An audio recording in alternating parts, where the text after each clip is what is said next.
agreement. 3, to protect the Deputy President's undisclosed interest in the hotel, I would appoint Ms. Juliani Jahenda as the signatory or agent for the hotel's account at the Cooperative Bank of Kenya. And 4, to further protect the Deputy President's undisclosed interest, Mrs. Juliani Jahenda will run the hotel. That Ms. Juliani Jahenda, is it the same person mentioned in volume 8A on page 1 of 19? Volume 8A.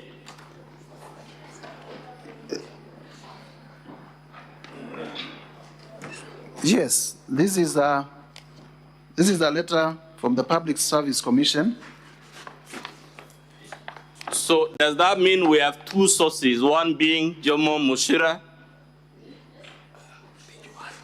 It is. We are on volume 8A, page 1 of 19. And there is an entry there, the third name in that table. If you look at the names, you have the first one, the second one, and the third one is Maka Juliani Jahenda.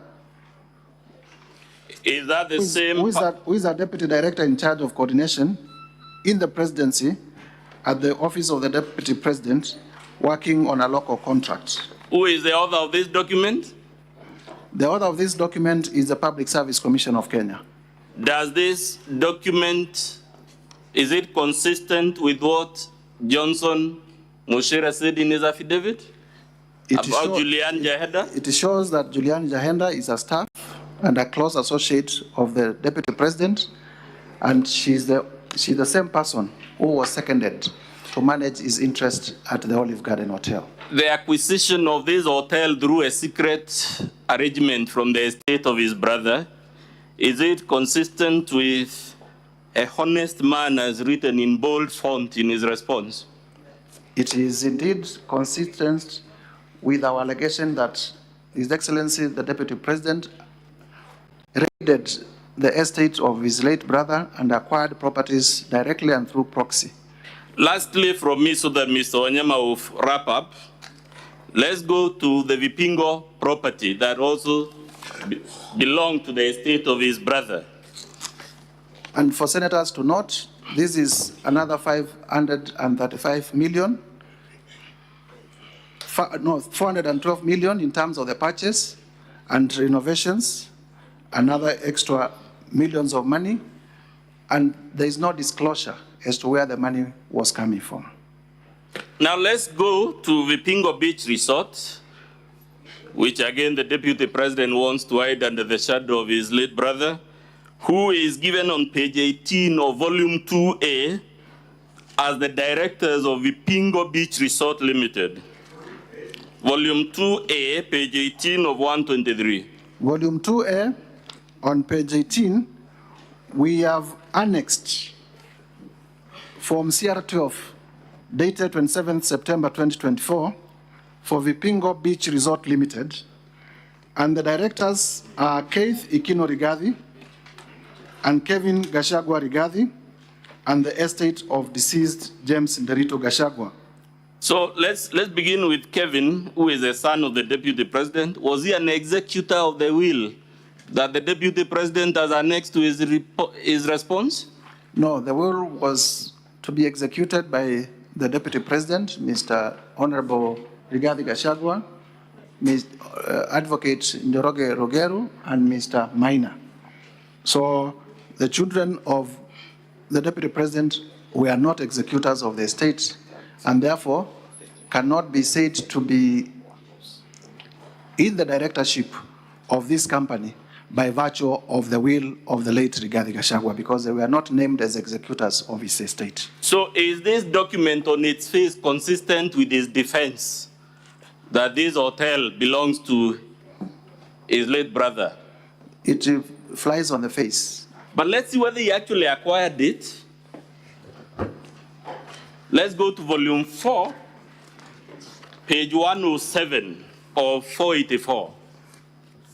I am at volume 4, page 107. What is that document, sir? This is a joint will executor's report on the status of the estate as at 27th February 2024. This is the estate of the late Nderito Gachagua. And what does it tell us about Kuruwitu Home Resort in Roman 3 on that page? The broad headline is sale of estates assets. And it lists number 1, Queensgate, Olive Garden Hotel, and then Kuruwitu Home Resort. Yes. And it says as follows. The resort was sold to Kuruwitu Properties Limited for Kenya shillings 250.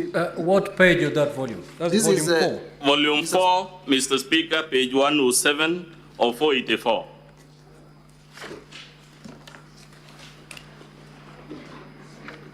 Volume 4, Mr. Speaker. We can continue. Yes, proceed. Kuruwitu Home Resort. The resort was sold to Kuruwitu Properties Limited for Kenya shillings 250 million only. Let's stop there. Yes. Is Kuruwitu Properties Limited, to which this hotel or resort was sold, a company linked to the Deputy President? Indeed, and we have annexed in our volume 2A. Yes. If Honorable Speaker and Senators would go to our volume 2A of our exhibits at page 8. We have volume 2A, page 8. We have annexed the form CR12 in respect of Kuruwitu. And who are shown as the directors there? The directors are Vipingo Beach Resort Limited. But let's also interrogate. Vipingo Beach Resort Limited, which we have demonstrated that is owned by Honorable Riggy Gashagua's children. Back to volume 4, page 111 of 484. Can you read at the top the sentence that begins with, for instance? This is, we are at page 111, and this is 484, Mr. Speaker, volume 4. This is still, this is for, so that we, this is still the joint will executors report, and at the top there, at page 111, for instance, the sale of Kuruwitu Beach Resort cottages and Olive Gardens Hotel was done after beneficiaries were appraised in the meeting of 24th June 2023, cited herein before.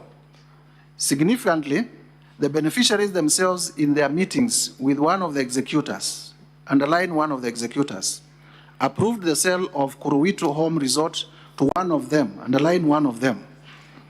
Who is also an executor, underline who is also an executor. Who is the executor and beneficiary being referred to here? The only executor and beneficiary of the late Nderito Gachagua's estate, as named in the will and as named in this joint report, is one Honorable Riggy Gachagua. Where is this property located, Honorable Mutuse? Vipingo Beach? Yes. Should be somewhere in the coast. Back to page 107 of volume 4. In his response, as the Deputy President explained where he got the sum of Kenya shillings 250 million to purchase this property. In fact, he denies buying the property. Mr. Speaker, I will cede the floor now to my learned friend, Mr. Wanyama, to prosecute the remaining grounds of the motion.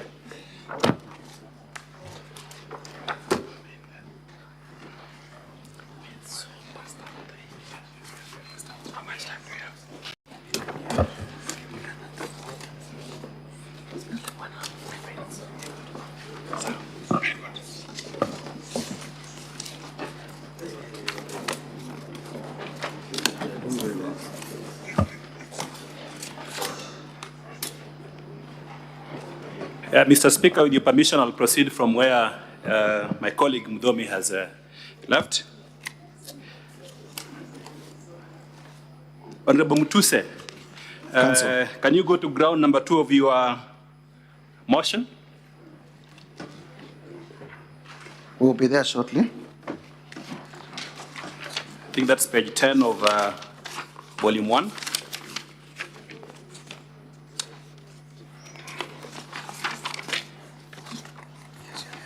Here we are. Yes, what is the nature of this ground? What are you complaining about? We are complaining that the Deputy President has on numerous occasions violated Article 147(1), as read together with Article 152(1) of the Constitution of Kenya. And in particular, Article 147(1) provides that the Deputy President shall be the principal assistant of the President and shall deputize for the President in the execution of the President's functions. While Article 152(1) of the Constitution states that the Deputy President is a member of the Cabinet. And in particular, through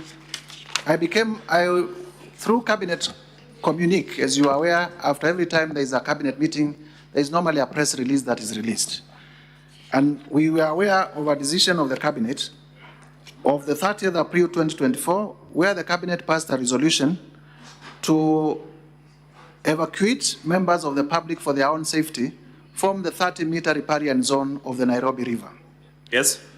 And when that decision was made, insofar as I understand processing of business in the Cabinet, the Deputy President sat in Cabinet. The Deputy President is one who chairs Cabinet subcommittees which process business before going to Cabinet. And therefore, to my own understanding, he was fully involved in the making of that decision. However, okay, just to cut you short because of time, the allegation is that the Deputy President has been undermining the President. Yes. Do you have evidence in your motion that support this allegation? Yes, I have evidence. Which evidence is this? The evidence is in respect of the Cabinet resolution regarding the evacuation of the riparian, of the settlers around the riparian area, in that area, and our evidence is contained in the affidavit of Ms. Mercy Wanjau. Where is this affidavit of Mercy Wanjau? The affidavit of Mercy Wanjau is to be found on page 78 to 80 of volume 1. Has the DP admitted these allegations? Yes, the DP has admitted the allegation to say there was a Cabinet resolution, but he went against it. Where is the admission contained for purpose of the answer? The admission by the Deputy President? If you look at paragraphs 10.1.1 and 10.1.3 of the DP's response. Yeah. Volume and page. Volume 6, page 19 of 534. Paragraph 10.1.1, he says as follows. The Office of the Deputy President has undertaken extensive engagement with all parties in regard to the Cabinet decision on eviction, which I fully support, including the Nairobi River, which is an entity under the ODP. Okay. I think we can hold. We can stop there. So, yes. In your opinion, as the move of the motion, can the government of Kenya function if the Deputy President and the President are not reading from the same page?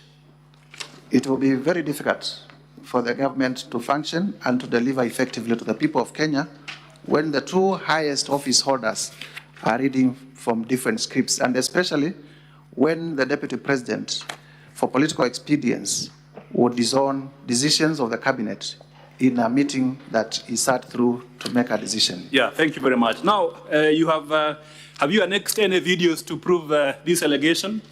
Yes, indeed. Video number? We have annexed video number 10. Video number 10. Video number 10. And also video number 10. What does video number 10, what is it all about? Maybe they can play it for honorable senators to see for themselves. Can you play video number 10 briefly? Mr. Speaker. Watu ya Kayole, tangu mtupatie nafasi ya uongozi, sijapata nafasi ya kuja kusema asanti. Nataka kutoka kwa roho yangu, watu ya Kayole, asanteni sana. Mimi najua nimeona iko shida ya watu ambaye walibomolewa, si ndio? Maybe you can, na nimeona mumeandika vizuri, Mr. Speaker, sir, because of time we are ya requesting you kwamba play at mteue kamati ya watu wachache at ndio 1 mkuje minute niketi na 25. nyinyi. 1.25 Mutakubaliana? because of time. Mimi ningetaka wale watu ambaye walipata shida hii ya ubomoaji, ambaye ni kitu tulikuwa tumeahidi wananchi haitafanyika kwa serikali yetu. Mimi ningetaka niwasikize na nitapanga na Mheshimiwa Meja Dong wakuje ndio tukue na nafasi ya kuongea. Let us not have a war with wananchi. Tusipigane na wananchi wale walituchagua. Let us be empathetic. Let us, if people must move, let there be an engagement and let people get adequate notice so that they can prepare for their next life ahead. You can't wake up one morning and terminate people's life. Let us not have a... Mr. Speaker, so we can stop there because of time. The video has been submitted as part of the evidence from the National Assembly. Honorable Mutuse, let's go to ground number, allegation number 3. Ground number 3 very quickly. What is it all about? What is your complaint in the Senate? In ground number 3. Our complaint to the Senate is that the Deputy President has undermined devolution. Why do you say so? Briefly. We say so because there was a lawful decision by the City County of Nairobi about... Which is this lawful decision? You can be specific. The City County of Nairobi did make a resolution, yes, to relocate traders from CBD to Kangundo Road. Uh-huh. And the Deputy President, through evidence that we have... Is that decision to relocate traders a county government function? Yes, and Senate, because it is a house that is created under Article 96 to protect the interests of counties, would take notice that markets under Schedule 4 is an exclusive function of counties. Yes. Have you submitted any video evidence to support this allegation that the Deputy President has undermined the devolved government system, especially the county government of Nairobi? Yes, video 12 and video 13, where members of the Senate shortly will see that the Deputy President went to Wakulima Market and incited members of the public not to obey lawful directives of the City County of Nairobi. We have also, as part of our evidence, annexed the sworn affidavit of Mr. Johnson Sakaja, the governor of Nairobi, with averments to that effect. This is at page 81 to 85 of our volume 1. Okay, I think the video is part of the evidence. It's part of the record. So why do you complain about this in the Senate? Why are you complaining? The senators want to see the video, want to hear, see and hear the video. Can we play video 12? Nairobi Governor Johnson Sakaja appear headed for yet another round of an influence contest of the capital city, with the Deputy President putting the governor on notice over the alleged mistreatment of traders in the city. And as Citizen TV's Melita Olatenges reports, the latest rupture in the relations between the two have been compounded by the broader tribulations of GACHAGUA, who sees himself as being sidelined by the Kenya Kwanza State House.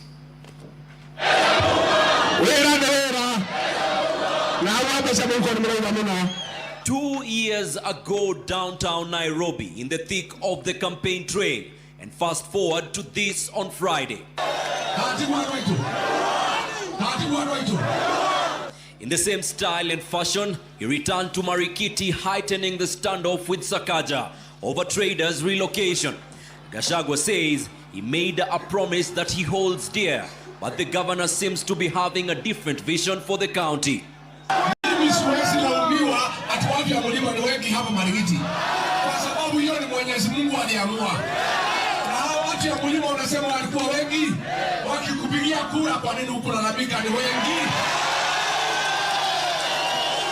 Nobody should imagine that they can micromanage the county of Nairobi from anywhere.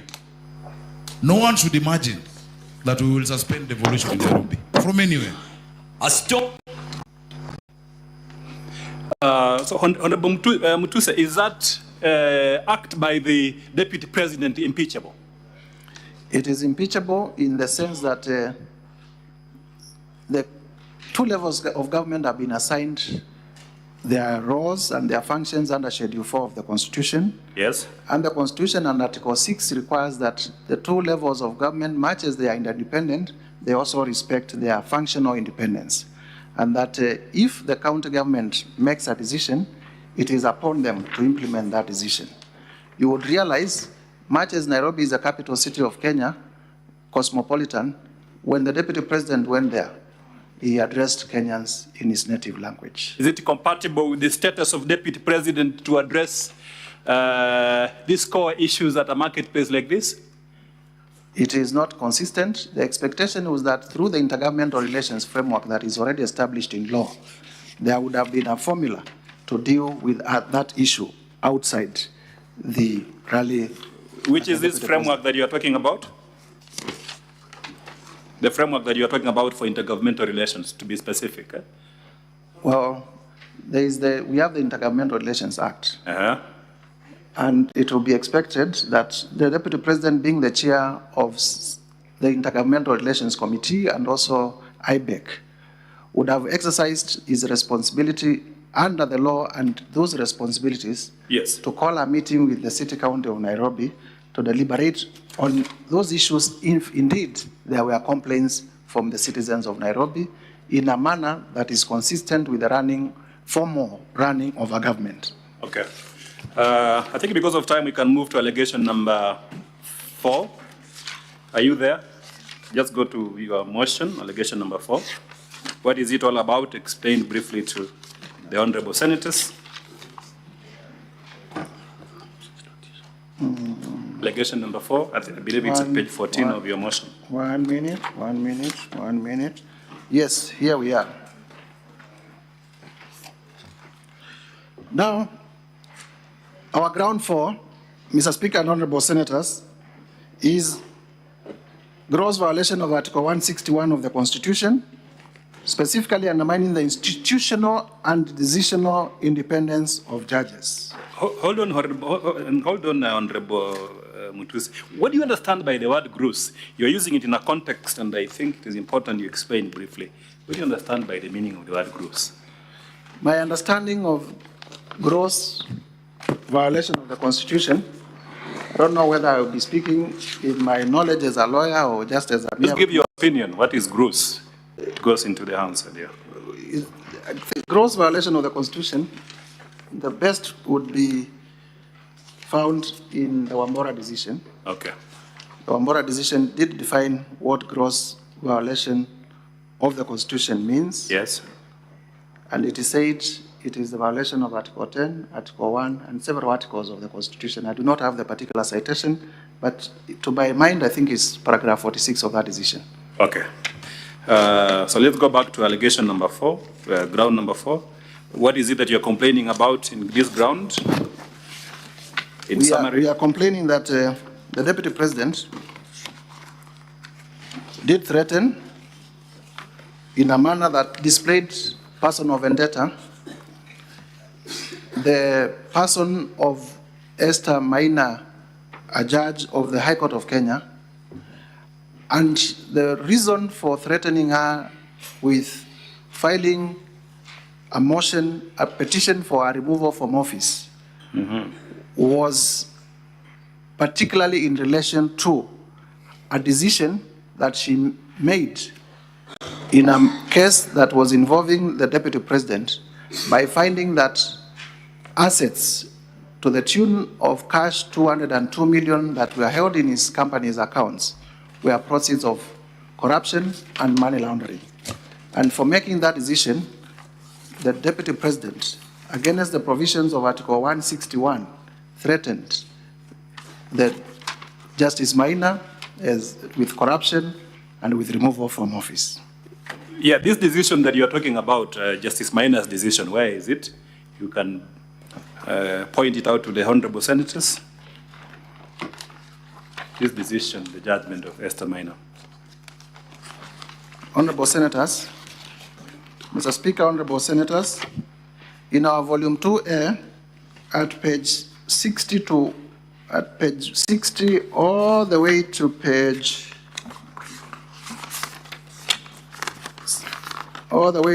77, we have annexed the judgment of the Honorable Judge Esther Maina, where many of the companies that we have stated in the other allegations are listed here as companies that are conduits of corruption and money laundering. Which companies are these in the judgment? Just maybe you can name a few of them so that we are more specific for the answer.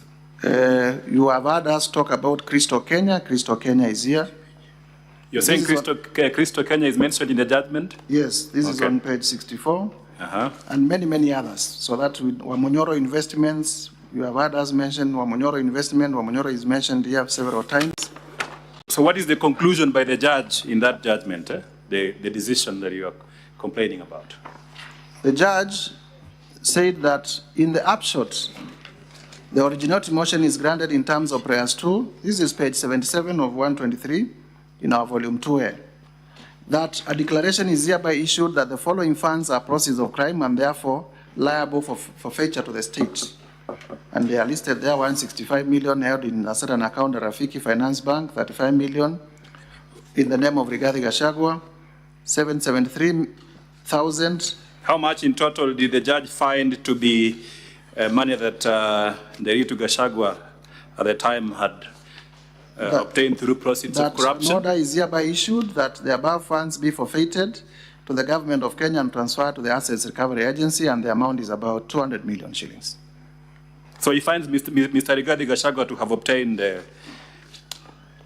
200 million shillings, is that correct? To have been unable to explain 200 million how he obtained 200 million shillings. What did the judge do after that finding?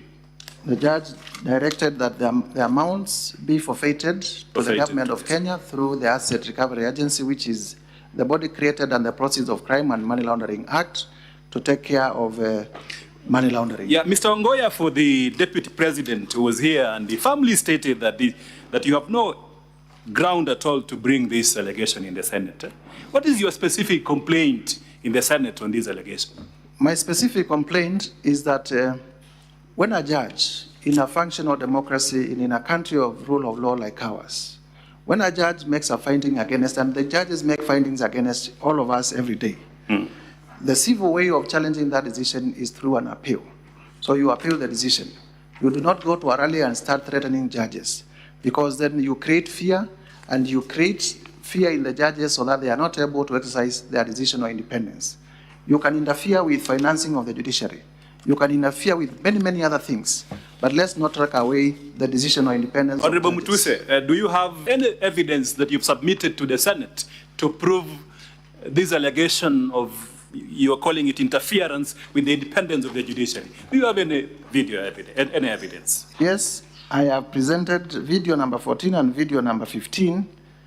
I request the video, Mr. Speaker, being clips of the Begin the bulletin with the war on the judiciary, where Kenya Kwanza administration is making good on its threat, with the Deputy President Righathi Gachagua now filing a petition to push for the removal of a judge from office. Gachagua says he will on Thursday file a petition with the Judicial Service Commission to push for the removal of Justice Esther Maina, who handled an economic crimes case against him in 2022 for alleged corruption and misconduct.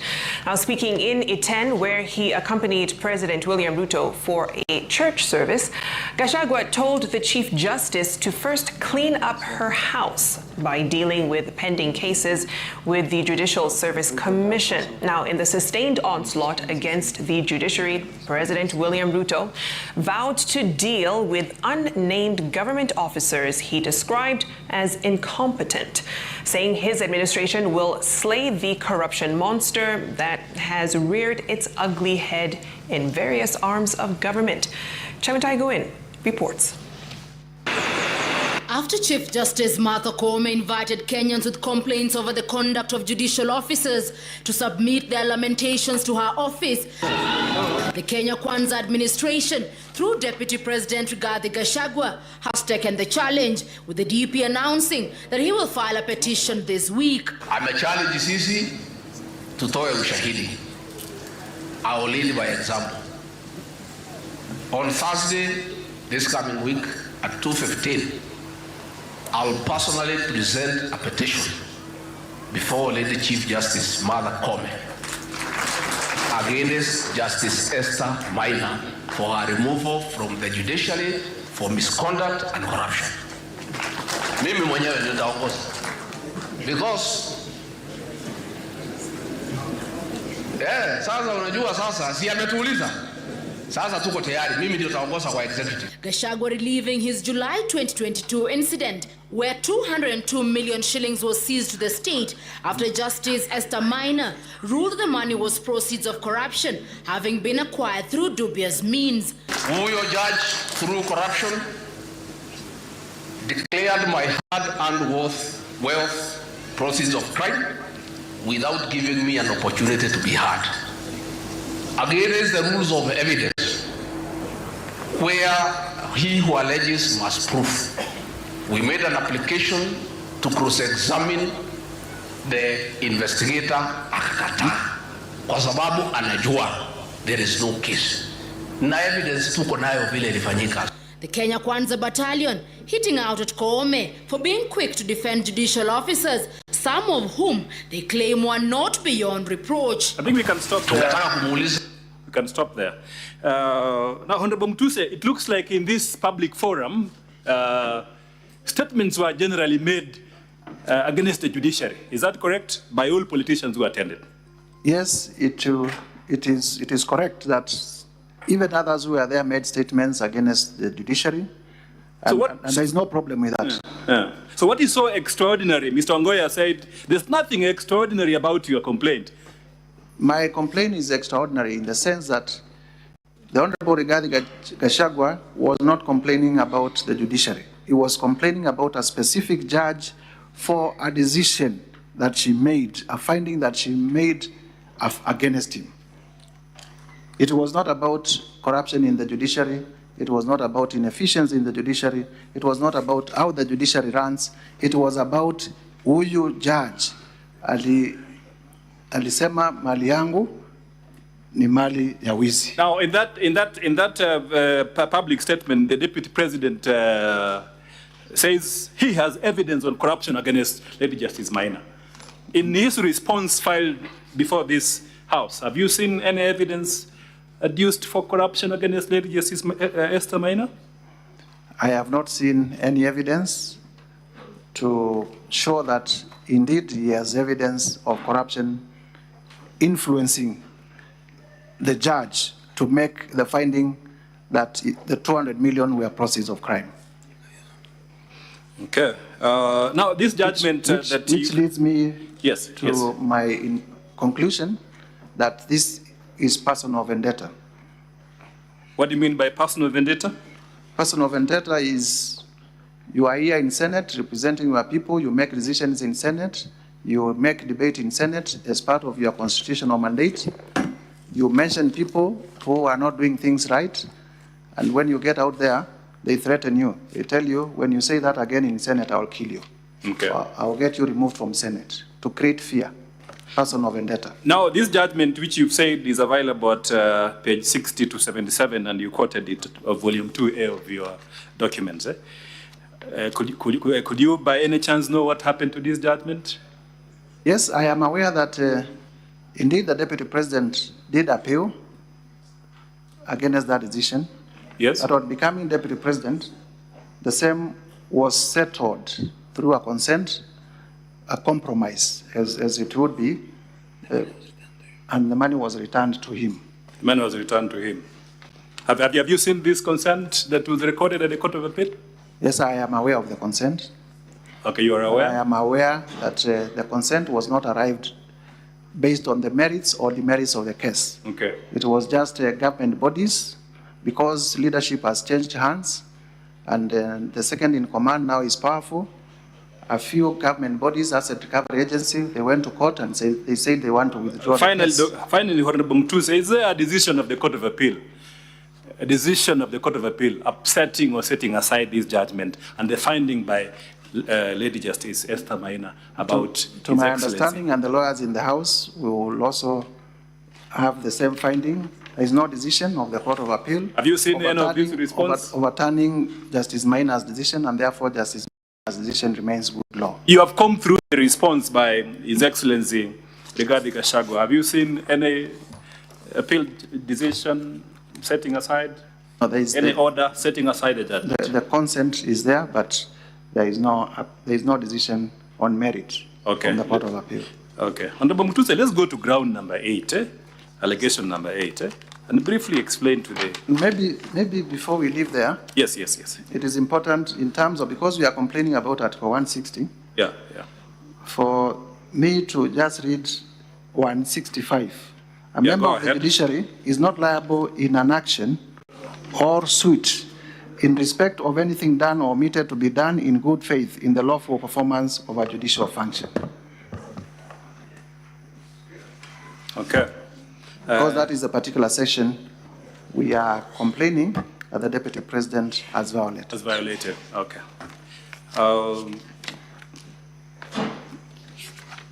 So in your opinion, does undermining the independence of the judiciary amount to gross violation of the Constitution?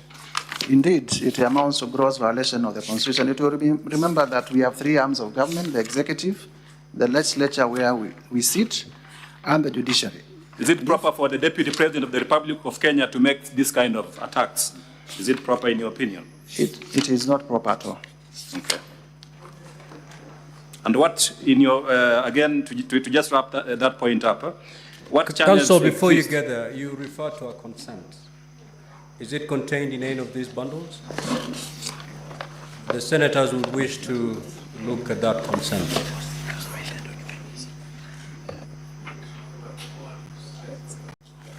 Honorable Mutuse, you said you have seen a consent. You are aware about it. Have you seen the consent? It is not filed in our documents, but in my ordinary course of business, I am aware of the consent. Okay. If it becomes necessary, the Senate has the powers to recall it. In fact, it is a public document because it is reported under Kenya law reports. Fair enough. Let's go to allegation number 8 because of time, so that we don't take a lot of time and finish our time. What is the substance of your allegation number 8? Briefly, ground number 8. Ground number 8 is that there are serious reasons to believe that His Excellency Riggy GACHAGUA has committed crimes under Section 132 of the Penal Code and Section 129 of the Leadership and Integrity Act. And basically here, it is on 2 folds. The 2 sections that we have cited, Section 132 of the Penal Code and Section 129 of the Leadership and Integrity Act, speak to state officers misleading the public, spreading falsehoods. And on the issue of Justice Minor, as we have shown evidence, it was personal vendetta because the Deputy President was attacking the judge based on a decision the judge had made. On the second one, in terms of the particulars, His Excellency Riggy GACHAGUA recklessly and unmindful of the high calling and dignified status of the office of the Deputy President of the Republic of Kenya, as well as his membership to the National Security Council and Article 240 of the Constitution, both being positions that require one to be discreet and tempered, especially during moments of national crisis, addressed Kenyans on live television in Mombasa County and publicly made sensational statements against the National Intelligence Service, an essential national security organ, its Director General, and the officers. And also, you can hold on there. Do you have evidence to prove these allegations about a live television statement in Mombasa by the Deputy President? Do you have any evidence before this House? Yes. We have annexed our video number 15. May I request we play video number 15, please, Mr. Speaker.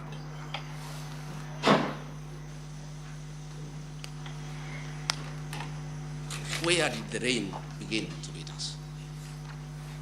Where did we stop listening to the people? President William Ruto and I were the darling of the Kenyan people. by listening to them, by engaging them.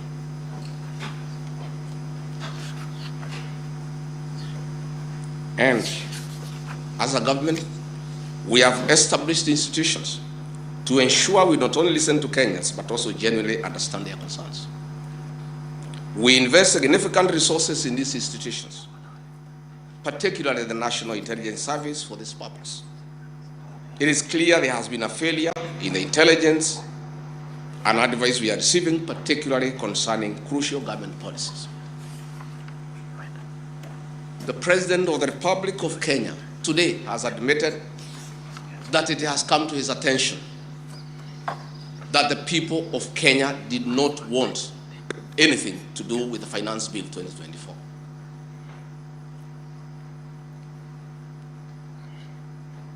Honorable Mutuse, President, maybe we can... There is an important Yeah, okay. You has now agreed that we need to listen to the people. Yeah. And I sympathize with my boss, President William Ruto, because this information was not available to him. I know President William Ruto. Had he known 2 months ago that the people of Kenya did not want anything to do with the Finance Bill 2024, he would not have asked his parliamentary party to push it through. Yet, we have an organization paid by the public to give him and government such information. And that is where the problem is. We have a dysfunctional National Intelligence Service that has exposed the President, the government, and the people of Kenya. Had the National Intelligence Service briefed the President 2 months ago about how the people of Kenya feel about the Finance Bill 2024, so many Kenyans would not have died. Property would not have been destroyed. Offices would not have been touched. There would have been no mayhem. But they slept on the job. It had to take people to die, property to be destroyed, protests across the country for the President to know the truth of what the people of Kenya feel. Yet, there is an organization paid for by the public to brief the President and the government about the feeling of the Kenyan people. Officers of the National Intelligence Service, officers of the National Police Service have told me in confidence they did not get advance intelligence briefs about the magnitude of the protest in Eldoret, in Kericho, in Nairobi, in Githurai, in Embu, in Nyeri. Since independence, there has been protests around Parliament. Never have protesters invaded and gotten inside Parliament. Senior officers have told me in confidence they did not have an advance intelligence brief about the intensity of the protest so that they prepare in advance. The National Intelligence Service slept on the job. And the problem is simple. The Director General of the National Intelligence Service, Nuruddin Haji, was a junior officer in the National Intelligence Service before he was appointed as DVP. When he was appointed to the office of the Director General, because of inferiority complex, he chased away all the people who were senior to him when he was in the service, therefore crippling the capacity of that service and making it dysfunctional. 3 directors were chased away and reassigned to desk jobs in Mr. Speaker, sir, we can pause it at that because of time. We've captured the parts. Now, Honorable Mutuse, the Deputy President recently addressed a press conference where he rubbished this allegation. He said it's pure hogwash, nonsense upon stilts. What is your specific complaint against the Deputy President in this allegation? 2 specific complaints. 1, the Deputy President is a member of the National Security Council. And if he has any complaints against the National Intelligence Service, yes, who also sit in the National Intelligence Council, he can raise those concerns there.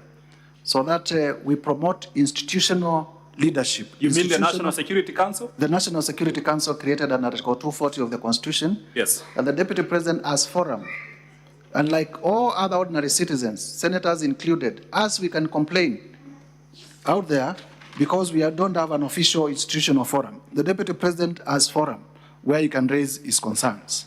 Number two, this was a time of monumental crisis in the Republic of Kenya. And the statements were sensational and they would have made Kenyans to believe that our security organs are not functional and would have easily led to citizens running amok and the Republic getting torn apart and our national fabric getting destroyed completely. But even more importantly, I had learned counsel Ongoya refer you to your oath of office. And I would wish that he also refers his client to the oath of due execution of office that he did swear. In the oath of due execution of office that the Deputy President took on ascension of office, it states as follows, that I will not directly or indirectly reveal such matters as shall come to my knowledge in the discharge of my duties and committed to my secrecy, emphasis, secrecy. He has said in the clip that we have played that officers of the National Police Service have told him in confidence that they had not received advance intelligence reports. That is what was contemplated by this oath of due execution of office, what Senior Counsel Orengo called addressing fears. That if a matter is committed to you as a state officer in secrecy, it must remain in secrecy.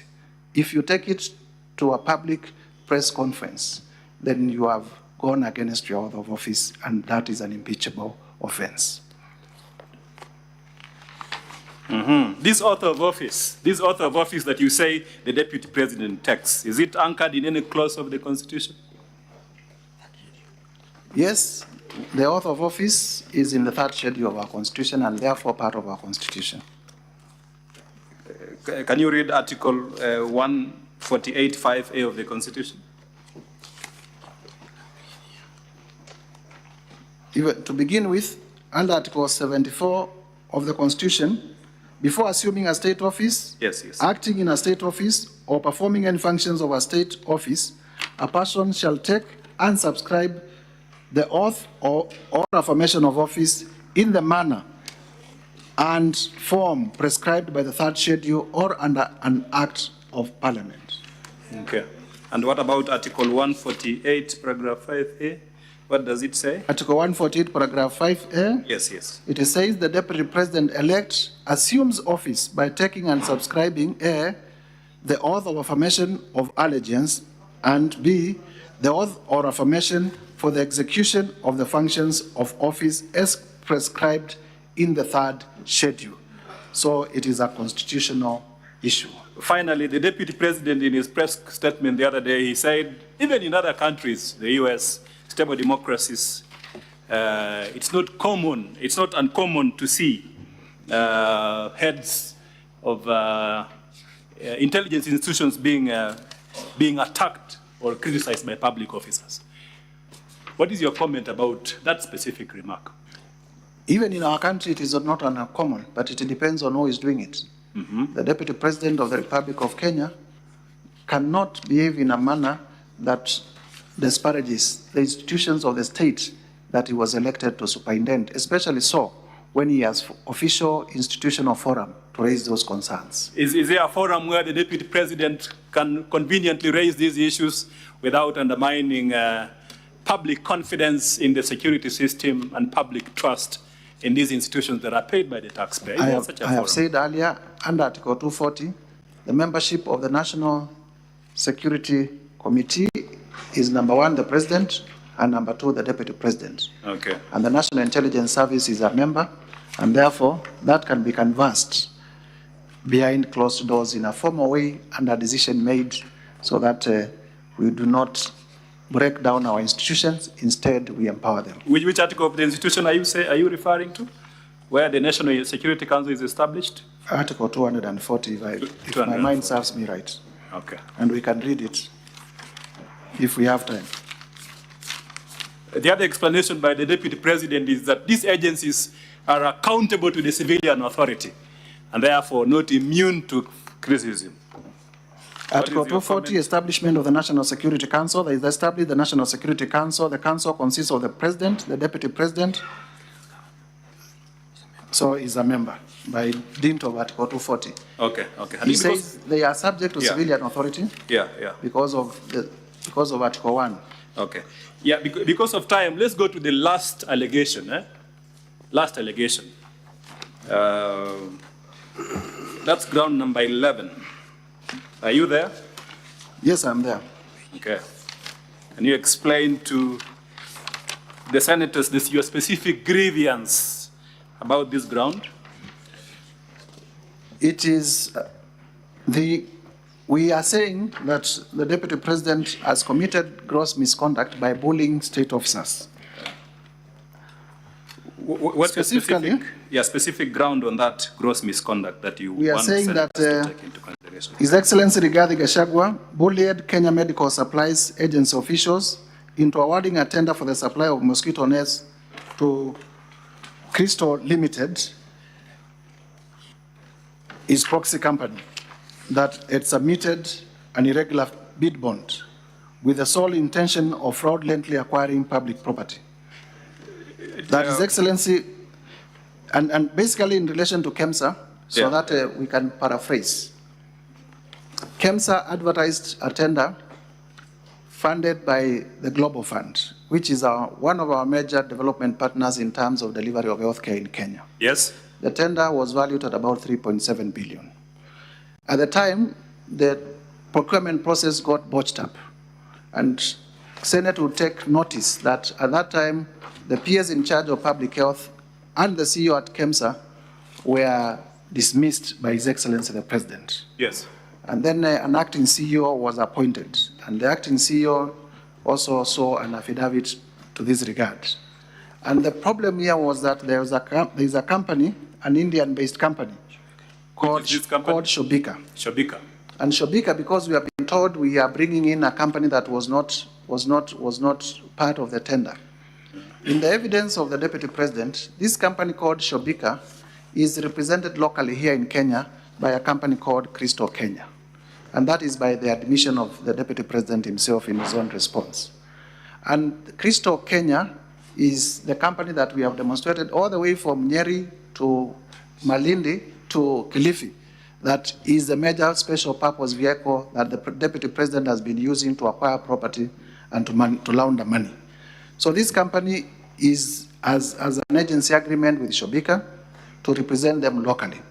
And what happens, the evidence that we have placed on record is that when Dr. Andrew Mulwa is appointed the new CEO of KEMSA, at that time, investigations are going on into the irregular procurement of the 3.7 billion mosquito nets. And then one of the issues of interest in that tender is how Shobika submitted their bid bond, because the main complaint was that they submitted their bid bond outside the tendering period. So when investigations are going on, the Deputy President, who admitted live on television, called Dr. Andrew Mulwa, the acting CEO of KEMSA, and told him, I have sent my people, please give them that bid bond. And he said he did it because the people were wondering. And then we have annexed messages, WhatsApp excerpts, in the affidavit of Dr. Andrew Mulwa that is contained on page 67 to, in the volume, if you go to volume 1, page 67 to page, all the way to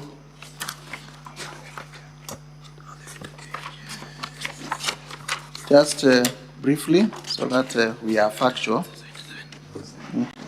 All the way to page 77, we have annexed the affidavit of, the witness affidavit of Dr. Andrew Mulwa. Okay. And on it, we have also exhibited SMS messages. Dr. Honorable Mutuse. Yes. I think we've seen the affidavit. You've said it's at page 67, eh? Yes, page 67 of volume 1. Yeah, and you've said the Deputy President interfered with this, attempted to interfere with this tender process. Eh? It is evidence. Where is that evidence so that we can conclude our testimony? It is evidence on oath of Dr. Andrew Mulwa. Is that the one at page 70? If I read, and Dr. Mulwa is available for purposes of this, he says, on or around 11th July 2023, His Excellency Riggy GACHAGUA called me from his mobile phone number, and he has given the number there, on my mobile number, and the number is there. This is on page 68. On my page 68, volume 1. Page 68, volume 1, paragraph 4. On my mobile number, and pressured me to surrender to his proxy the original bid bond submitted by Shobika Impex Limited for the above tender. He told me that he would send a proxy to collect the original bid bond. He goes ahead to state, Dr. Ikino Riggathi, His Excellency Riggy GACHAGUA's son, called and sent a WhatsApp message from mobile number indicated, claiming to be acting for and on behalf of His Excellency Riggy GACHAGUA's. He asked for. Honorable Mutuse, where is that WhatsApp message exhibited so that we can end up? Go to page 70. Page 70. Go to page 70. Page 70 of your volume. You will see WhatsApp messages that are exhibited. Okay. From the phone of Dr. Ikino Riggathi. Who is Ikino Riggathi? He's a son to Riggy GACHAGUA, and the message says as follows. Hello, Dr. Ikino Riggathi here. Kindly contact me when possible. There's a document for HE. HE is the short form for His Excellency. We are trying to collect. He was not collecting his own document. He was not collecting, so we can stop there. A public document. He was collecting a document for HE. We can stop there, Honorable Mutuse. Now, finally, Honorable Mutuse, have you sworn an affidavit to support these allegations against the Deputy President? Yes, indeed, I saw. Where is this affidavit in your? In volume 1 yes. of our bundle of documents, at page 41, page 41 of 85,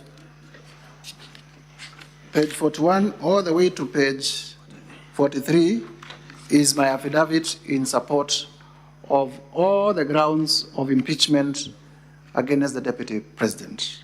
Thank you very much, Mr. Speaker, sir. Because of time, we want to request to end our examination in chief for this witness. Thank you very much for your indulgence and accommodating us.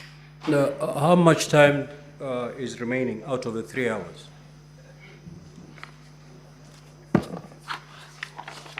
So, Counsel for the National Assembly, you have 45 minutes to conclude your case, to do re-examination and call the other witnesses and do re-examination in 45 minutes. That is the time remaining.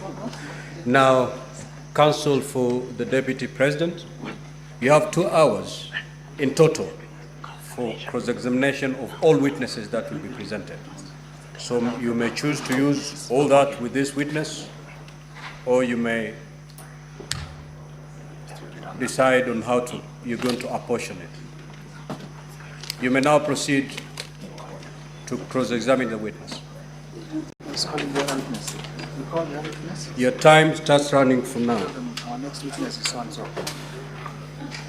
They have to cross-examine first, yes. Let's call all the witnesses and do cross-exam. We can't do that.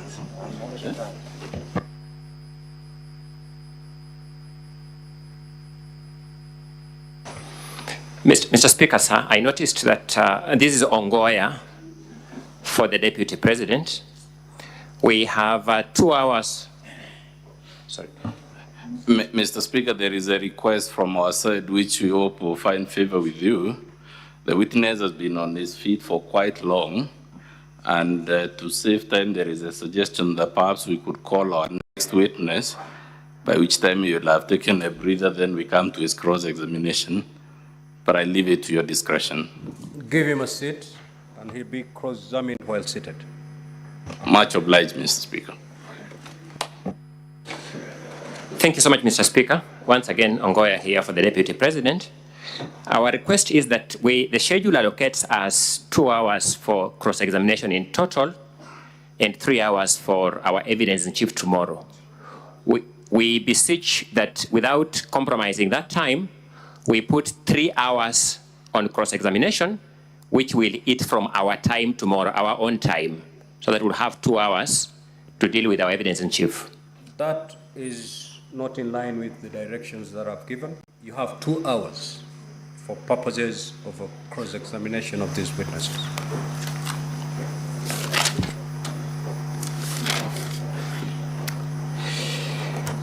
Thank you, Mr. Speaker. We will proceed.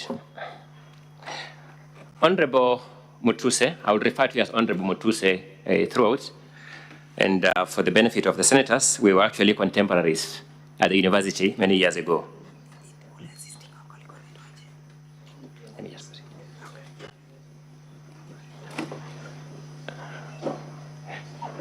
Mr. Speaker, as they are setting up the witness administratively, I beg my time be paused.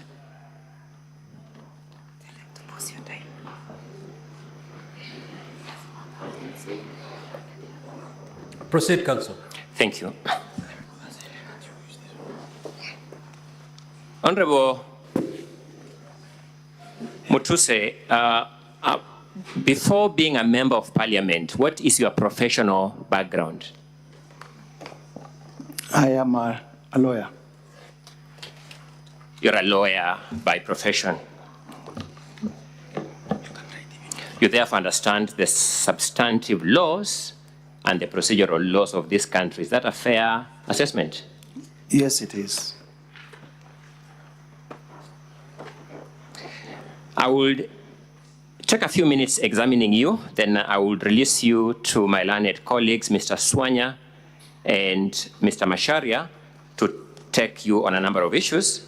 But allow me to start with the issue of Justice Esther Maina. You are aware, being a lawyer, that by law, you are bound by the allegations you presented to the National Assembly. Are you aware of that?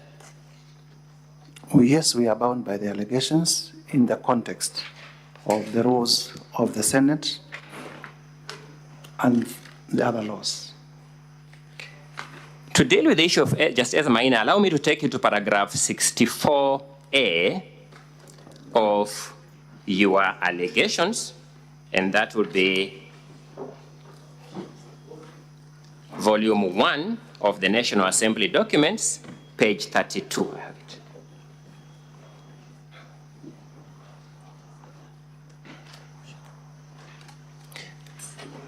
Do you have that allegation?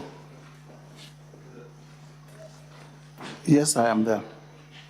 The allegation says that sometime in January 2024, His Excellency Riggy GACHAGUA made a sensational but false allegation that Honorable Esther Maina, judge of the High Court, had engaged in corruption. He publicly said that he would present a petition for the removal of the said judge, which he has not done to date.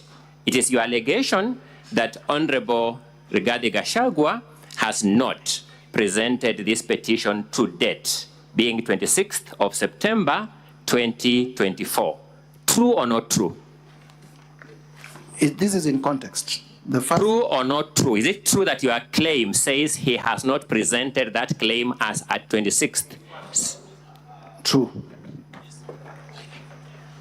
Do you still stand by that part of your allegation that he has not presented that complaint to the JSC to that date?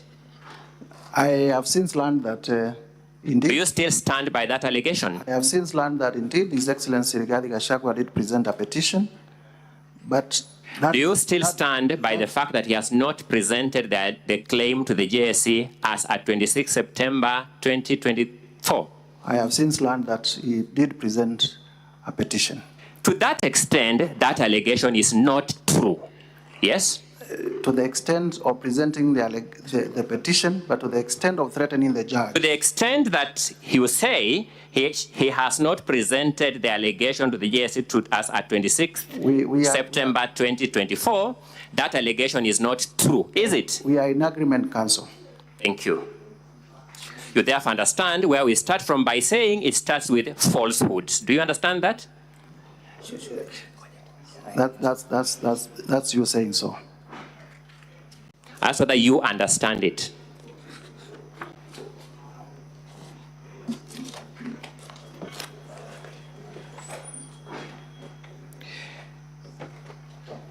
You have drawn the attention of these senators to the judgment of Justice Esther Maina, haven't you? I have done so.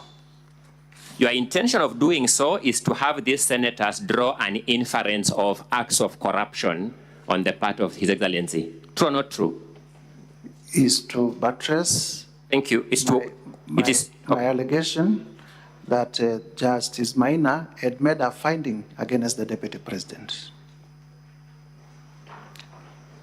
Did you attend the hearing of that case? I do not have to attend. It is a reported case. I've asked whether you in fact attended. Please answer my questions. You know the process. I did not attend. And there is not His Excellency, in the clip you have played, says that the judge denied him a chance to cross-examine witnesses. Did you see that in the clips? Yes, I did see.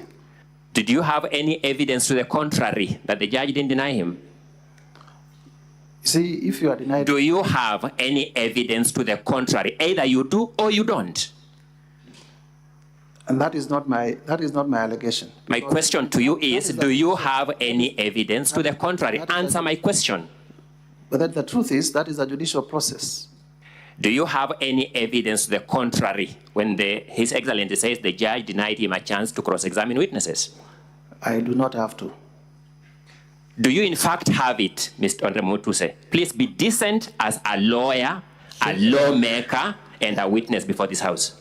I do not have, Honorable Mutuse, I do not have questions that you either say yes or no. Thank you. Thank you. You then say you are aware that there was an appeal from the decision of Justice Maina. Do you confirm that as a fact? Yes, I am aware that there was an appeal that was... I'm happy with that answer. Let me make progress. That appeal was settled by consent. True or not true? True. Is a consent a lawful way of settling disputes in court, to your knowledge as a lawyer? It is a lawful way, but it is not a settlement. You have answered my question. I am by merit or demerits. Is a consent a lawful way of settling court disputes before a court of law? It is a lawful way, but it is... I'm going to my next question, Mr. Mutuse. You have confirmed my answer. Do you know as a lawyer that a consent order adopted by the court becomes an order of the court? Indeed. Have you presented that consent before the senators for their own assessment of it? It is not part of my case. Have you presented that consent before the senators for their own assessment of it? It was not part of my case. I did not present. Honorable Mutuse, I've asked whether you have in fact presented it. No. Have you lodged any complaint against the public officials of the Asset Recovery Agency who signed that consent? I have lodged it in Parliament. First, have you lodged it before any investigative agencies? Through this motion, I lodged a complaint in the National Assembly exercising the powers that I have as a member of the National Assembly. I sought to know whether you have lodged any complaint against the officials of the Asset Recovery Agency. Are you saying this motion is against the officers of the Asset Recovery Agency? This motion is against the handling of that case. Are you saying this motion is a complaint against the officers of the Asset Recovery Agency? I'm not saying so. Have you lodged any complaint against the officers of the Asset Recovery Agency who entered that consent? I have not done so. Are you suggesting that in a way this motion is an appeal against the consent order in the Court of Appeal? I am not suggesting so.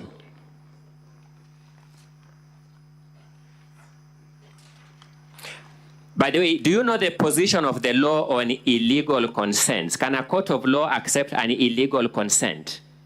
I wouldn't imagine that. You're a lawyer. Can a court of law accept an illegal consent? No. Was this consent accepted by a court of law? It was adopted, yes.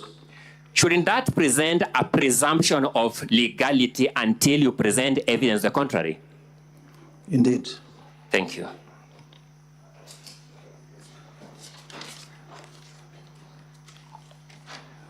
Allow me to move to a second element. The videos in respect of the evictions along Nairobi River. I trust that was video 9 and 10. I'm just trying to recollect. Let's have video 9 played from the technical side.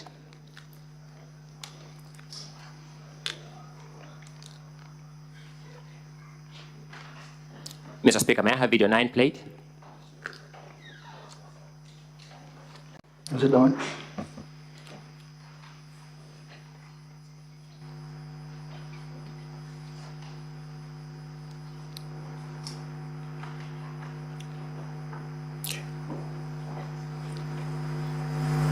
We may need to have the sound, Mr. Speaker.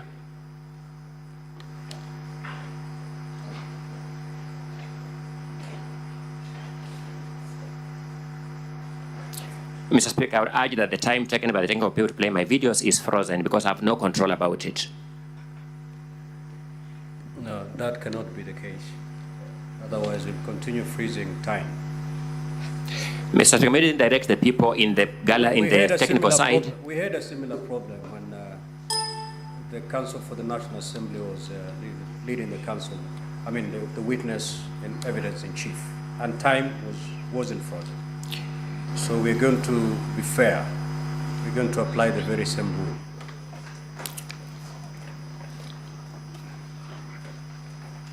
Will be Governor Johnson Sak.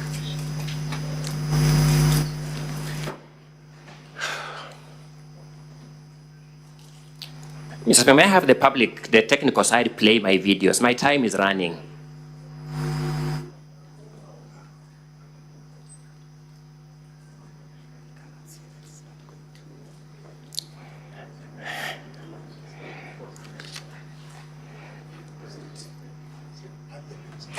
Deputy President Riggy GACHAGUA and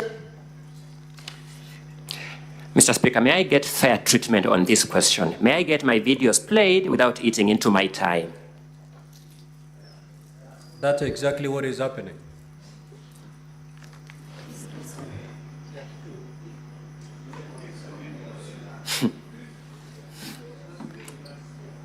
Mimi nilisema pale Kericho watu ya Azimio wakanipigia kelele. That's the wrong video being played. May I have video 9 played?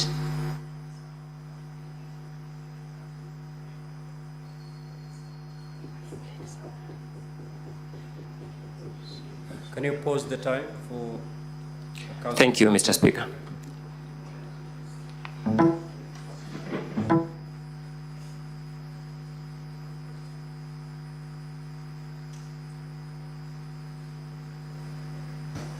Yeah, may I have video 10 played? Video 10 then.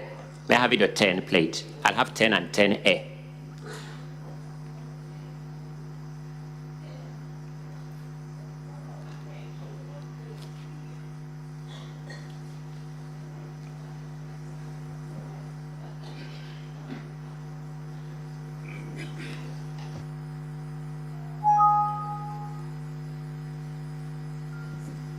Counsel for the Deputy President. Is it a video that had been played previously? Yes, there are the 2 videos in respect of the evictions along Nairobi River. They were played here seamlessly when the assembly side were presenting their case. Very well.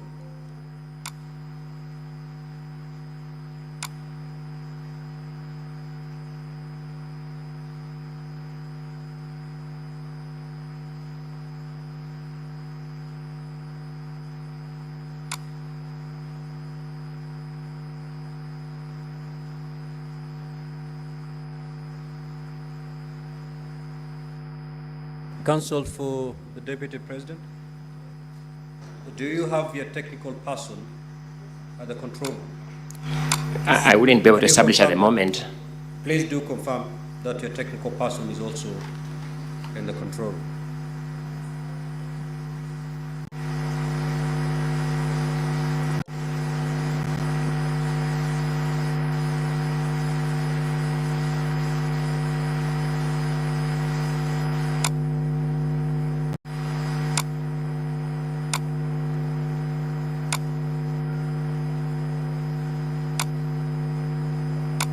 Mr. Speaker, may I move to some other thing, then I'll proceed with the video later. I'm going to submit my turn of thought. Proceed, Council. Thank you so much. Honorable Mutuse, allow me to move to another limb, which is at paragraph 74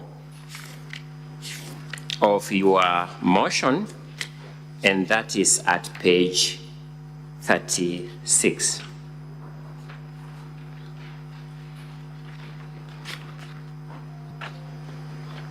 It runs to page 37. Confirm, Mr. Mutuse, that in respect of ground 10, paragraph 74A and B are the two illustrations, the two particulars that you have given to prove that ground.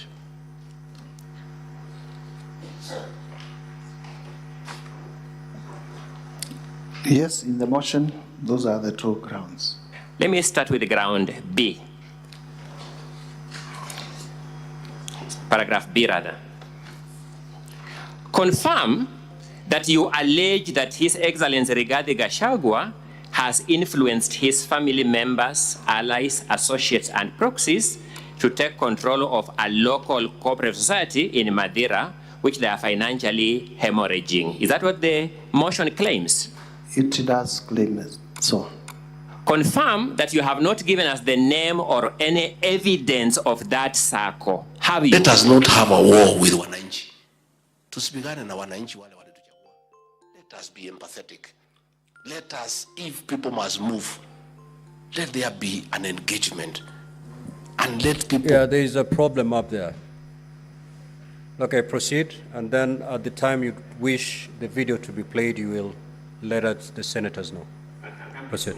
Let us not have a war with wananchi. The team at the control room. Let us be empathetic. Secretariat, can you move to the control room and tell them to let there be wait. An engagement. And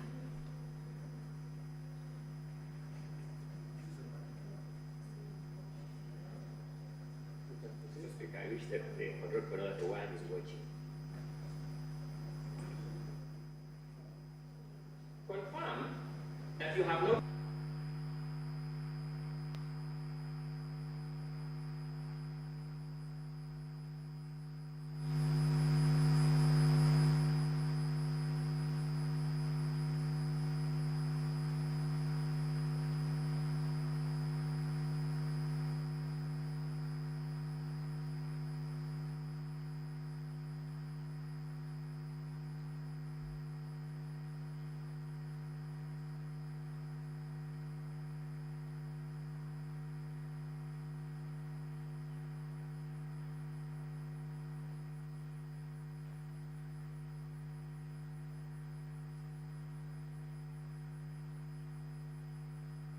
Speak closer to the microphone, Honorable Mutuse. Speak closer to the microphone, please. We will be urging the Senate to uphold the impeachment. Mr. Mutuse, I'm asking a specific question on a specific allegation. It is your desire for these senators to impeach this deputy president on an allegation that he has, through his proxies, taken control of a cooperative society we don't know, isn't it? I have said I leave that to their decision. Is it your desire? Is that what you desire? You want some outcome from this process, you as the mover of this motion. Is that what you want of this motion? What do you understand when I say I leave it to their decision? You have no right to ask me any question. Mutuse, just say yes or no. We move on. We make progress. Thank you. My apologies. Yes. Thank you so much for that comic moment. You also want this distinguished Senate to find the deputy president to have taken over the control of this unknown circle. Now, this is my element, through undisclosed family members. Indeed, it is my desire that the motion is upheld.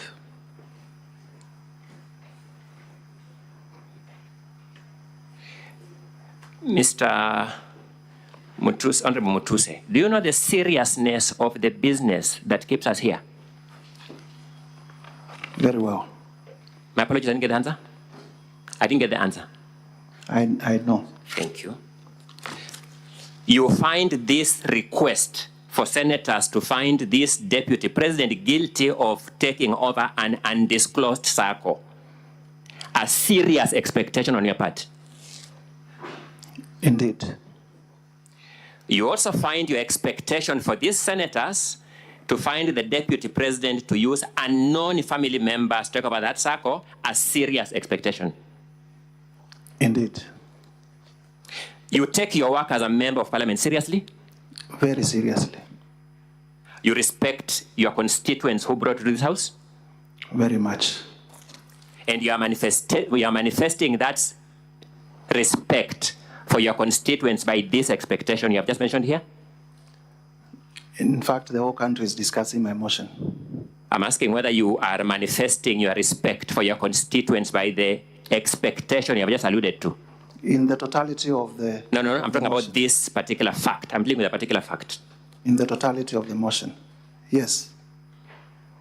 My question is, your expectation for this Senate to find the DP culpable on allegations of undisclosed family members over undisclosed circle, that allegation, you are manifesting your respect for your constituents through that allegation? Yes. Thank you. Paragraph A alleges that His Excellency Riggy GACHAGUA has connived with cartels in the tea sector to block the Kenya Tea Development Agency from implementing guaranteed minimum returns that would benefit smallholder tea farmers. Is that the allegation? Indeed. Have you given us in this motion or in the supporting evidence the name of any cartel? No. Have you given us in this motion or in the supporting evidence the grievance or the complaint by the Kenya Tea Development Agency? No. This is also part of your expression of respect for your constituents. Indeed. It is also part of the seriousness with which you take this motion. Indeed. Thank you.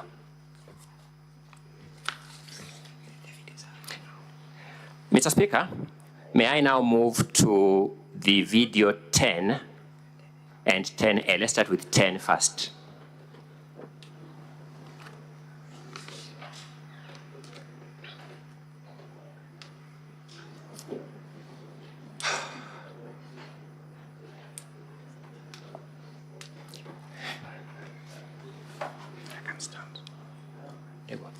Watu ya Kayole, tangu mtupatie nafasi ya uongozi, sijapata nafasi ya kuja kusema asanti. Nataka kutoka kwa roho yangu ndani, watu ya Kayole, asanteni sana. Mimi najua nimeona iko shida ya watu ambaye walibomolewa, si ndio? Na nimeona mumeandika vizuri ya kwamba mteue kamati ya watu wachache ndio mkuje niketi na nyinyi. Just pause there. Mtakubaliana? Pause there. Up to that time, the deputy president is suggesting that he needs the people, the citizens there to have a small committee to have an engagement with him. True or not true? True. Is there anything wrong with that claim by the deputy president? There is nothing wrong with... Let's proceed.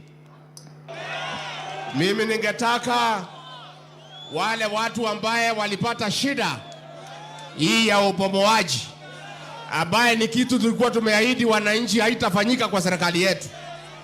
Mimi ningetaka niwasikize na nitapanga na mheshimiwa Meja Dong wakuje ndio tukue na nafasi ya kuongea. Let's pause there. Tumekubaliana? The deputy president is saying he wants to listen to those people so that together they can talk. Is that what he's saying? Ambayo ni kitu tulikuwa tumeahidi haitafanyika kwa serikali yetu. No, you didn't get my question, Mr. Mutuse. Please be a good listener, just as answer my questions. The deputy president is saying he wants those to sit with Honorable Madong, I didn't get the name right, and those people so that they can sit and talk. Is that what he's saying? In context Yes, that's part of it. Is there anything wrong with that statement? There's nothing wrong with people sitting.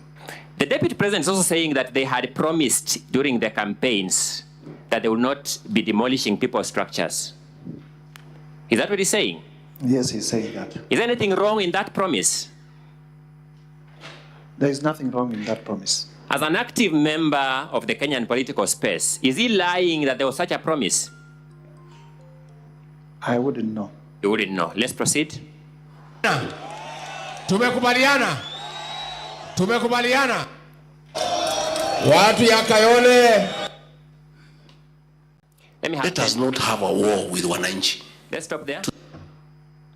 The Deputy President is saying, let us not have war with the wananchi. Do you find anything offensive in that statement? There is nothing offensive. Thank you. Let us not have a war with wananchi. Tusipigane na wananchi wale walituchagua. Let us be empathetic. Let's stop there. Let us. He's calling for empathy towards wananchi. Is that correct? Yes, indeed. Is. Do you find anything offensive in that call? It is the forum where he's saying it. Do you have anything wrong with that call for empathy? I have a problem with the forum. No, you're answering your own question. I'm asking whether you have a problem with the call for empathy. My allegation is that he had forum. I've asked whether you have a problem with his call for empathy. Please answer my question. He would have said as much in cabinet. Please answer my question. Do you have a problem with a call for empathy? I have no problem with the call for empathy other than. Let me move to the next question. Do you have a problem with a Deputy President calling for empathy in public? I have no problem other than the forum. What forum was that, by the way? This appears to be a press conference. What law prohibits a Deputy President from calling for empathy at a press conference? The law is that you raise all those issues in cabinet. Which law prohibits a Deputy President from calling for empathy at a press conference? There is no law that prohibits a Deputy. Thank you so much. Let's make progress with the playing of the video. If people must move, let there be an engagement. Thank you so much. What is wrong with that statement? If people must move, let there be an engagement. What is wrong with it? There is nothing wrong with having engagement. Thank you. You are a lawyer, you said? Yes. You know the principle of public participation? Indeed. It's actually what the Deputy President is addressing. The Deputy President is saying, let's have an engagement. That is consistent with the constitutional principle of public participation. True or not true? Well, that's you saying so. The Deputy President is saying, let's have an engagement. Is that consistent with or inconsistent with the constitutional principle of public participation? Engagement and public participation may mean different things at different levels.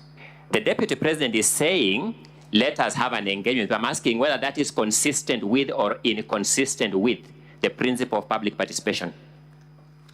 Again, as I said, we would imagine before a policy goes to cabinet, it has also been taken through public participation. Did you engage in public participation? And if you sit in cabinet, you raise objections to that policy, and if your objections are upheld, the policy falls. Which part of this statement by the Deputy President? If your objections, sorry, I'm not asking the question. Yes. Which part of this statement calling for empathy violates a policy decision of cabinet? We have the affidavit of Mercy Wanjau that clearly shows that the cabinet adopted a position on that. Did the cabinet adopt a resolution for unempathetic evictions? The Deputy President was in cabinet. He is the one who better placed to tell us. You are the move of this motion, and we are testing the Deputy President's statements against your allegation. Indeed. Did the cabinet adopt a resolution for unempathetic evictions? The cabinet adopted a resolution. Did the cabinet adopt a resolution for unempathetic evictions? Yes or no? A resolution for empathetic evictions. And the DP here is calling for empathetic evictions from what we have heard. True or not true? True. So that is consistent with the cabinet resolution. True or not true? Semantics. Mr. Speaker, has my question been answered from your understanding? I don't think it's been answered. Order, honorable senators. You note how the witness is answering the questions and make your judgment. Let's make progress. Let's make progress. If a witness is evading questions, Please, note that. Proceed. Mr. Speaker, you are right in that ruling, save that is doing this at the expense of my time and the Deputy President's time and at the compromise of the Deputy President's right to a fair hearing where he has to have adequate time, which means time managed economically. Proceed. Did the Cabinet approve unempathetic or empathetic evictions? Cabinet approved evictions in public interest. I'm asking a different question. Empathetic. Did the Deputy President call for empathy or lack of empathy? Empathy. Is that call by the Deputy President consistent or inconsistent with the Cabinet resolution? Inconsistent. Did Cabinet approve a resolution not to engage citizens in the demolitions? That I wouldn't know because I'm not a member of Cabinet. And yet you are saying that call by the Deputy President to engage citizens is part of the violation of the Cabinet resolution. In context. Mr. Speaker, Mr. Mutuse, Honorable, I sought to know whether the people you respect, the people who elected you, do you suspect they will respect you with this behavior you are showing here? Mr. Speaker, I will also request for your protection because the people of Kibwezi are not on trial. I didn't try Counsel for the Deputy President, just stick to the subject matter. Mr. Speaker, we seek that our witness not be subjected to barbs or badgering. The question whether he respects or the people respect him and whatnot. The allegation is clear in black and white. If we could stick to that, it would help. My learned colleague, Dr. Counsel, I've already ruled on that. I know, but my Lord, there's a question or issue here. Progress. I'll make the progress, Mr. Speaker, as you direct. Let's look at paragraph 72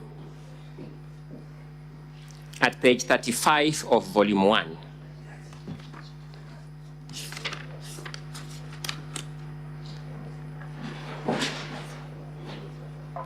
Page? Page 36, my apologies, 36. The original motion had 35, it's now 36 on the reproduced motion. Paragraph 72.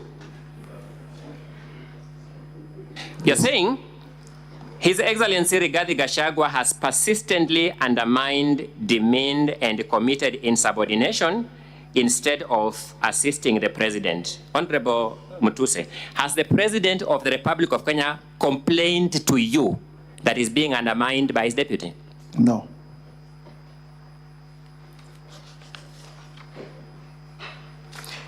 Does the Deputy President have another supervisor in the structure of government other than the President? The people of Kenya and Parliament. Have the people of Kenya complained to you that the Deputy President is undermining the President? Many of them. Have you presented before this court, this Senate, those complaints by the people of Kenya to you? I am their representative. Have you presented them, the complaints, the emails, the letters, the messages? You have given us screenshots here. Have you given them to this Senate that the DP is undermining the President? That I don't have, but I have presented the motion.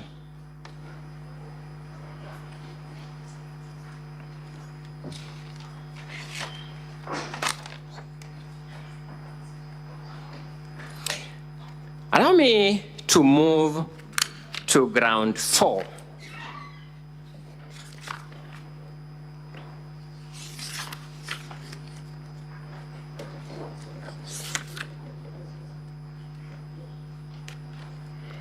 Let me start by asking this question.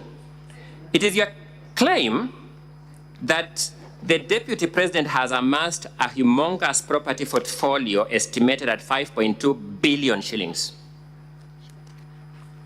That's ground 4? It is not.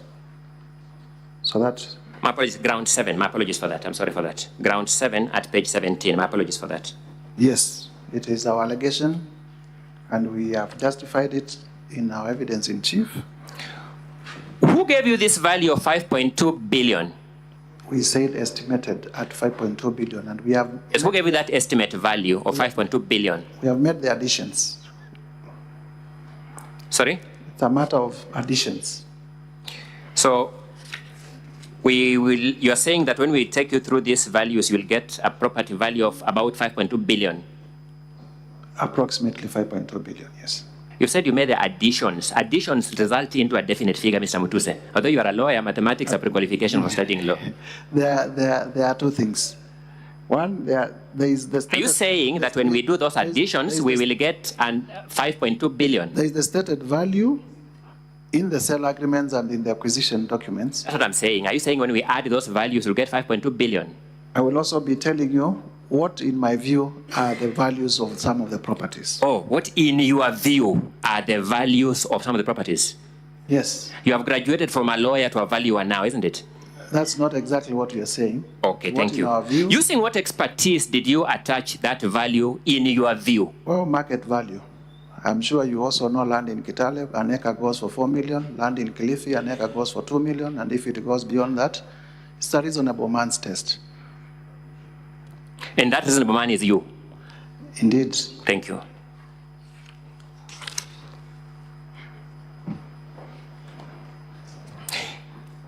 At paragraph 44, at page 18, yes, you have listed a company called Spiritway Limited in your motion.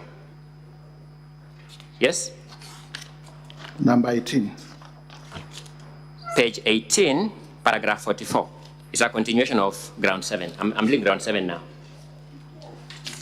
Page 18, Spiritway Limited. What wrong are you saying that company has done anywhere on earth? What wrong? I did state, I listed these companies. No, I'm asking Spiritway Limited. What wrong are you saying Spiritway has committed anywhere on earth? These are companies that are associated with His Excellency Riggy GACHAGUA. So, what wrong has GACHAGUA committed through Spiritway Limited? I'm dealing with this one now. Spiritway Limited. What wrong has he done through this one? It is one of the companies that we reasonably suspect are convicts, are used as special purpose vehicles for corruption. So, what proceeds of corruption have passed through Spiritway Limited? How much?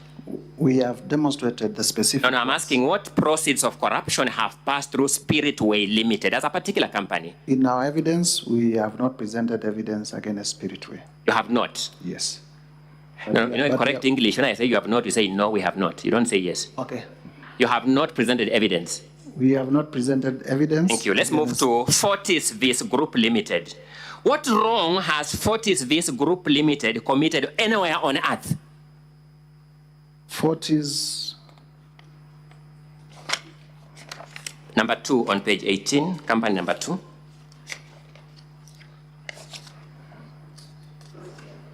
Sorry? We have no quarrel. Page 18 of 85 for volume 1. We have no quarrel with Fortis. Sorry? We have no quarrel with Fortis. I didn't get the answer. We have no quarrel with Fortis. You have no quarrel with Fortis Vis Group Limited? We have done that. What is it doing in this motion, Mr. Mutuse? Decorative. It is one of the companies associated with His Excellency Riggy GACHAGUA. What is wrong with Fortis Vis Limited being associated with Riggy GACHAGUA? What is wrong with that? At the time of submissions, we'll be stating why we think there is something wrong. No, we want that question answered now so that we will submit on it. What wrong has Fortis Vis Group Limited committed anywhere on earth? Why would one person own 25 companies doing the same things? What law prohibits a person owning 25 companies? What law? I think counsel for the Deputy President, the Honorable Mutuse has said he has no quarrel with that company. Which is what settle it. You know, Mr. Speaker, I made an opening statement. In my opening statement, I said we have allegations that oscillate from the false to the ridiculous to the embarrassing. If he just answers and I keep quiet, I will fail to demonstrate the oscillation. I want these distinguished senators in their conscience to know what exactly we are doing here. Because they were given an 85-page motion to deal with. This is part of the content of 85 pages. Surely, Mr. Speaker, for Mr. Mutuse to tell these senators that he brought them this company just as a name, I don't know how dignified this house would feel, but if I sat where this house sits, I would feel that's undignifying. Proceed, counsel, with your cross-examination. So you say one person should not own 22 companies, isn't it? I've said I do not have. No, you've said so. That's your answer. I don't have problems with Fortis. That's correct. Who are the shareholders of Fortis? Fortis is Kevin Riggy and Keith Ikino Riggy. The only crime being they are children of Riggathi Gachagua. Indeed, they are children of Riggy. Are they prohibited as children of Riggathi Gachagua from holding shares in a company? As proxies? Are they prohibited from holding shares in a company? Not at all. So what proxy business has Fortis Vis Limited done? Because you keep saying as proxies. What proxy business has Fortis Vis Group Limited done? I have already stated that we do not have any problem with Fortis. But you have put it in your impeachment motion to support one of your grounds. It is there. Without any problem with it. It is there, and we have stated the reasons why it is there.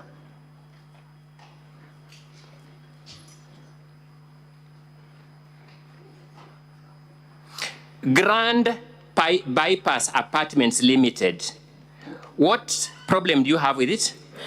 We do not have a problem with it. This company that you have listed, you have no problem with it? We do not have a problem with it. But you have put it as one of the grounds in your impeachment motion. It is one of the companies associated with Riggathi Gachagua. And there is no problem with listing and saying, I am focusing on this one and I am not focusing on this one.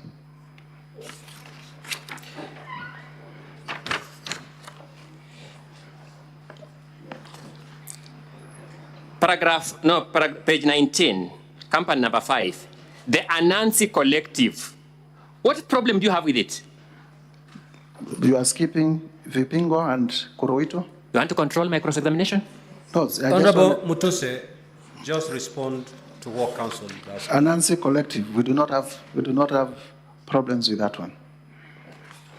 BioVet Kenya Limited, what problem do you have with it? We do not have a problem with it. Calvary Creed International Limited, what problem do you have with it? We do not have a problem with it. Cosmia Venture Limited, what problem do you have with it? We do not have a problem with it. But we have a problem with number Delta Delia Merchants Limited, what problem do you have with it? Not at all.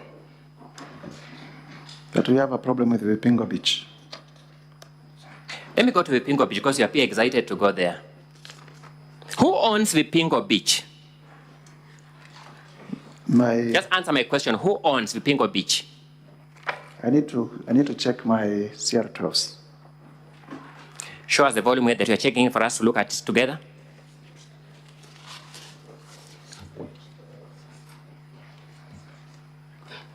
Mr. Speaker, I wouldn't mind a time indication of how much time I've spent. Vipingo Beach, on volume 2A, page 18. You spent 40 minutes of the 2 hours, and Thank you. There's an additional 10 minutes for when we had a problem with the video. Thank you so much, Mr. Speaker. Give us the page number kindly. Page number 18 of 123, volume 2A. Yes, proceed. Who owns Vipingo Beach? Keith Ikino Riggy, Kevin Gachagua Riggy, and the estate of the deceased James Derito Gachagua. Let me go back to the beginning. You're a lawyer by profession. Yes, I am. You know the meaning of ownership of a company? Yes, I do. How is ownership of a company manifested? In shareholding and... Okay. How many shares does Keith Ikino Riggy hold? According to your own exhibit.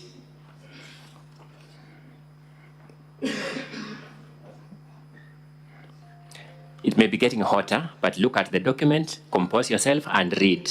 How many shares does Keith Ikino Riggy hold according to your own document? They are not indicated.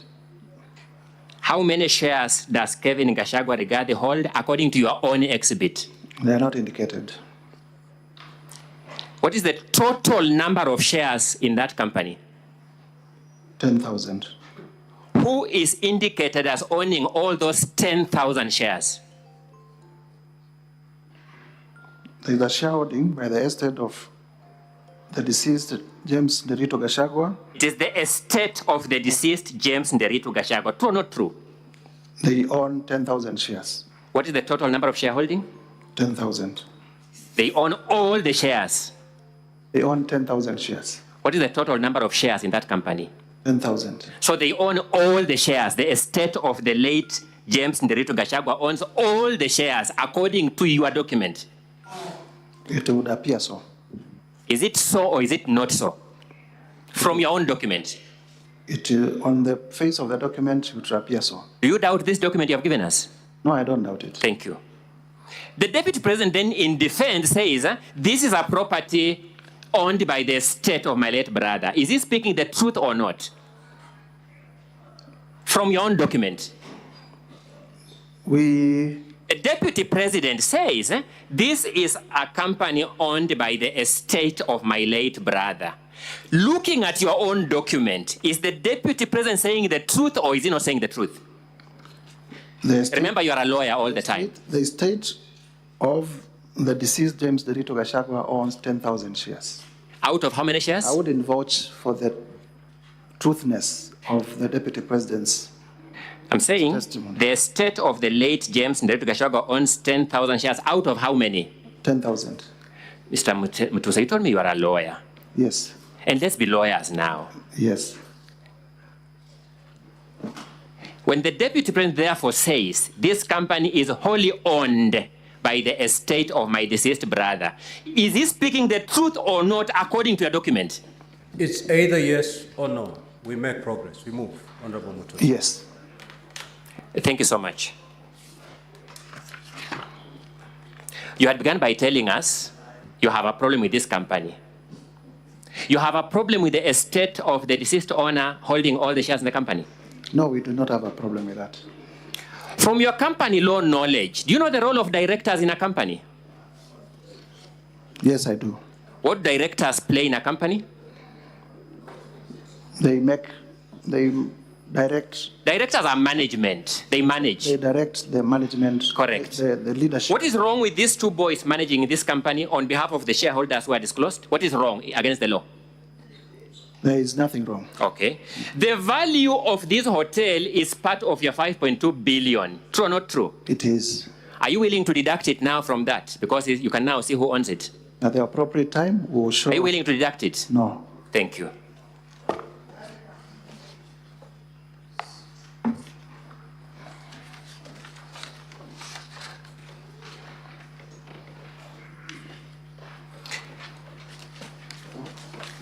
So I was proceeding for you stopped me to deal with Vipingo and I've dealt with it. I hope to your satisfaction. Are you satisfied? We can proceed. Heartland Supplies Limited, what problem do you have with it? If you could remind us, that was page? Oh, sorry, page 20 of 85, company number 14. Volume 1, eh? Volume 1, yes.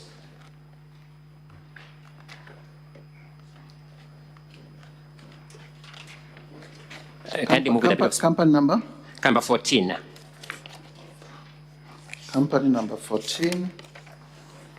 Just to confirm, we are on the same page. This is Heartland Supplies Limited. Yes. We have no quarrel with Heartland Supplies.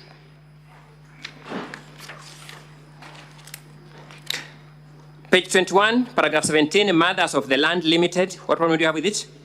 We have no quarrel with Mothers of the Land. Number 18, Pioneer Medical Kenya Limited. What problem do you have with it? We don't have a problem with it. Overleaf, page 22, Reader Furniture Mart Limited. What problem do you have with it? We do not have a problem with it. Royal Crimson Ventures Limited. What problem do you have with it? No, not at all. Technical Supplies and Services Limited. What problem do you have with it? We do not have a problem with it.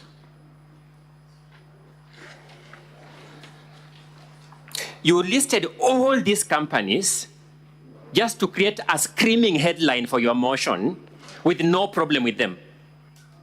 We listed all these companies to show that they are associated with persons close to the Deputy President and that they are companies that are either used or can potentially be used for purposes of corruption and money laundering. Okay. They can potentially be used. The DP intends to use them in future, so this motion is preventive. Indeed, we are addressing fears. You have come here to address fears that DP may use this company in the future to commit corruption. Indeed, yes. That's why you want this Senate to impeach the DP on this ground. We have also shown... No, that's why you want this Senate to impeach the DP on this ground. There are some that we have shown have been used. I've taken through a number of companies, Mr. Mutuse. I've taken a number of companies, yes, one by one. Yes. You have said you have no problem with them. We have no problem with the ones that we have said we have no problem with.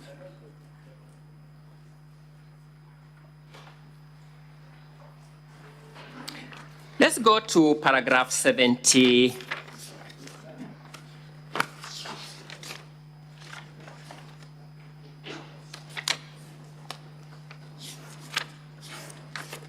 A. 78A.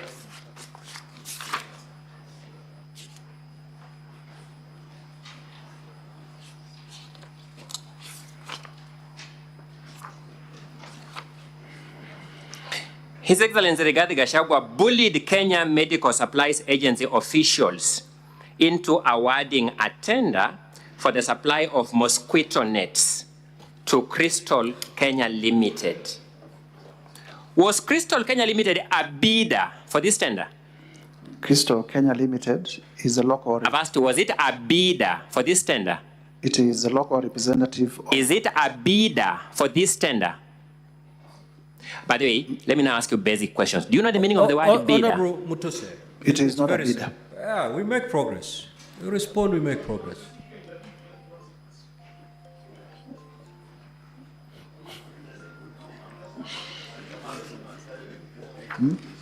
So let's read the allegation, the particulars. Yes.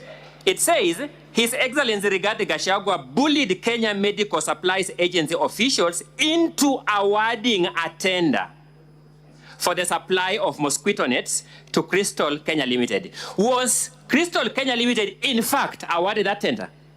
They were not a bidder. Were they, in fact, awarded that tender as your ground alleges? No, they were not. So why are you alleging that they were bullied into awarding the tender? Why are you alleging when they were not awarded?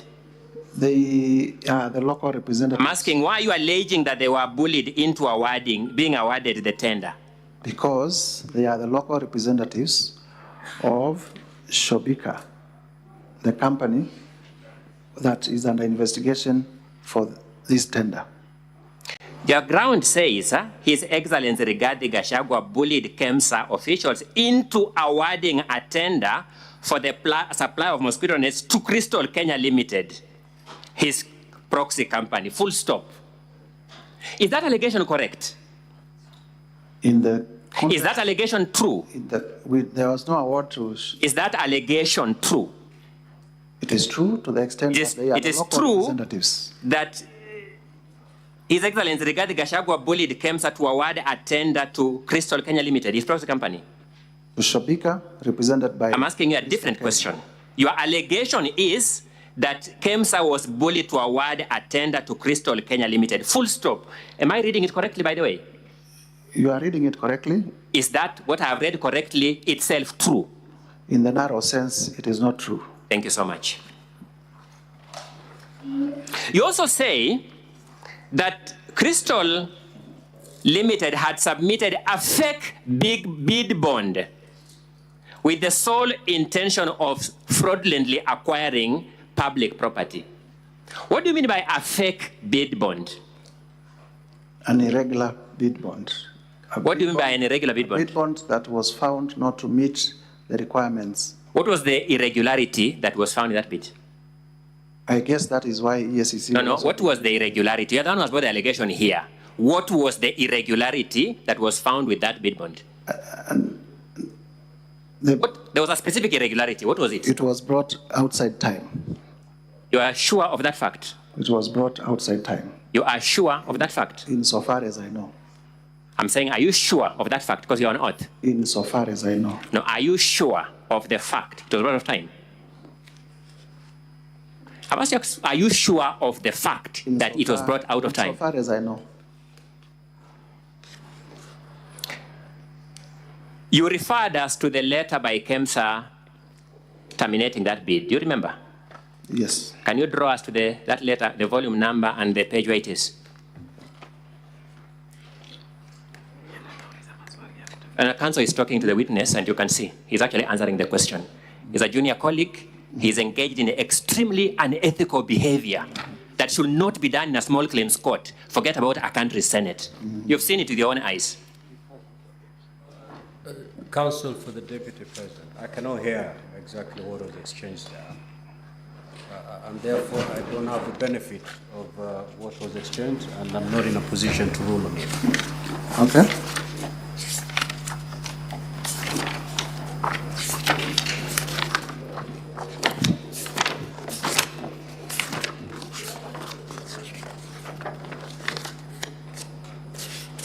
Let's make progress. Yes, I'm coming to you shortly.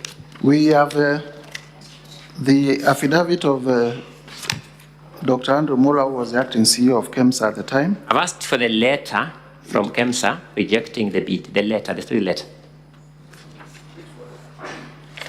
In our volume 1, from page 67, you are asking for which letter? As if you refer to the letter by KEMSA that rejected the bid by, in this mosquito net deal. No, I referred us to the messages from Honorable Riggy Gachagua's son to the children, to the CEO. Let's go to that directly. Let's just go to that issue directly so that we finish with it now that you have raised it. Are you referring to the document at page 70 of volume 1? Yes, indeed. From which phone number is that message coming? It's it needs to be read. But from which phone number? You know a phone number? With paragraph 4. I've asked from which phone number? Just give me the phone number. Plus. It is sending the message. Plus 254-717-871-036. I'm asking at that page, we can see a screenshot of a message. Is that screenshot telling us the phone number is coming from? It is not. It is not. Yes.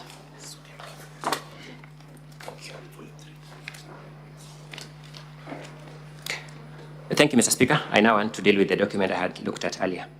Let's look at volume 3 of the governor's, sorry, the deputy president's documents. You have it.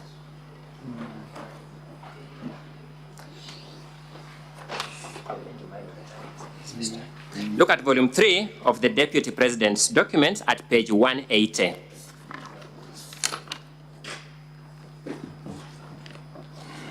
Yes, there we are. That is a letter from KEMSA. Yes, on the face of it. It is addressed to Shobika Impex Private Limited. Yes.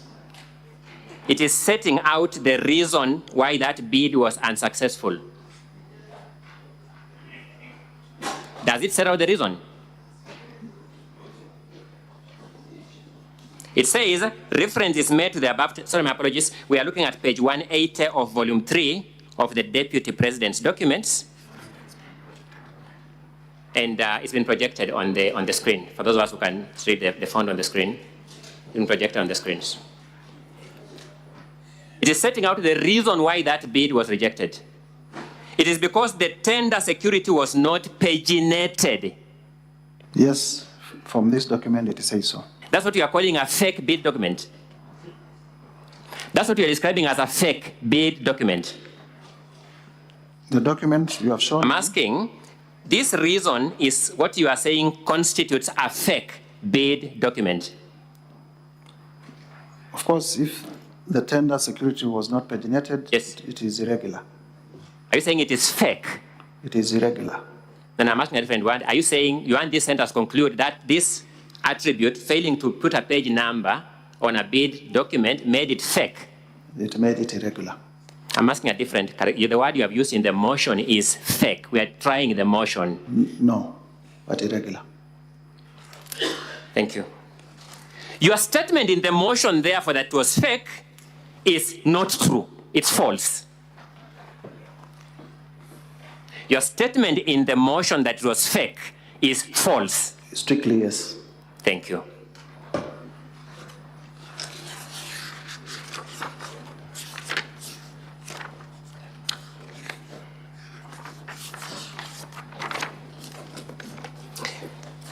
Let me move to a fairly different limb of argument. And this is now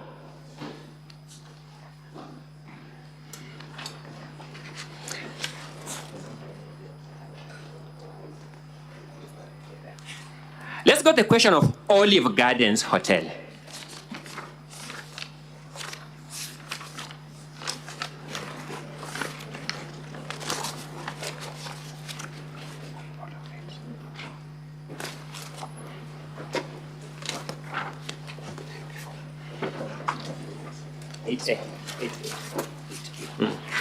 Have it. I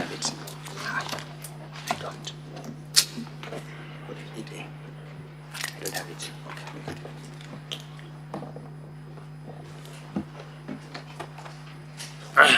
Thank you, Mr. Speaker. We have some massive documents here. Sometimes you... Let's deal with the affidavit of Peterson Njomo Mushira. Indeed.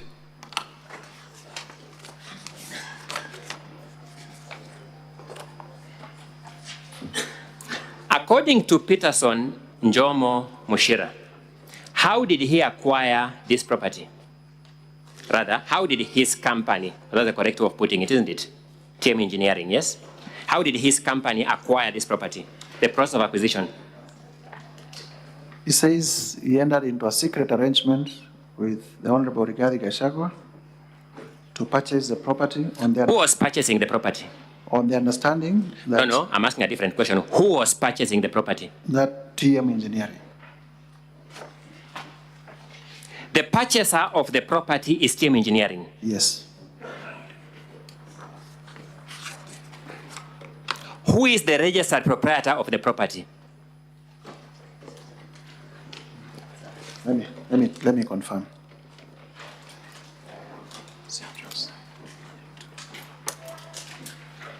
This is the Olive Gardens.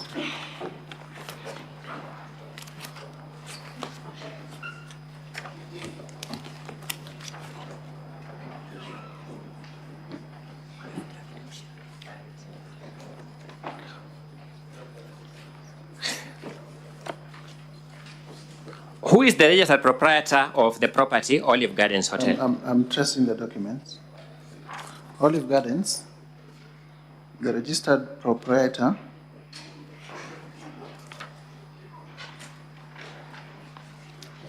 is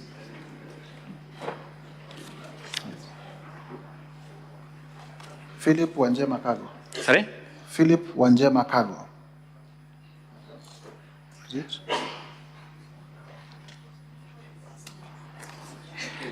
Can you reverse the page, the volume and the page you're looking at? This is the volume 2A, page 10 of 123.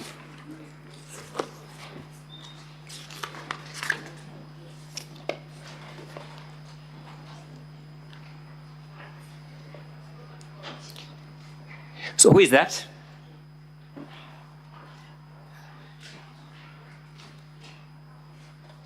Who is that? Is Philip Wanjema Kago. I'm asking, who is he? Do you know him? I don't. Let's look at your affidavit of Njomo. Yes. First, you concede, he says the deputy president requested him to buy the property. No, requested him to buy the property as a fact. In the deputy response. I'm talking about what Njomo is saying. Njomo is saying the deputy president requested him to buy the property. He entered into a secret arrangement. No, requested him to buy the property. As a matter of fact. Yes? Yes. He bought the property. Yes? Yes. On certain terms of a secret arrangement, according to him. That the arrangement was that? That the deputy president would buy the hotel. Would buy the hotel from him. By refunding the money. Would buy the hotel from him by refunding the money. Yes. Has he in fact bought it?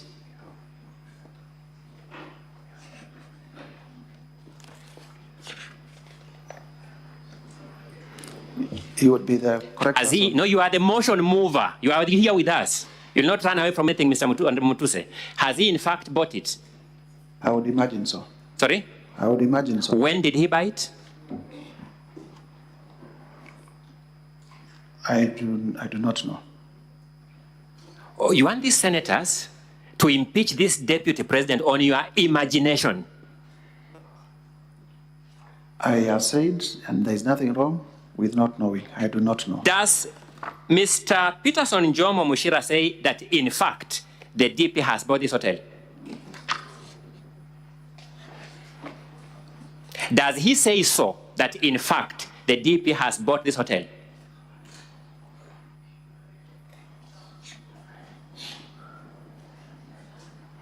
He says. Does he say that, in fact, the DP has bought this hotel? Yes or no?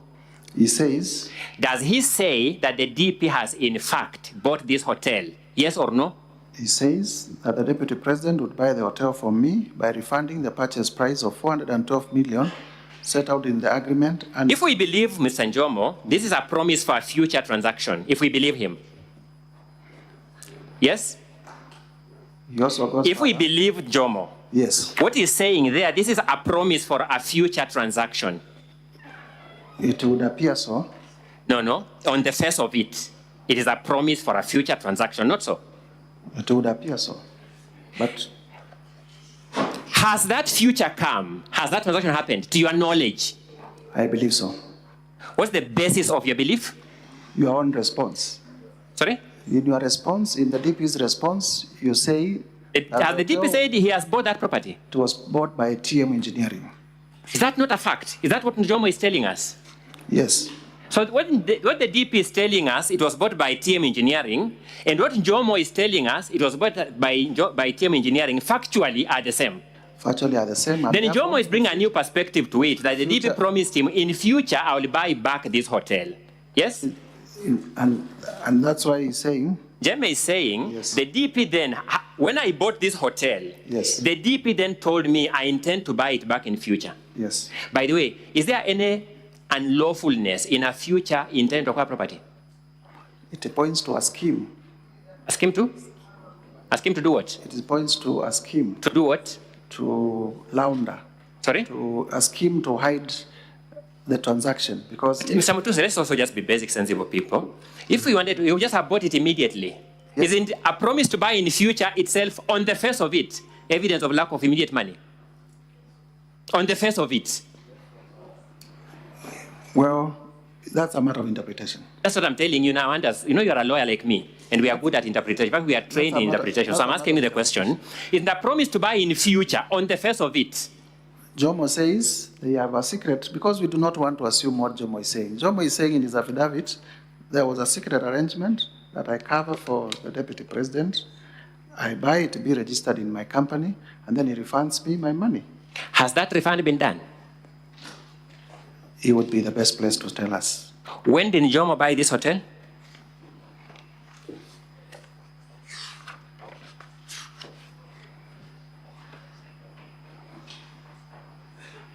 It's around March 2023 from the affidavit. Is that not true? On around 31st March.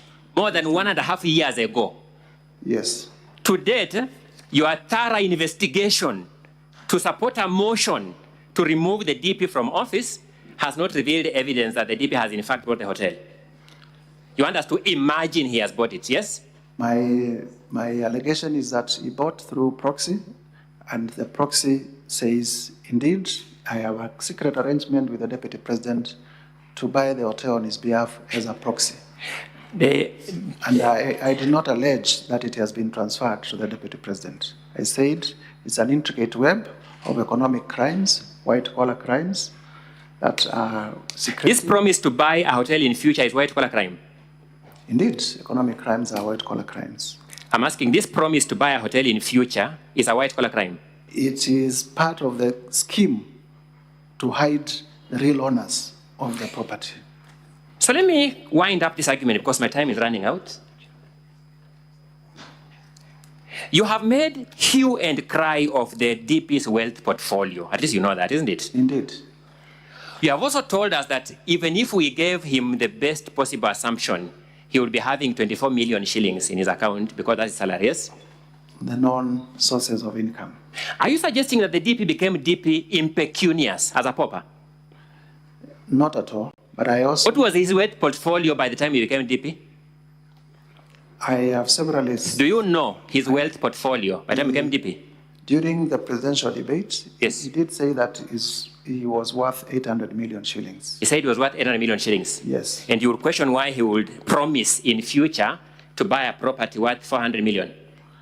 And I question why... Do you know the formula he wanted to use to buy the property, whether to liquidate his wealth to acquire it? Do you know the formula he wanted to use in future to buy the property? That would be for him to say, not me. I'm asking whether you know. You are the one to establish this charge. Do you know the formula? I have demonstrated that the formula is corrupt and the sources of the wealth are unexplained. Which wealth has unexplained sources that you explained? I have shown... I thought you began by Vipingo, which we have dealt with you. All the way from Nyeri, treetops, all the way to Vipingo. We will have our time, our day. Sorry? In terms of Vipingo, we will also be able to show. When? We still have time for submissions. Or you're going to call more evidence? No, we are not calling evidence. We'll just point out to the other documents, because we were reading documents in isolation. We'll also show other documents that point out to his ownership of the Vipingo Hotel. Mr. Speaker, may I invite my colleague, Mr. Masharia, to pick up from there? And thank you very much. Thank you, too.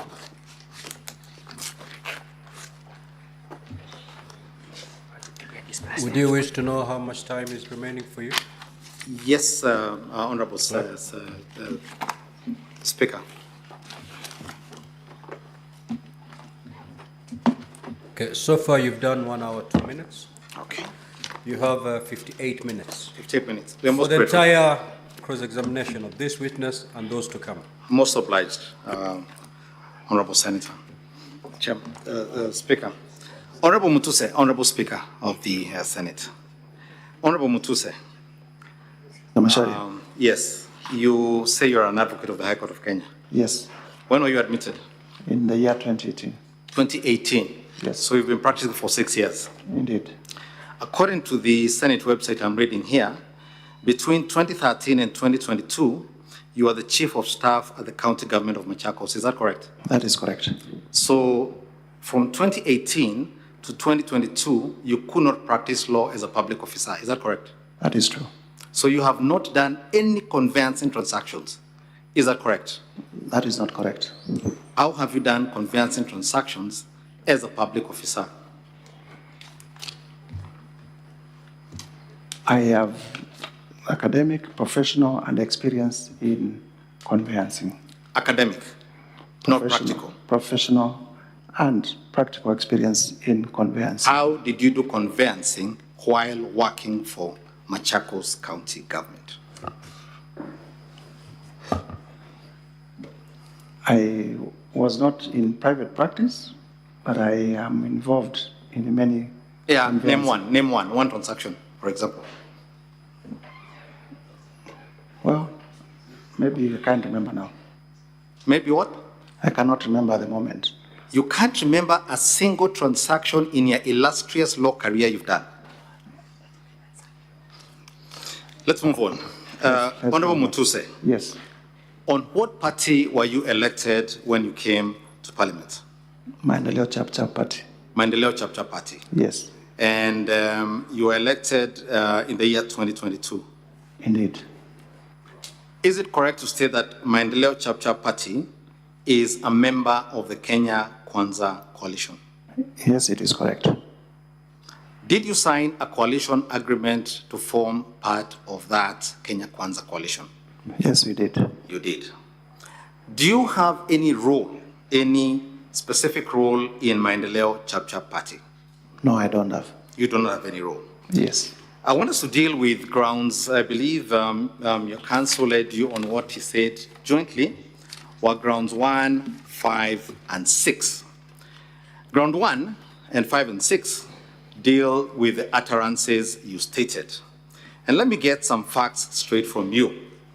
You said one of the things that vexes you the most about these utterances, you mentioned sensationally Rwanda, you mentioned Sudan, you mentioned various countries having problems. Is that correct? Yes, indeed. And you said that my client, the deputy president, was a DO in Molo during the clashes. I said, it is said that he was a DO in Molo during It the is class. said. Yes. So this is not a fact. Yes or no? It is not correct that he was not a DO in Molo. I do not know it out of my own information, but it is public information. What do you mean by public information? Either he was a DO or he was not. Can you confirm yes or no? Was he or wasn't he? Or don't you know? He was a DO? He was, no, Molo, please, let's not waste time. Was he a DO in Molo or was he not, to your knowledge? It is publicly alleged that he was a DO in To your knowledge, not to the public, to you, Mutuse MP Kibwezi, was he a DO in Molo or not, to your knowledge? I believe so. I'm not asking for your belief or imagination. Do you know or do you not know? Well, I do not have it as a matter of fact. Okay, let's move. Now, you confirm that you are a member of the Kenya Kwanza Coalition. Yes, indeed. Please go with me, if you will. Yes. To page 417, honorable members, 417 of volume 3 of the Deputy President's documents. That one.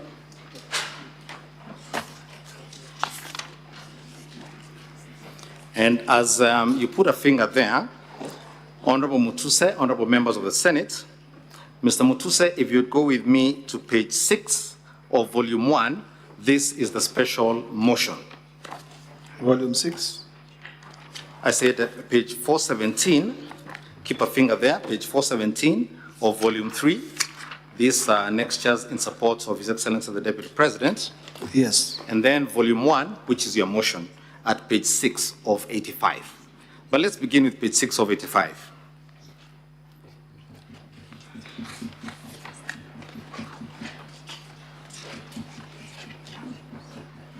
You're there, page 6? Yes, I'm there. You're there. Yes. This is the allegation you see in the middle there, and I'll read for you quickly so that we don't get stuck, which begins with the words, a government is like a company. Can you see that? A government is like a company. You can see that? Yes. I want you to show me where in that paragraph the word tribe, ethnic, kabila appears, even once.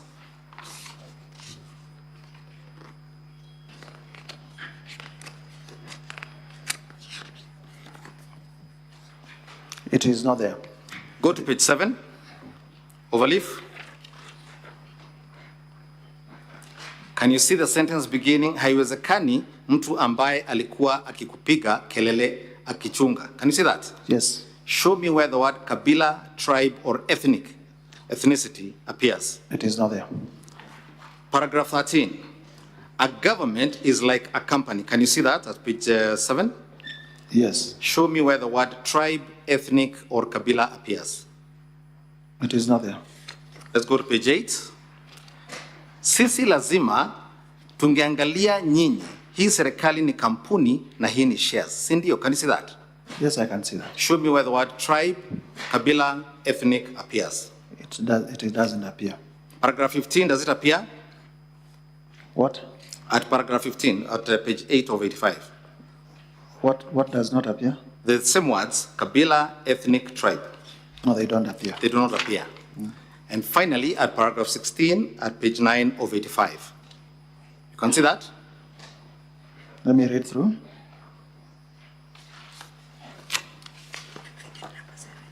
I can see nikuwe nikichunga mambo ya watu wa mlima. Very good. So Mlima is a tribe. Is a region. Is a region. Can you please name for me the counties in that region? Several. Central is not a county. I've said several. Several, there are 10 actually. Read them out. Kiambu, Murang'a, Nyeri, Embu, Rakanithi, Meru, Nakuru, Nakuru, Laikipia. Laikipia. Which other one? The 10, all of them. Okay. Now, do all those 10 counties have one tribe?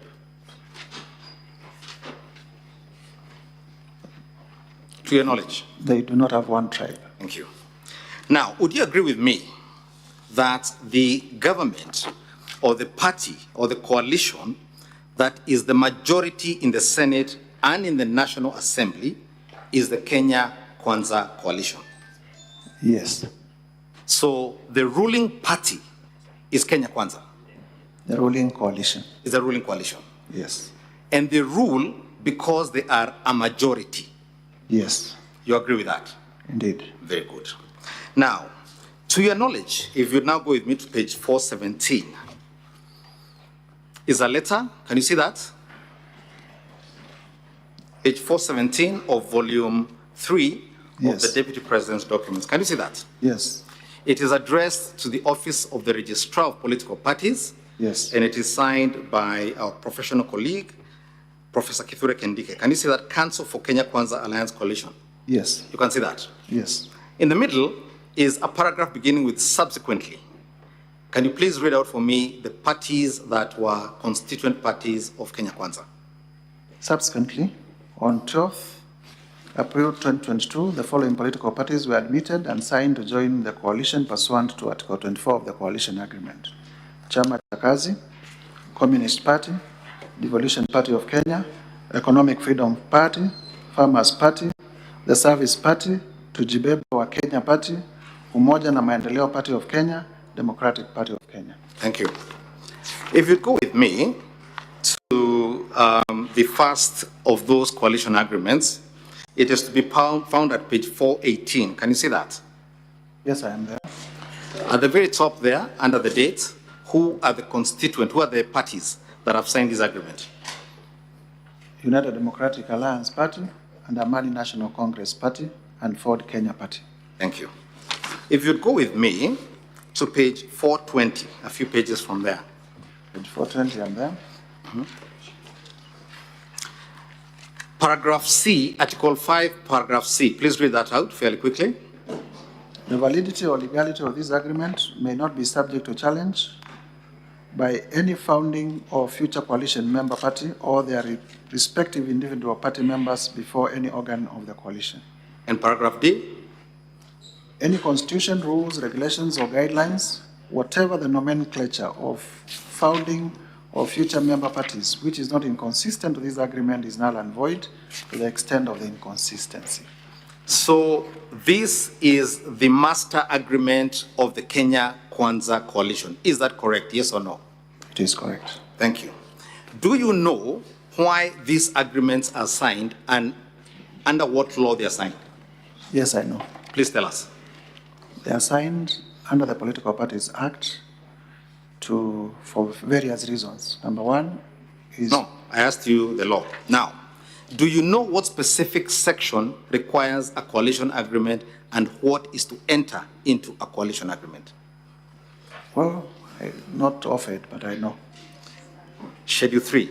Does that ring a bell for you? The Schedule 3 is what states what the elements of a coalition agreement. As a member of the Kenya Kwanza coalition, according to you, yes, are these agreements of your coalition drawn in accordance with the law?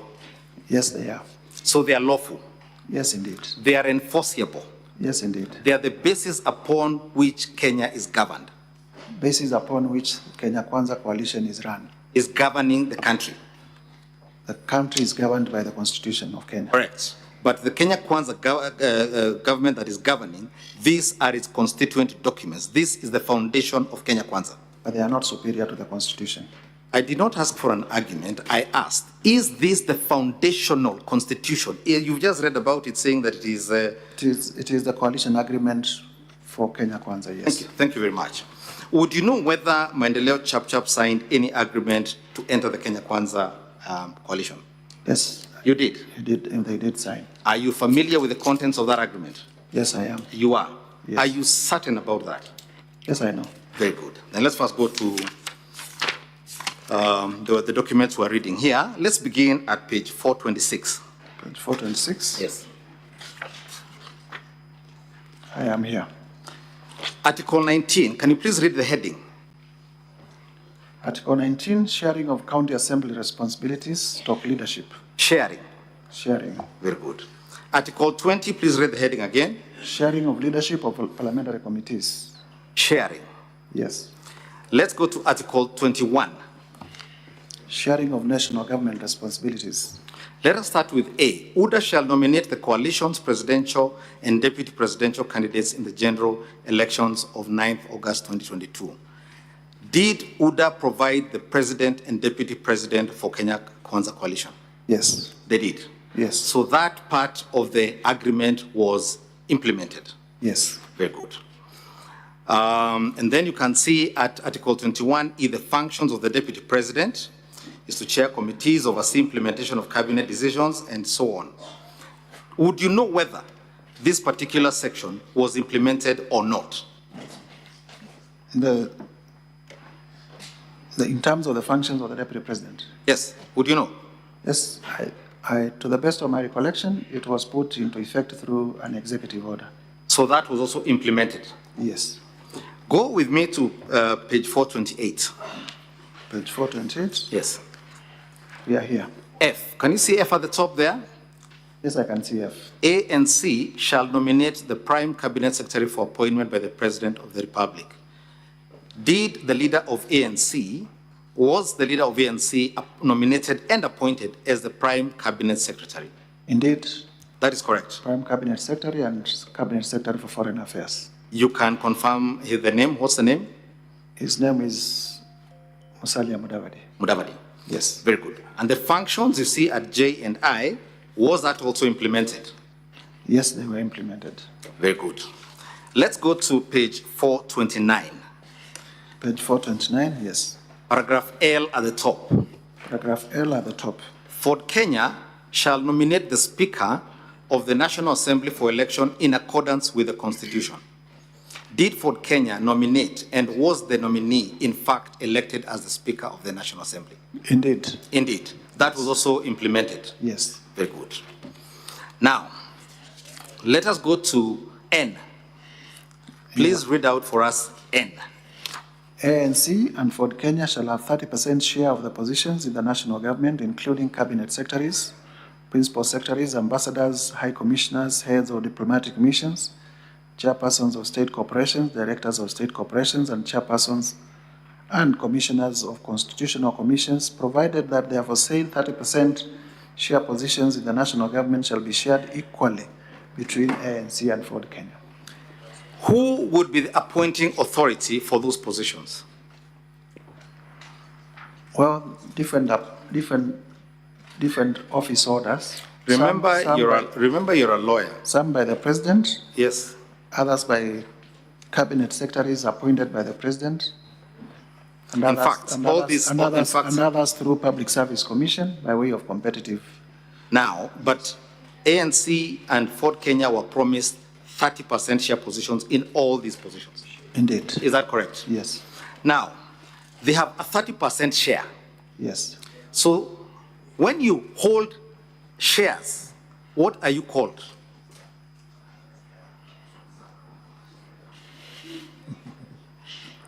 Okay. In a company, they are called shareholders. I do not know what they are called in a political party. I'm talking about English. When you hold shares, what are you called? Shareholder. Thank you very much. So ANC and Ford Kenya are 30% shareholders in Kenya Kwanza, correct or not? They are 30%. You have just told us when you hold shares, you're a shareholder. Please, Mr. Mutuse, do not fear. Speak the English. Okay, they are 30% shareholders. They are 30% shareholders? Yes. Thank you. Let's go to Article 22. But not in a company.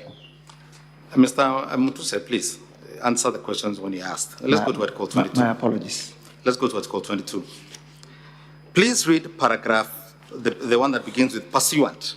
Pursuant to the principles of equity, national development, and fair allocation of national resources, the Kenya Kwanza Alliance administration shall endeavor to fulfill the following developmental obligations in the ANC and Ford Kenya strongholds of Western Kenya within the electoral period starting 2022 and ending in 2077, on a priority basis. Stop there. Please tell me, what are the ANC and Ford Kenya strongholds in Western Kenya? As a member of the coalition, please tell us. Come again? What are the Ford Kenya and ANC strongholds in Western Kenya? Western Kenya? Yeah. Read for us the counties. Or you want counties? Of course. That would be the county of Bungoma, the county of Kakamega, the county of Vihiga, the county of... which other one? I am the questioner, you're the motion mover. Please answer. Now, primarily those ones. These are priority projects for one region, correct? Yes. And this is a shareholders agreement, correct? This is a coalition agreement. Coalition agreement. It says shares. You've just told us that here yourself. Because it has a heading. Now, let's read the projects. Go to A. Completion of all existing incomplete or stored bitumen road projects within the aforesaid counties is at 9th August 2020. Let's stop. These are projects for one region, correct or not? Yes.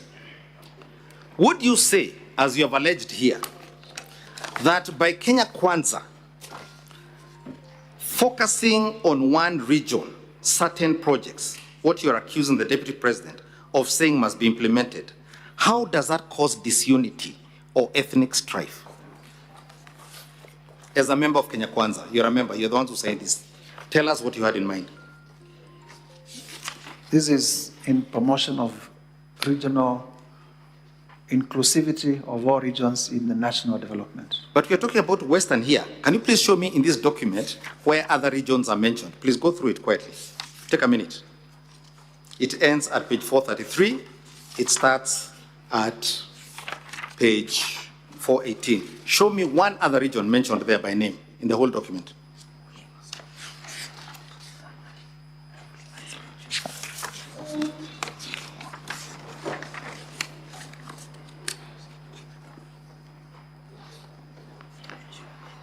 This is a coalition agreement specific. Please, Mr. Mutuse, answer my question. Is there any other region mentioned by name in this document? There is no other region. Thank you very much. Thank you very much, Mr. Mutuse. Mr. Mutuse, please. Mr. Mutuse, please answer. Region. Focus to my question.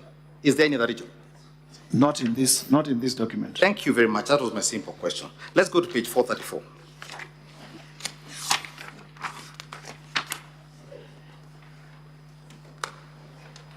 Who are the signatories to this agreement? Several. Name them. William Ruto. Yes. Musalia Mudavadi. Yes. Moses Wetangula. Veronica Maina. Simon Gikuru. And Chrysanthus Wamalwa. And it is witnessed by who? Professor Kindiki. Do any of these persons bear the blame as you pile on the Deputy President for causing ethnic strife by focusing on one region in a document? None of them has made pronouncements to similar to. They're in the document. This is an agreement, and it has been implemented. And none of them has a motion on the impeachment. So let me understand this, and be careful with the answer here. Yes. Your problem with the Deputy President is that he spoke out aloud what was written in the agreement that formed the government. Yes or no? There is no way I've...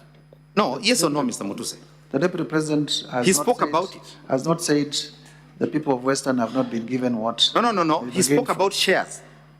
We've read. He said everybody deserves their share. So it is in the agreement you've confirmed. But we have also to be faithful to the agreement. We have to be faithful to an agreement that gives shares. A coalition agreement. But we mustn't talk about it.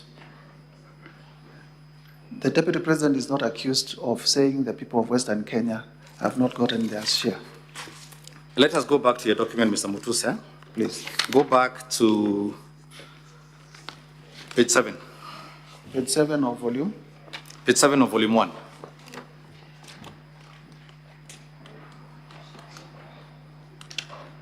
Yes, there we are. A government is like a company. I did not say it is a company. I said it is like a company. In every company, there are shares, preferential shares and ordinary shares. When there's an AGM, non-shareholders do not vote or attend. When there are dividends to be divided, they're divided according to the number of shares. This is the truth. A government, and this is the government being formed here. So, Mr. Mutuse, are you saying that the problem is that the Deputy President spoke out aloud what was written in an agreement deposited with the Registrar of Political Parties and which formed the government? I am not saying that because there is nowhere in the coalition agreement we spoke about a company. All right, let's move on. Let's go to the agreement at page 435. Yes. Can you see that? Yes, I can see it. What is this agreement? Who are the parties to this agreement? Kenya Kwanza Coalition and Pamoja African Alliance Party, otherwise abbreviated as PAA. PAA. Let's go, if you don't mind, to page 438. Page 438. Yes. Yes. Can you see Article 7? Yes, I can see Article 7. Please read what it says. Priority projects and programs. Upon winning the presidential election scheduled for 9th August 2022, the coalition administration shall ensure the following within the 2022-2027 development cycle. You want me to read all? Or let me make it short for you. Between Article 7A and 7I, I want you to tell me whether any other region other than coast is mentioned in those priority projects. This is page 438 of volume. Want me to check? Volume 3. Want me to take a minute to read? No, just please flip through in a second. It shouldn't be long.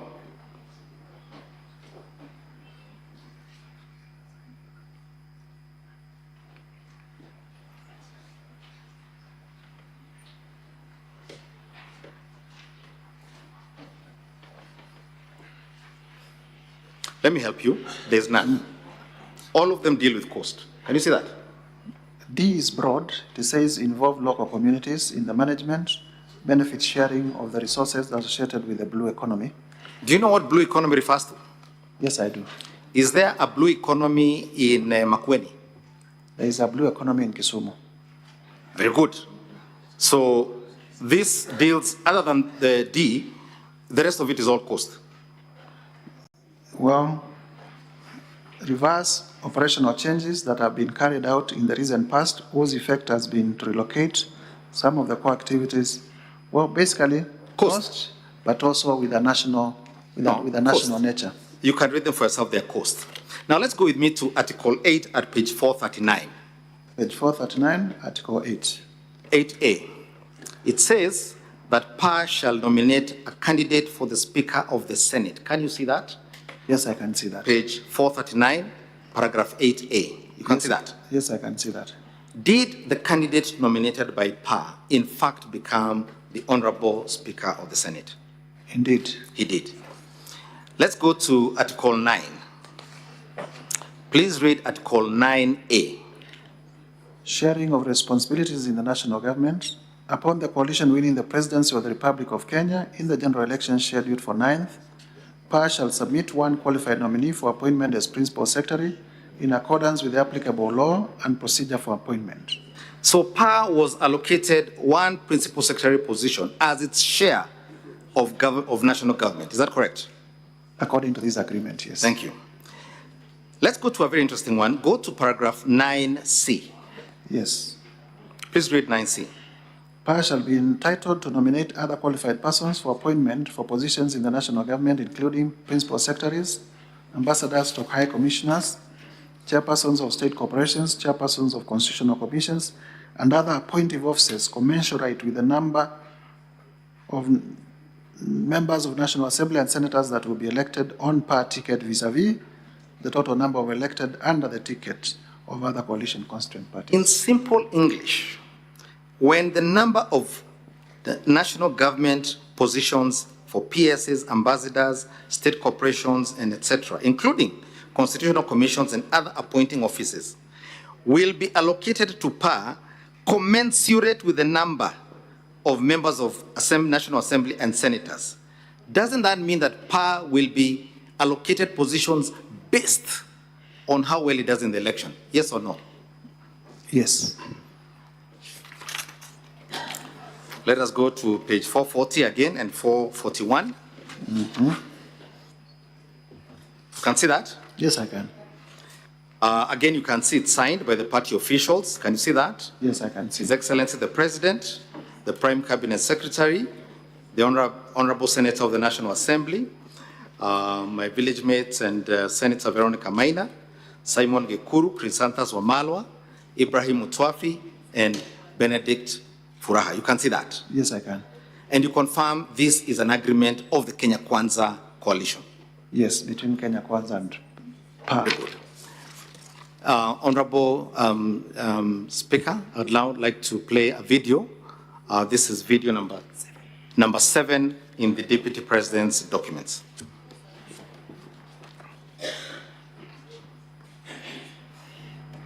Hapa Murang'a mumenipatia waziri ambaye anasimamia fedha yote ya Kenya. Anaitwa Profesa Njuguna Ndung'u. Hapa Murang'a mumenipatia chairman ambaye anakusanya ushuru yote Kenya. Anaitwa Bwana Maura, anatoka hapa Kandara. Na nyinyi watu wa Murang'a, waziri wa maji ndio huyu yuko hapa. Kwa hivyo kama kuna watu shareholders wakubwa wa hii serikali ni watu wa Murang'a. Na hiyo kazi ingine yote tutahakikisha kwamba inatimia. Stop there. Watu wa Murang'a tumekubalia. Honorable Mutuse. Council. Who was speaking in that video? The President of the Republic of Kenya, William Ruto. What words did he use? What did he say to the people of Murang'a? That he has appointed many of their locals into his government. Did he say, nyinyi watu wa Murang'a ni shareholders wakubwa wa hii serikali? Yes, he did. He did. Yes. And what, among other things, is one of the primary duties of the Deputy President? To deputize for the President. To assist the President? Yes. When the Deputy President assists the President in talking about shareholders, how does that become an impeachable offense that does not attach to his principal, the President? That is not one of the functions assigned to the President by the Constitution. It is one of the functions in your founding documents. So he's assisting him in that function. It's politics. What is the problem with that? He's the deputy party leader. For UDA. Well, I wouldn't know that. You wouldn't know? Yes. Let me ask you. Before you filed this motion of yours, which my colleague Elisha Ongoya calls false, he used some other words. I can remember them. You can remember them? Yes. Do you want to, now that you know what you have done, what are they? No, I can remember Ongoya's words. What are they? Now that, describe yourself. What was it used? Go ahead. You can ask him for assistance. Now, when you say that the Deputy President used words in support of something the President himself said, how does that become insubordination? I have not said that the Deputy President used words in support of what the President said. So when the President says to the people of Murang'a and not to the people of, say, Makueni, that nyinyi ni shareholders wakubwa wa serikali, is the President's words likely to incite ethnic hatred, violence? Rwanda, are the President's words likely to turn us to Rwanda, as you suggested? The President is not on trial. Sorry? The President is not on trial. Oh, I see. So his assistant who assisted him do the thing. Counsel for the Deputy President, you have 30 minutes. I'm most obliged, Mr. Speaker. Mr. Mutuse, yes. By assisting the President in something the President said, signed, and effected most of these appointments, would you confirm with me that most of these appointments, for example, Principal Secretary, were made by the President? Yes, indeed. Cabinet secretaries were appointed by the president. Yes, indeed. In fact, under the Constitution, does the deputy president have any power to appoint anybody? Sorry? Not expressly. No. If it's by insinuation, tell me where, which law, what law are you talking about? The president can sign an instrument for him to deputize by way of signing an instrument of appointment. Sorry? Maybe the president can delegate some power of appointment. Are you aware of any power delegated in this government? I am not. Is there any you know of? I am not. You're not aware of any? Yes. Okay. Now, one of the other allegations is that the deputy president, in these utterances, thereby ensured that other regions did not have adequate development. Is that correct? That they have the potential to discriminate. Potential to discriminate. Let me ask you something, and this is a question not just about this allegation, about the companies you said, about all the things you've said here. Yes. Before you filed your motion, yes, did you write to the deputy president to ask him to explain himself? I was not under obligation to do so. You are not? So I did not. I want you to go with me to page 431. Page 431 of volume? Volume 1, the same volume we're reading here. Volume? Volume 3. Page 431. Yes, page 431.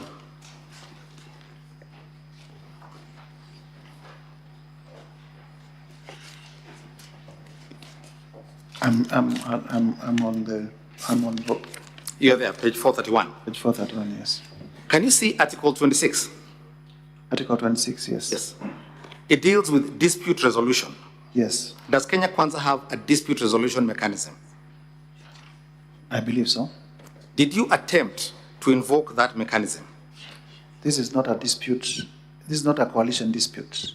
Okay. It's not a coalition dispute. I asked this question because I asked you, did you ask the deputy president why he said any of these things? Whether he was acting on presidential instructions or why was he doing it? Did you ask? I did not. You did not ask him? I did not. Did you ask him about these companies you are saying, what he does with them? I did not. You did not. Did you ask him about these companies, these parcels of land? Did you invoke your Article 35 rights to find out the truth? I did not. So you just jumped straight into these allegations with a motion that has animated the whole country with rumors. There is no requirement for me to write to the deputy president to ask for any clarifications. Let me get this right. You're saying there was no obligation on you to verify the facts before filing the motion? I verify them with the necessary organs of the state. What are the necessary organs of the state you verify them with? Registration of companies. Yes. They are able to verify ownership with the business registration services. Yes. And others. All right, let's go to another area now. I want you to go with me to page 497. Page 497 of volume 3. Please go with me to page 497. Go to page 497. Yes. You're with me there? Yes, I am. Page 497, can you read at the top there what it's called? Kenya Yes. North and Northeastern Development Initiative. Yes. NEDI. NEDI. Mission Aid Memoir. Yes. March 27th. Yes. To April 6, 2023. As far as you're aware, does the deputy president come from Northeastern Kenya? No, he doesn't. He does not. If you go with me, you can see this is about frameworks for how that area will be developed. But I want you to go with me first and foremost to page 500 and page 501. 500 and 501. Yes. Yes. You can see that? Yes. Now, you can see there are 28 programs that were being undertaken under that program. Can you see that? Yes, I can. You can see that? Yes. Now, go with me then to page 502 and 503. 502 and 503. Yes. A list of participants. A list of participants. You can see that? Yes. The top 10 participants are from which office? Office of the Deputy President. And there are many other leaders of Kenya there. Can you see that? Page 502 and 503. People from different communities, I can see. You can see that? Yes. I want you now to go with me to page 505. Yes. Can you see Annex 2 at the top there? Active NEDI projects data. Can see that? Yes. It lists a name and then it has World Bank funding financing US $1 million. Can you see that? Yes, I can. Can you see NEDI share in US dollars? Yes. If you could get your assistant as I lead you in another area to do the totals and confirm that the total for the World Bank funding is $3.8 billion, the total World Bank funding for the country. Okay? Your assistant there can help you with a computer, which is 514 billion Kenya shillings. Okay? The NEDI share being supervised by the Deputy President in that column, he can confirm as we go on over something else, is $1.99 billion. The percentage of dollars allocated to the NEDI area is 52% of the national figure. Okay? Would you say that is marginalization by the Deputy President's office?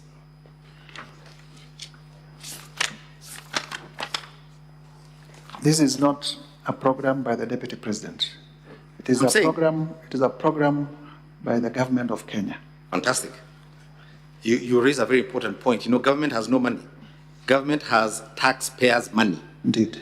The question is how it uses it. Yes. It borrows money and taxes. Yes. This program is run by the Deputy President's office. Yes. So all I am asking is a program run by the Deputy President where 52% does not go to the region he comes from. Is that likely to cause ethnic hatred?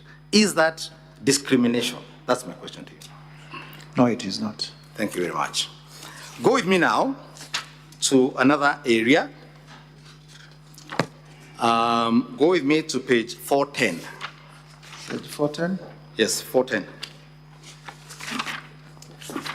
Honorable Mutuse. Yes, Council. You have said that the Deputy President acted beneath his office and violated his oath of office by criticizing the Director General of the National Intelligence Service. Yes. In public. Yes. And you say that is a terrible thing. Yes. It's the worst thing a Deputy President can do. Yes. Okay. Now, if you go with me to the constitutional provisions that deal with security, I believe that's Article 2.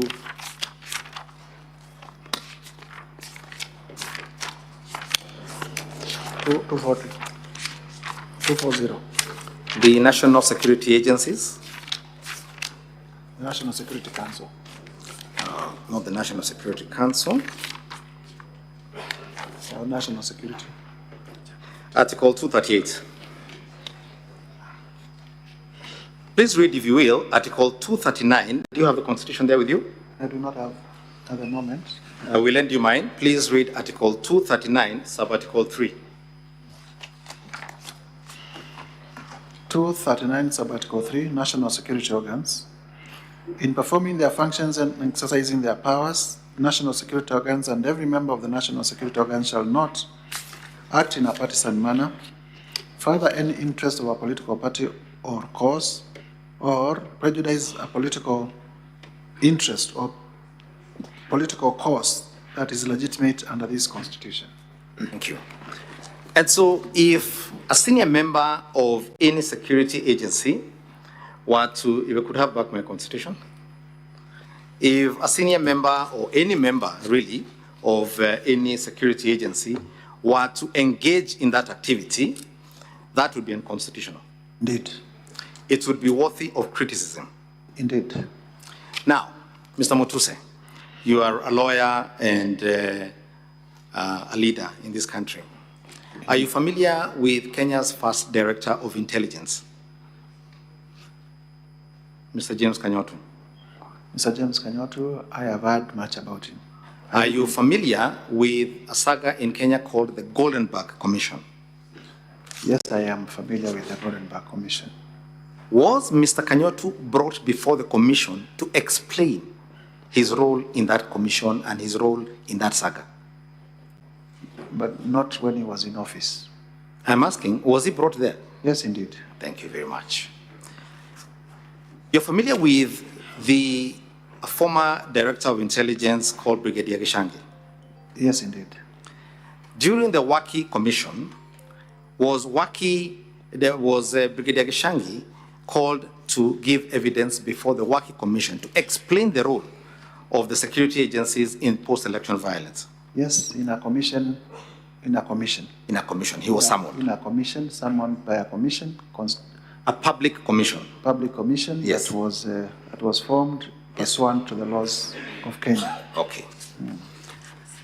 Number 6. Now, you're with me at page 410. 410, yes. You can see that is a newspaper article. Yes. What is the headline? This is on the face of it. It can only be on the face of it, Mr. Mutusa. We don't need to use extra adjectives to explain obvious things. What does it say? I was locked out of Security Council meeting 3 years ago. Thank you. What is the date of that article at page 410? It's on the extreme right. This is on 7th of July. Yes. Yes. Let's go to page 411. Page 411? Yes. Please read that article in full. UDA presidential candidate William Ruto on Thursday said he was excluded from attending the National Security Council meeting 3 years ago. The National Security Council brings together the President, Deputy President, Defense, Foreign Affairs, and Internal Security Cabinet Secretaries, the Attorney General, Chief of Defense Forces, the Director of National Intelligence Service. Ruto made the revelations while explaining his take on the ongoing extrajudicial killings in the country. Stop right there. When you played your video, you said that the problem was that the Deputy President had discussed issues of security at a time when we were having what were called the Gen Z protests. Is that correct or not? That is one of the problems. That's one of the issues. Yes. Now, the Minister for Interior was before the National Assembly, last week I believe it was, or the other week. Yes. And said that 42 people died during those protests. You recall? I do not have that, but we take it as you put it. He said 132 people are missing. Okay.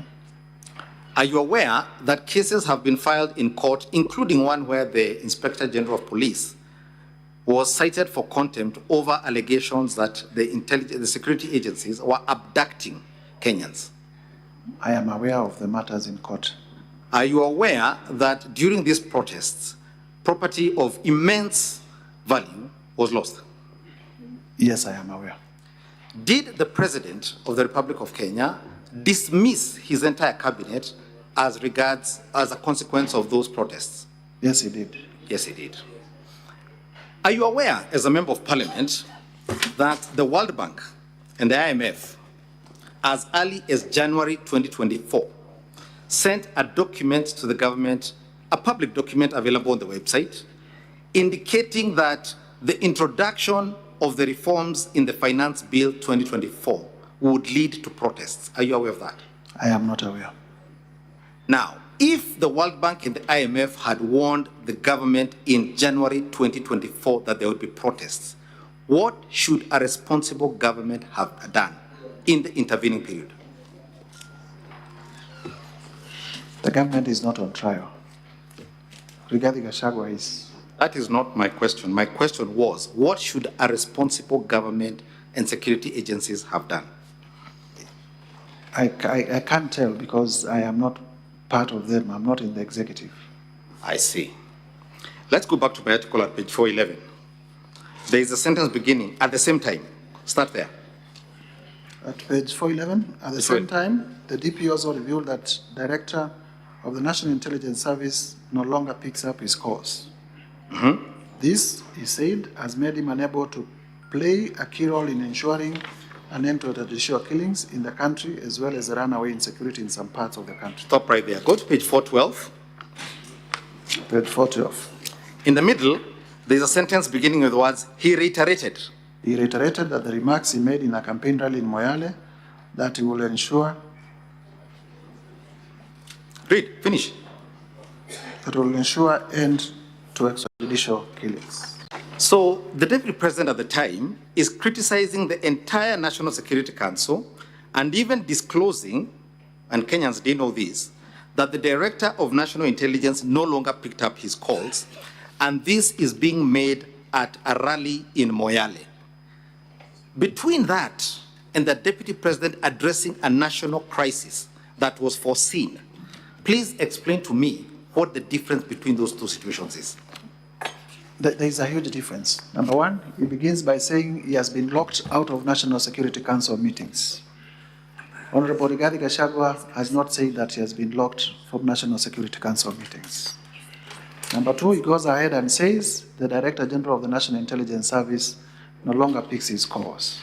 Mr. Riggy GACHAGUA does not say the Director General of the National Intelligence Service no longer picks his calls. I see, but they're talking about the Director of National Intelligence.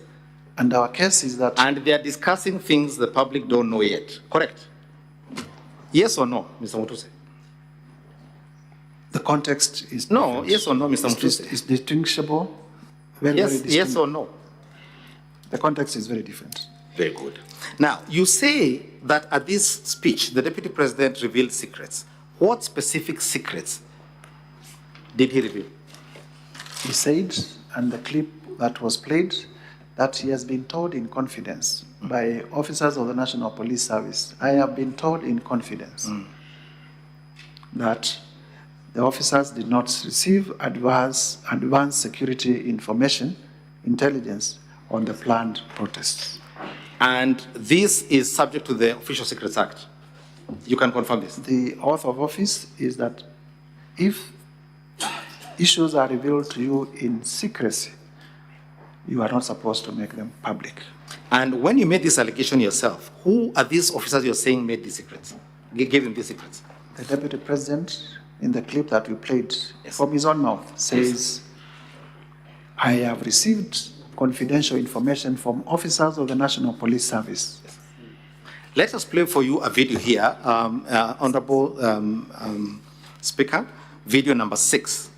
We have the most incompetent Inspector General of Police, I think, in the world. The most incompetent in the whole world. His incompetence may not necessarily play out when things are working, but when things get to a head and you need some decisions to be made, I can tell you for sure, the gentleman we have as an IG cannot make any decision.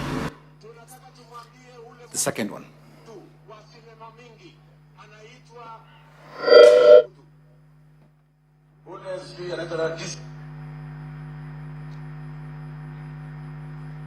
Tumwambie ule mtu wa sinema mingi anaitwa nani ule mtu? Ule sijui anaitwa DCI, ule anaitwa nini? Ule mtu anaitwa Kinoti. Awache ujinga. Huyo bwana Kiboti awache ujinga. Sio kama tunaelewana. Huyo Kinoti hakuna kitu amefanya kwa hii kesi ya kisiasa. Yeye ni mtu ya sinema. Anaendesha makesi kwa magazeti, anatuandikia barua, sijui barua ya kilomita ngapi. Mr. Kinoti, please save your time. Stop writing to us long letters. Leave matters of elections to IEBC. You have no business in IEBC. You have failed as DCI. We don't want you to fail our elections. Tunaelewana? Huyo bwana Kinoti awache hiyo ujinga yake anaendesha pale. Kwa sababu natukasirisha huyo bwana Kinoti, tunataka tumwambie awachane na watu wa IBC wafanye hiyo uchaguzi. Alipatiwa kazi. You can stop there. Yes. Do you recall in the 2 years the Deputy President has been in office? Yes. Where he called any public servant in the security sector awache ujinga? I don't recall. Not one. But I also know... I'm asking us, I just asked you a simple This was on a campaign trail. I just asked a simple question. So you don't recall any? I don't recall. Yes. Do you recall him ever speaking in that tone to any officer? I don't recall. Thank you very much. And there is no motion against I'll the hand over this, Honorable Speaker, to my colleague, Mr. Victor Swanya-Ogeto.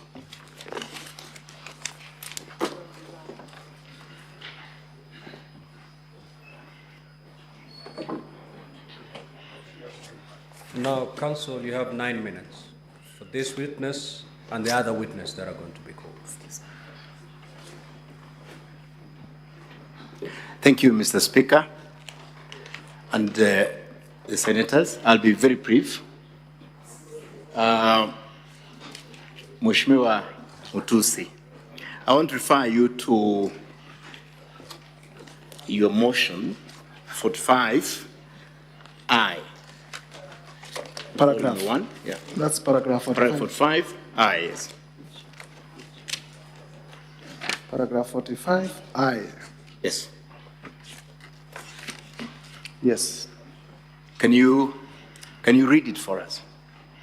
Additionally, His Excellency Riggy GACHAGUA used his office of Deputy President to exert influence and connive with the unscrupulous Ministry of Lands officials to issue an allotment letter to Amonyoro Investments Limited, a company that he owns, to acquire LR209/12077 and LR90923, situated at Embakasi, Nairobi, whose value is estimated at 1.5 billion Kenya shillings or thereabouts. After that, this company used the fraudulently acquired documents to support a court case at the expense of the legitimate owner of the property. Very good. In your allegation, you have alleged that the Deputy President connived with unscrupulous officials of the ministry. Have you placed any evidence to this house or anywhere in the bundles naming those officials? I did not place, but as far as I can remember, there is information that came through Mr. public Mutusi, participation. please, because of time, I think I want you to answer yes or no, so that you can proceed. Have you placed any evidence? In my motion, no, but in the documents contained in the public participation, yes. Thank you, Ms. Mutusi. Now, how many letters of allotments were given to Wamunyono Investment? I do not know. You don't know? Yes. Okay. Have you placed to this house any letter of allotment as evidence? I haven't. You have not? Okay. I want to refer you to 107, that's volume 3, 107. Volume 3? Of your documents, 107. Just a minute.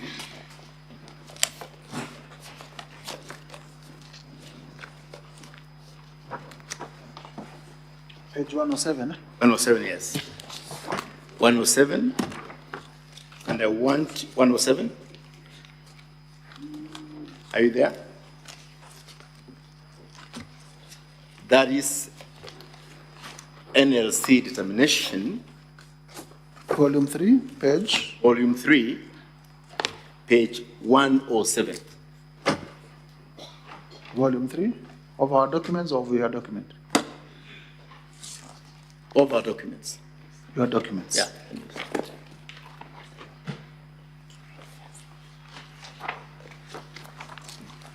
Yes, I can see a letter from the National Land Commission. Yeah. I want you to read the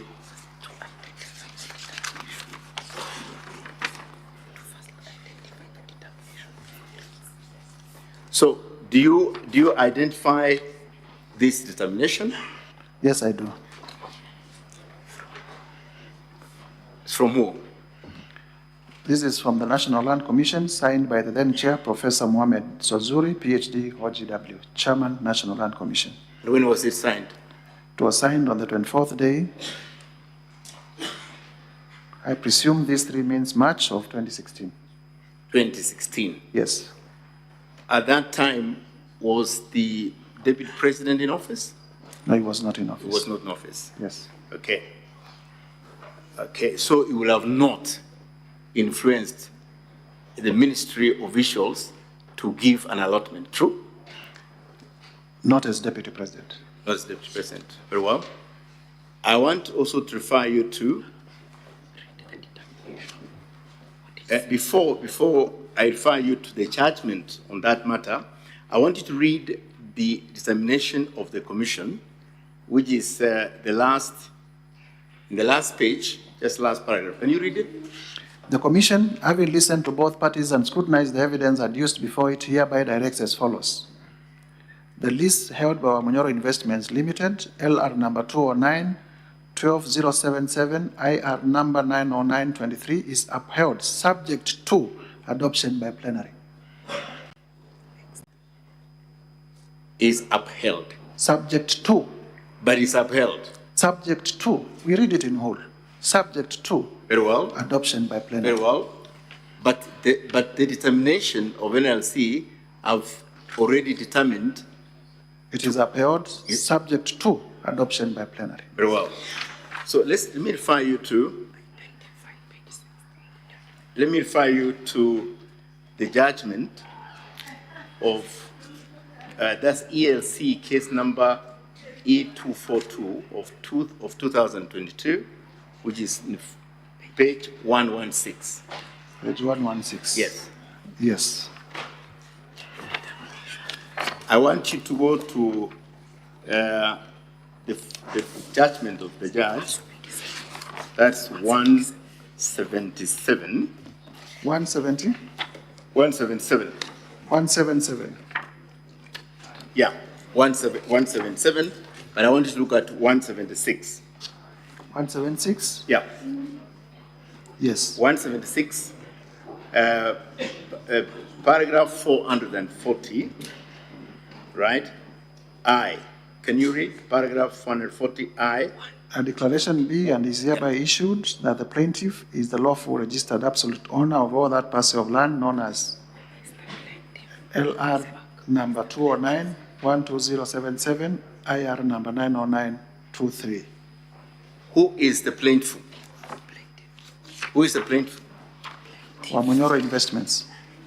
Wamunyoro Investment. Okay.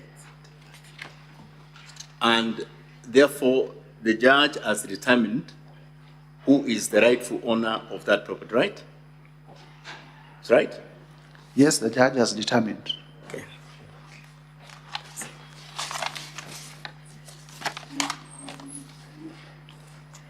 Okay, now,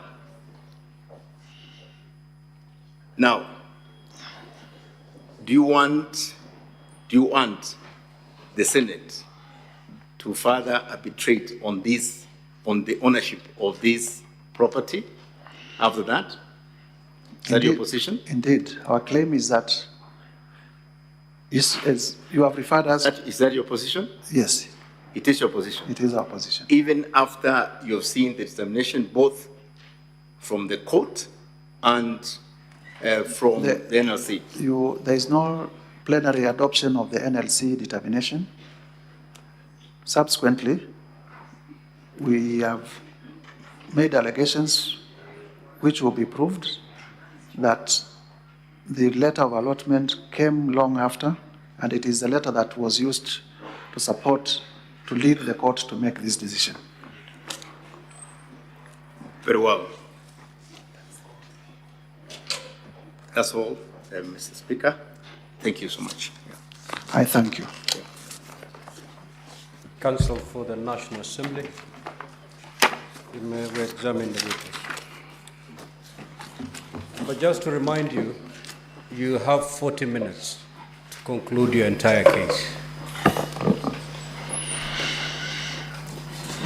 Mr. Speaker, we have no questions in re-examination for this witness, so we propose to call our next witness. That is Dr. Andrew Mulo. Very well.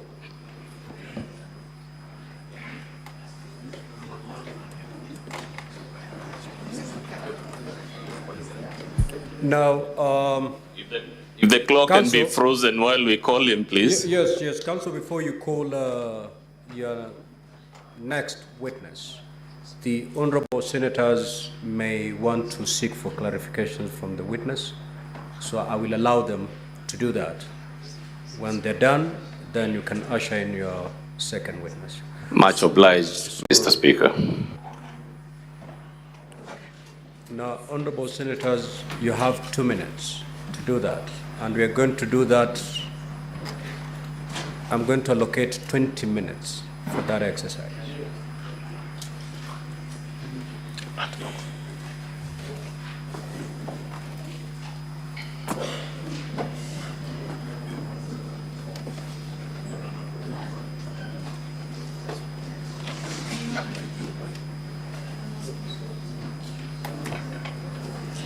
Senator John Newton. Not present. Senator Sotsi.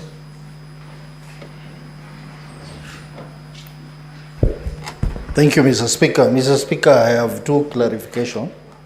The first clarification to the Council for the Deputy President, and is on the matter of the first charge on the issue of shareholding. Can the Council, based on Rule 30, of the standing orders, explain the specific relevance of the Kenya Kwanza Coalition agreement as a piece of evidence? My second question is the Council of National Assembly on the ground number 8, where it is alleged that the Deputy President violated Section 132 of the Penal Code. So maybe we can be told a lot more about whether there was any report made to the relevant authorities as far as this charge is concerned. Senator Newton.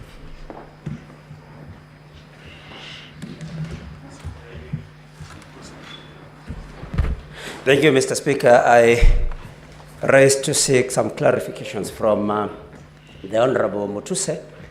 Very fast, Mr. Speaker. First of all, what led him to, if he did, to think of auditing the wealth of the Deputy President? Was he auditing institutions? And if he was auditing the presidency, would he kindly tell us also about the wealth of the President? Number two, Mr. Speaker, who did this particular motion for Honorable Mutuse? And why I ask that, Mr. Speaker, is because every time he's asked a question, he says, I think so, I believe so. He does not give convincing reasons, in my view, Mr. Speaker. Mr. Speaker, he has listed several companies.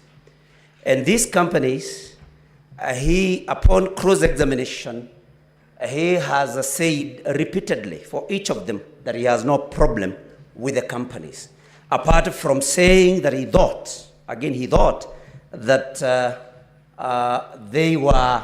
there was an intention to use them for money laundering and some other corrupt activities, Mr. Speaker. So exactly what, is it a crime to have, in his understanding, to own companies for the Deputy President or any other Kenyan, Mr. Speaker? Mr. Speaker, when you look at the affidavit made by one Jomo, Mr. Njomo, about acquisition of Olive Gardens Hotel, with a promise, it is alleged that the Deputy President would buy the same later. Senator Ojenda. Honorable Senators, condense your thoughts. You only have 2 minutes within which to seek the clarifications. And both thank teams you. kindly note down the questions so that once the senators are done raising, we'll come to you. Thank you, Mr. Speaker. I want to ask the witness, Mutuse, you have been taken to great lengths on the ownership or the shareholding of the 22 companies that you have associated the Deputy President with. I want you to just clarify why you included the 22 companies in your impeachments. You set out allegations on several companies. Clarify one, you refer to Olive Gardens Hotel. You refer to the, again, Vipingo Beach Resort in Kilifi County. You set out the CR12 of both. Now I want you to just tell us, or clarify, the significance of the inclusion of these two companies. Just clarify that. On the ownership of Queensgate Serviced Apartments, you also seem to raise a number of issues. I want you to also clarify the ownership of Queensgate Serviced Apartments and why you attribute the questions. You asked several questions by counsel on Queensgate. I want you to make a clarification. But let's go to the other question, Mr. Mutuse. In charge number 1, you have referred to the obligation. Senator Mungatana. Asante Bwana Spika. Mimi nilikuwa nataka kumuuliza Mheshimiwa Mutuse, mbunge wa Kibwezi Mashariki, atufafanulie wakati ambapo Mheshimiwa Makamu wa Rais alipokuwa anazunguka na kusema anapigania haki za Mrima, yeye kama mbunge wa Kibwezi Mashariki na kama mbunge wa kutoka sehemu ya jimbo gatuzi la Makueni, je, alijisikia ama alijihisi kwamba anabaguliwa ama anawekwa kando katika nchi hii ya Kenya? Tueleze vizuri, tuelewe. Asante, fafanua. Senator Enokumbo.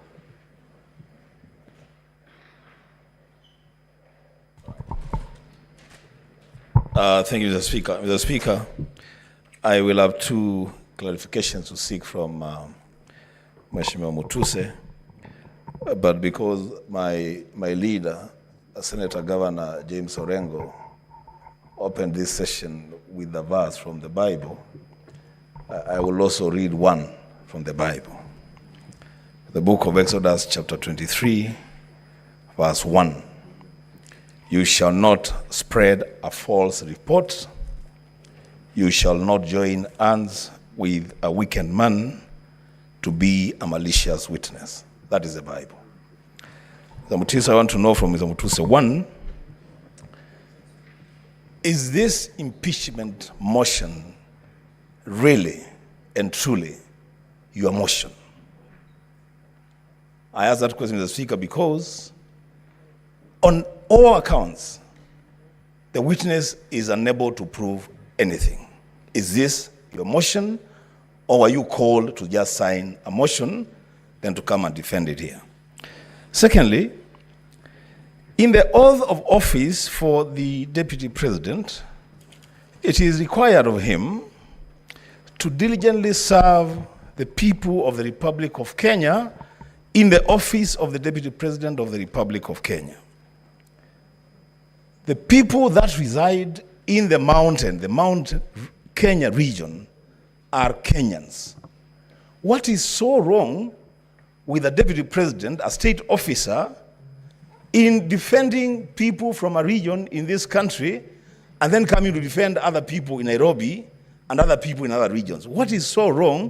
What is impeachable about that defense? I thank the Speaker. Senator Veronica.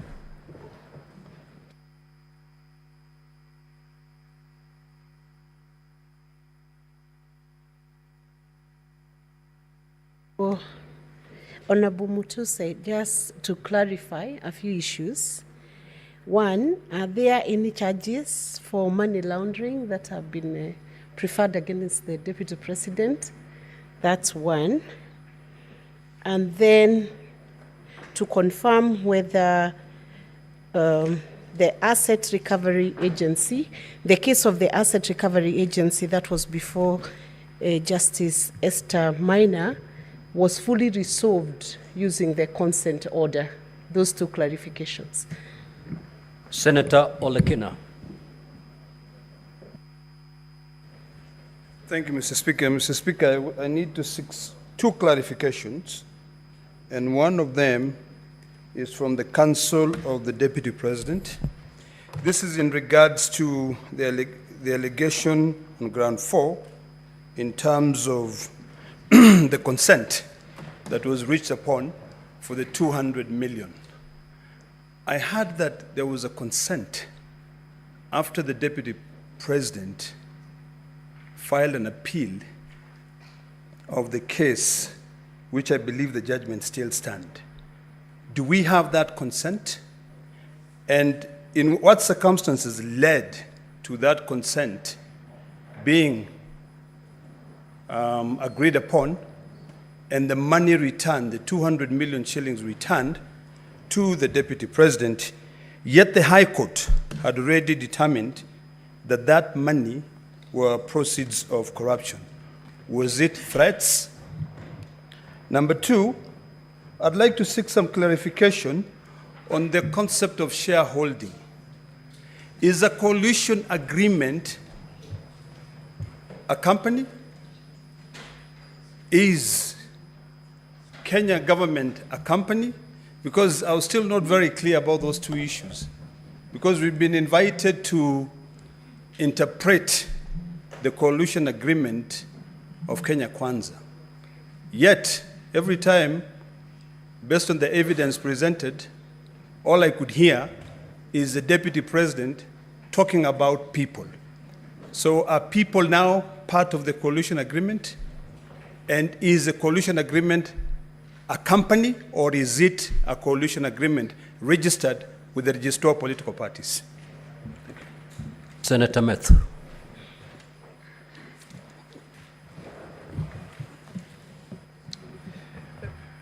Thank you very much, Honorable Speaker. I also want to get to understand from a clarification from Honorable Mutuse on the assertion that you made on ground number,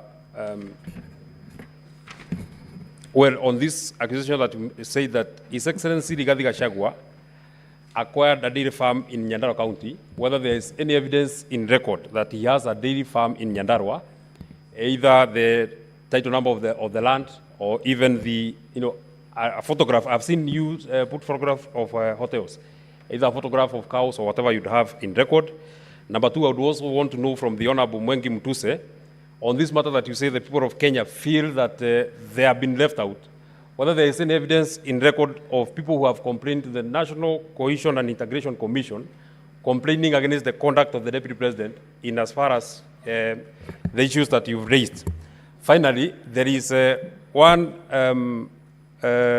property of the estate of Didito Gachagua that is referred to as Kuruwitu, and I think you have adduced the list of the directors. In your submissions, you said that the only one person who is an executor and is a beneficiary would be Deputy President Righathi Gachagua. In that will, did you see that part of the people who are beneficiaries are the executors?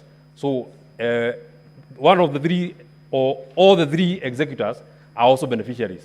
And in the regards to what you have adduced in the Kuruwitu property, it is actually one of the executors, not the Deputy President, who actually bought that particular property. Senator Christella Sige. Thank you so much, Speaker. I'm very, very glad that the Bible has been cited, because I have a couple of verses of my own I would like to also start my contribution with. I take it to Proverbs 17, which I just read yesterday, in fact, Speaker, which say in 14 and 15.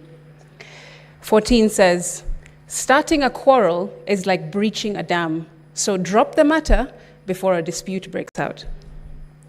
15, acquitting the guilty and condemning the innocent, the Lord detests them both. And I'd like to maybe insert, instead of the Lord, I would like to insert the Senate, detests them both, and we have a very upward hill task. My question goes to the witness. In his motion, he has used the Oxford Advanced Dictionary to define gross misconduct. I was just curious to find out why the Oxford Dictionary and not maybe a relevant Kenyan law that defines, if he has one, or perhaps Black's Law Dictionary, which I know all legal counsels also rely upon. Thank you. Senator GACHAGUA, more fire. Speaker, I want to seek clarification from the council for the Deputy President. I have seen parade photos and utterances for His Excellency the President. I need to get the relationship between what is before us and the President for this matter. So can he please explain what is the relationship between what he has paraded for the President and what is before us as a House? Senator Karungo.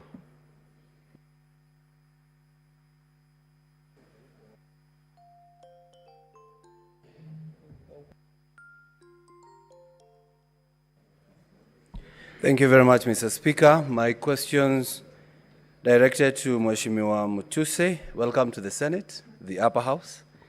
And my question is, you said the Deputy President is tribal because he spoke Kikuyu in Nairobi.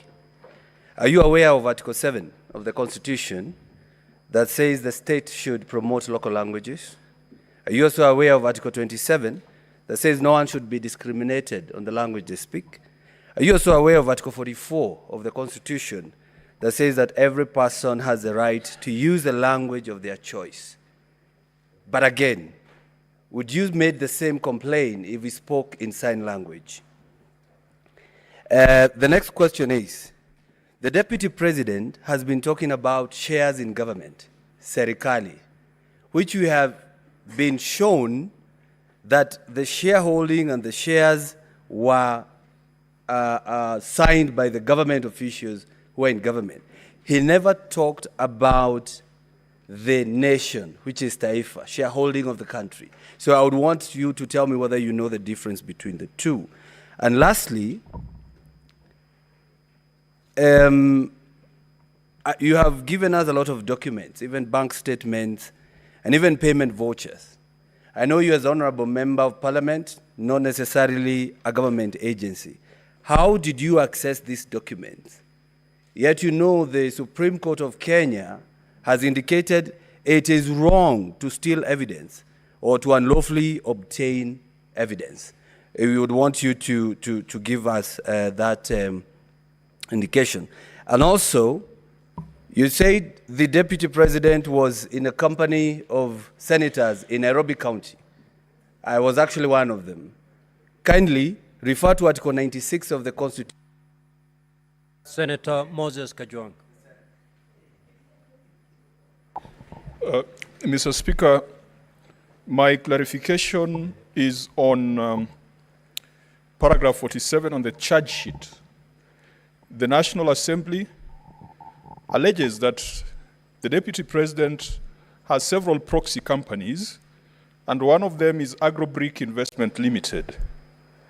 In paragraph 48, the National Assembly alleges that Bhavika Nathalal Hirani is a proxy of His Excellency Riggathi GACHAGUA. Could the National Assembly provide some evidence, because ground 7 is framed as serious reasons to believe that the Deputy President has committed a crime? Could there be some evidence to convince the House that there could be reasons to believe so? Finally, on paragraph 74, the National Assembly alleges that the Deputy President has openly sabotaged the state's efforts in agriculture. Mr. Speaker, I'm a member of the Agriculture Committee, and I would be interested to get the evidence that there's been connivance, there's been cartelism, and there's been an association between the Deputy President with the cartels that have frustrated the development of the tea sector. Because the tea sector goes beyond the mountain, it goes all the way to Kisii and areas that neighbor Homa Bay County. And finally, which is this cooperative society whose name has been withheld? Could that information be provided to the Senate? Thank you, Mr. Speaker. Senator Robert.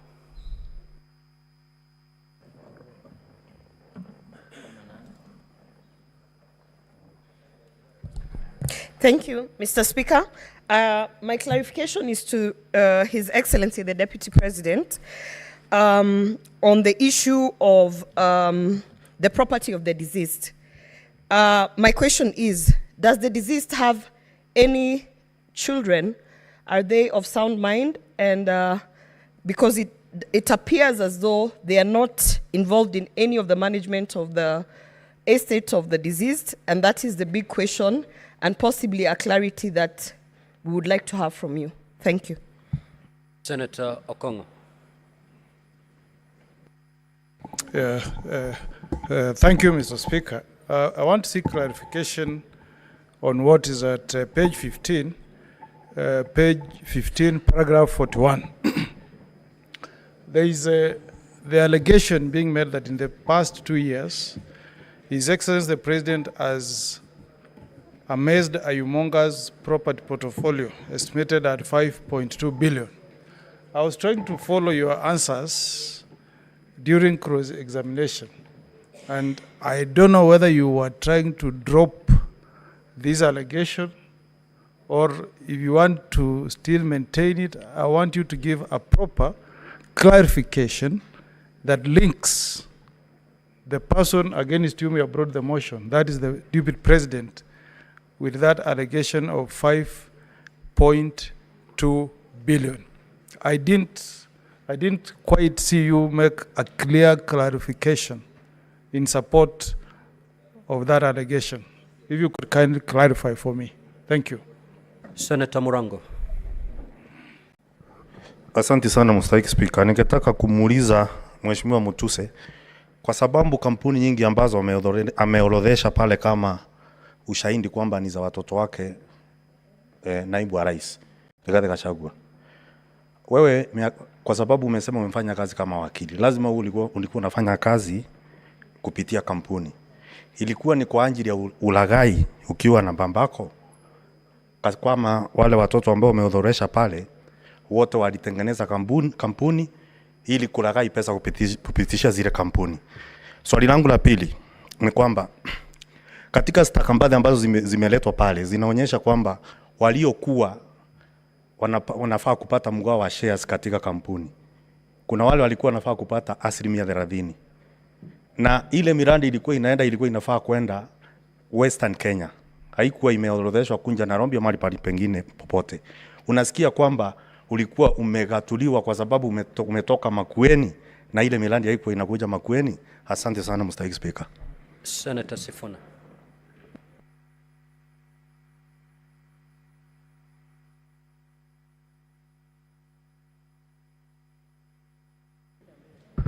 Honorable Speaker, unfortunately, I hear that the Bible verses have been exhausted.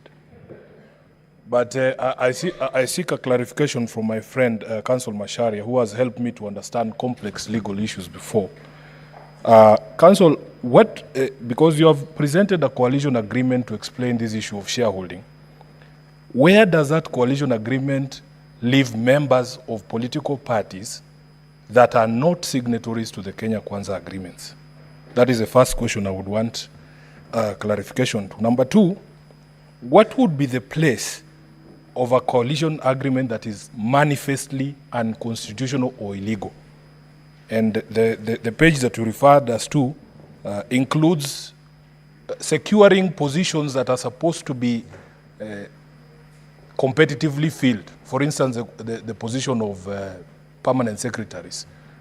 Is it your position that in fact these advertisements that we see in the newspapers are just a charade to cover up things that have already been concluded in coalition agreements such as the Kenya Kwanza agreement that you have exhibited here. Thank you, Honorable Speaker.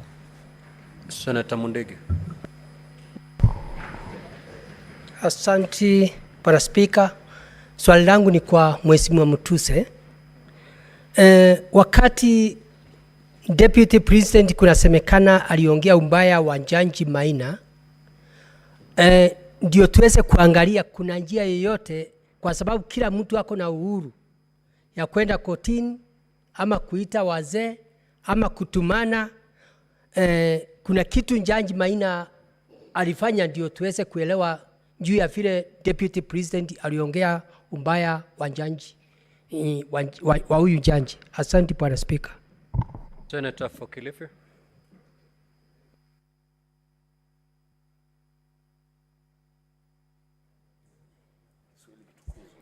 Asante Mstahiki Spika. Mstahiki Spika, niko na swala kwa kutaka kufafanuliwa na wakili wa naibu rais. Katika kosa la kwanza lile ambalo lilikuwa limeandikwa gross violation iko katika kipengele cha 15 katika hii particulars of allegations, kinasema kwamba mimi mnajua msimamo wangu ya kwamba watoto wakiwa wengi kuna wale kwanza akuangaliwa, si mnajua? Alafu anaendelea kuongea kwamba chakula iko jikoni karibu kuiva, watoto ni wengi, chakula ni kidogo, iko na watoto ya nyumbani na iko na watoto wa jirani, iko namna hiyo. Nataka afafanue Kiswahili hichi kinamaanisha nini kutoka kwa huyo client wake. Asante Bwana Speaker. Now, honorable senators, allow the parties to respond to those clarifications, starting with the team from the National Assembly, and then we move to the team from the Deputy President. Proceed. Thank you, Mr. Speaker. If I may, the Honorable Senator Ososi had no question directed to me. Senator Nyutu, what led me to audit the wealth of the Deputy President? I'm just doing my work as a member of Parliament under Article 94 and 95 of the Constitution. Part of my work is to oversight state officers. The Deputy President is one such state officer.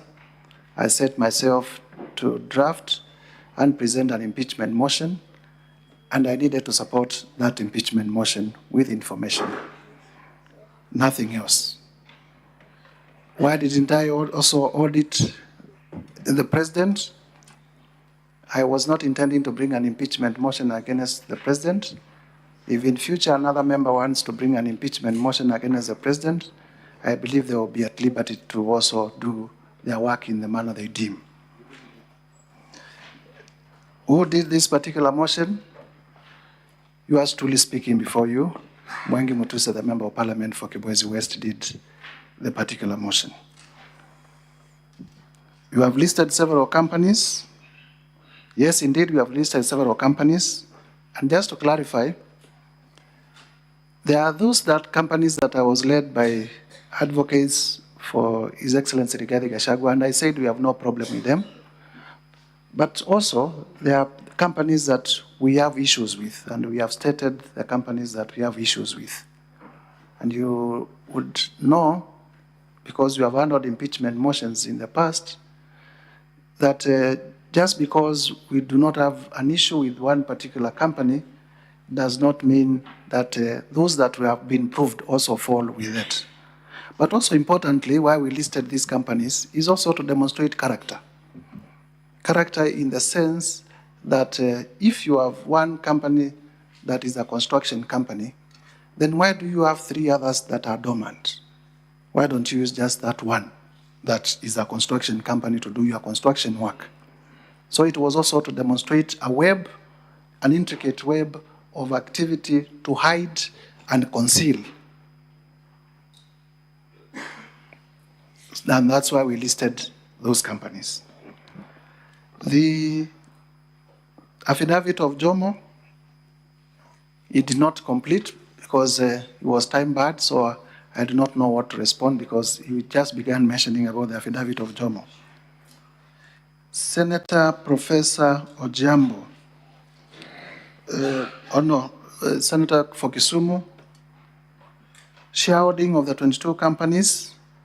Yes, we have appended the CR12s for the 22 companies to show that His Excellency the Deputy President has been owning what we are calling special purpose vehicles in the name of companies, either by himself or by his children or other proxies, as part of a character of a web, which is also consistent with the Esther Minor decision, and you can see those companies listed in the Esther Minor decision that are not consistent with the normal way of doing business. Because in the normal way of doing business, you would imagine if, for example, Safaricom, that is a telecommunication company, also under it had another 20 other telecommunication companies. For what purpose? You would, ordinarily a business person would concentrate on one company, it succeeds. Then if you have a different investment that is completely different from what you are doing, is when you open a different company. But all these companies, you look at their objects, you look at everything, they are all made to do the same thing. The question is why? And remember, the offense here is reasons to believe that the Deputy President has committed crimes. And we believe this is a good basis to show that these companies are not formed for a legitimate purpose. Senator, in terms of Vipingo and Olive Gardens, Vipingo Ridge, we have been able to demonstrate that His Excellency Riggy GACHAGUA's children are part of the directors, 2 of them. In terms of Olive Gardens, we have been able to demonstrate through the affidavit of Mr. Jomo that Mr. Jomo indeed was acting for the Deputy President in the purchase. And as much as we refer to a future promise of refund, all of us would know that offenses of corruption and money laundering are not straightforward offenses. And as much as we want to rely on technicality, and it is this technicality that has made it impossible to fight corruption in this country, if we look at it and all of us know how these things have been done, you would definitely see that Mr. Jomo is saying in black and white that he was a conduit for that purchase. We go to the Honorable Senator Mungatana, Senator for Tana River. Haki za mlima kama nilijihisi kubaguliwa. Na nafikiri ni kweli kwamba watu ambao wanawakilisha na mimi mwenyewe pia na Wakenya wengi wanajihisi kwamba kama naibu wa rais ambaye anahitajika kuongea kuhusu masuala ya Kenya mzima, atazingatia tu masuala ya sehemu fulani, basi wale Wakenya wengine wote nikiwa ndani tunajihisi kubaguliwa. Na sio tu, hata wale ambao wametoka sehemu tofauti na mlima, hata wale wa mlima pia wao, you setting them against the rest of Kenyans. Senator Enoch, Exodus 23, thank you. I will keep it to myself. But I am not participating in any conspiracy against anyone. I am just doing my civic duty as a citizen of the Republic of Kenya and exercising my mandate as a member of the National Assembly, which is a constitutional mandate. I believe senators here also have done in the past, and even now and in the future, they will also bring issues in line with their mandate, in line with their responsibilities as citizens of the Republic of Kenya. Is this motion your own motion? Yes, it is my own motion. And in saying so, you say, I approved nothing. And that is not factual, just to say the least.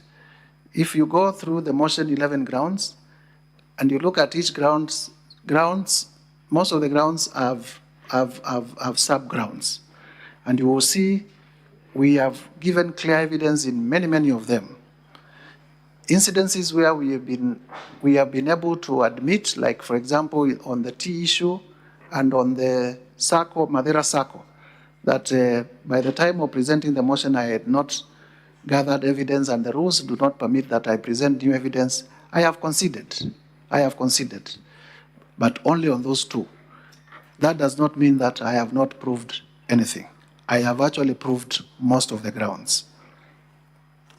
So I would be urging my senator for Kitui to also be fair to my case and find that even if only one ground is proved, to also vote for the approval. Because one of the videos that are presented before this House is a speech by the Deputy President at AIC Kitui, Two more minutes. Which I believe the senator represents. And in that video, you will see the Deputy President telling the people of Kitui, kwamba nyinyi Wakamba hamuna shares. Hata napigana na huyu rais sana, kwa nini anawapatia viti katika serikali? Those are the people that Senator Enoch represents, who the Deputy President told them they do not have a right to be in cabinet. In terms of the oath of office, and it was done right in Kitui town. In terms of oath of office, diligently serve the people of Kenya. Yes, and that is where the problem is. You sought to serve the people of Kenya, not the people of a region. That's where the problem is. Senator Veronica, charges of money laundering. I am not aware of any ongoing proceedings in respect of the DP in terms of money laundering, but I'm aware of that the Justice Maina decision has not been annulled on merit and therefore still remains good law.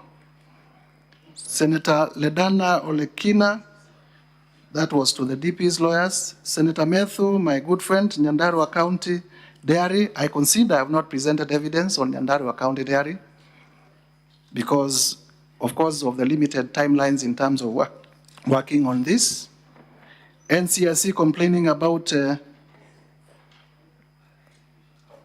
question was whether there has been any complaint to NCIC about the Deputy President's remarks. I wouldn't know because I don't work for NCIC. I wouldn't know, just to be fair. Kuruwitu and CR12, Kuruwitu was bought at 250 million, money that has not been disclosed, its source. And the owners of Kuruwitu is Vipingo Ridge, and we have also demonstrated who are the owners of Vipingo Ridge. You know, money laundering, you hide, it is a web. That's why it has become very difficult sometimes even to investigate money laundering. And there is no dispute that the two sons of His Excellency Riggy GACHAGUA are directors of that company. That has not been disputed. Senator Asigi, where we are using the Oxford Dictionary and not Black's Law Dictionary, law has now also delved to the place of the common citizens also to understand what it is and not the jargon of the past. And so Oxford Dictionary also offers plain English definitions. And we thought it is also good to use plain English definition because not all of us are lawyers. I do not think that it is disputed that the definition we have given is wrong in terms of what constitutes gross misconduct. Senator Karungo, my very good friend also, tribal, speaking in tribal language in Kikuyu and whether that is not permitted under Article 7, Article 27, Article 44. Clearly, the Deputy President is a state officer and has taken oath to promote national unity. Nairobi is our capital city. All communities are here. It cannot be said that Nairobi belongs to the Akamba, much as we border here, or the Luya, or the Kikuyu, when you speak in Nairobi, you must be sensitive. It is just like speaking in Senate in mother tongue.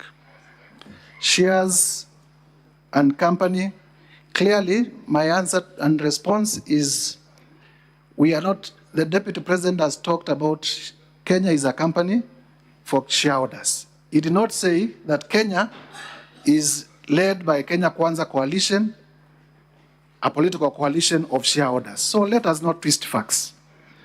This is an afterthought. There has never been anywhere where the Deputy President said, naongea kuhusu Kenya Kwanza coalition. He has been consistent. Kenya is a company and it will benefit its shareholders. So the coalition agreements that have been adduced before you are an afterthought, are just a diversion, in my view. Access documents, how did I access these documents, including accounts? I got the services of whistleblowers when people knew that I want to do this. I got the services, I got a lot of information from whistleblowers whom I do not intend to disclose their identity because they are protected under the Witness Protection Act. Honorable Kajwang, I my counsel will be talking about the issue of Brobika and how it is, that particular director is related, is connected, is linked to the nexus between that particular director and His Excellency, the GACHAGUA. In terms of agriculture, I did admit I did not present evidence in terms of his sabotaging of the tea, much as I have information, but I leave it at that we have not presented adequate evidence in terms of sabotaging. But Kenyans would know that that role is domiciled in his office, and the price for tea has not become any better. In fact, it is still oscillating up and down. The cooperative society, I also considered, we have not presented evidence. Senator Ogwoka, the question was to the DP's legal team. Senator Omogeni, page 15, paragraph 41, whether I can tabulate, and during our closing remarks, we'll be able to... Honorable Mutuse, conclude. Your 2 minutes actually. We'll be at our concluding remarks, we'll be able to answer this question, but just for your information, the land acquired through Amunyoro Investments is 1.5 billion. The Abadeas, when we added, came to about 1 billion shillings. When you add Kuruitu, 250 million, and others that will be showing 412 million for Olive Gardens, they will all come to the figure that we are talking, or thereabout. Now allow your Thank legal you. team to respond to the questions directed to them. If at all there are any questions directed to you.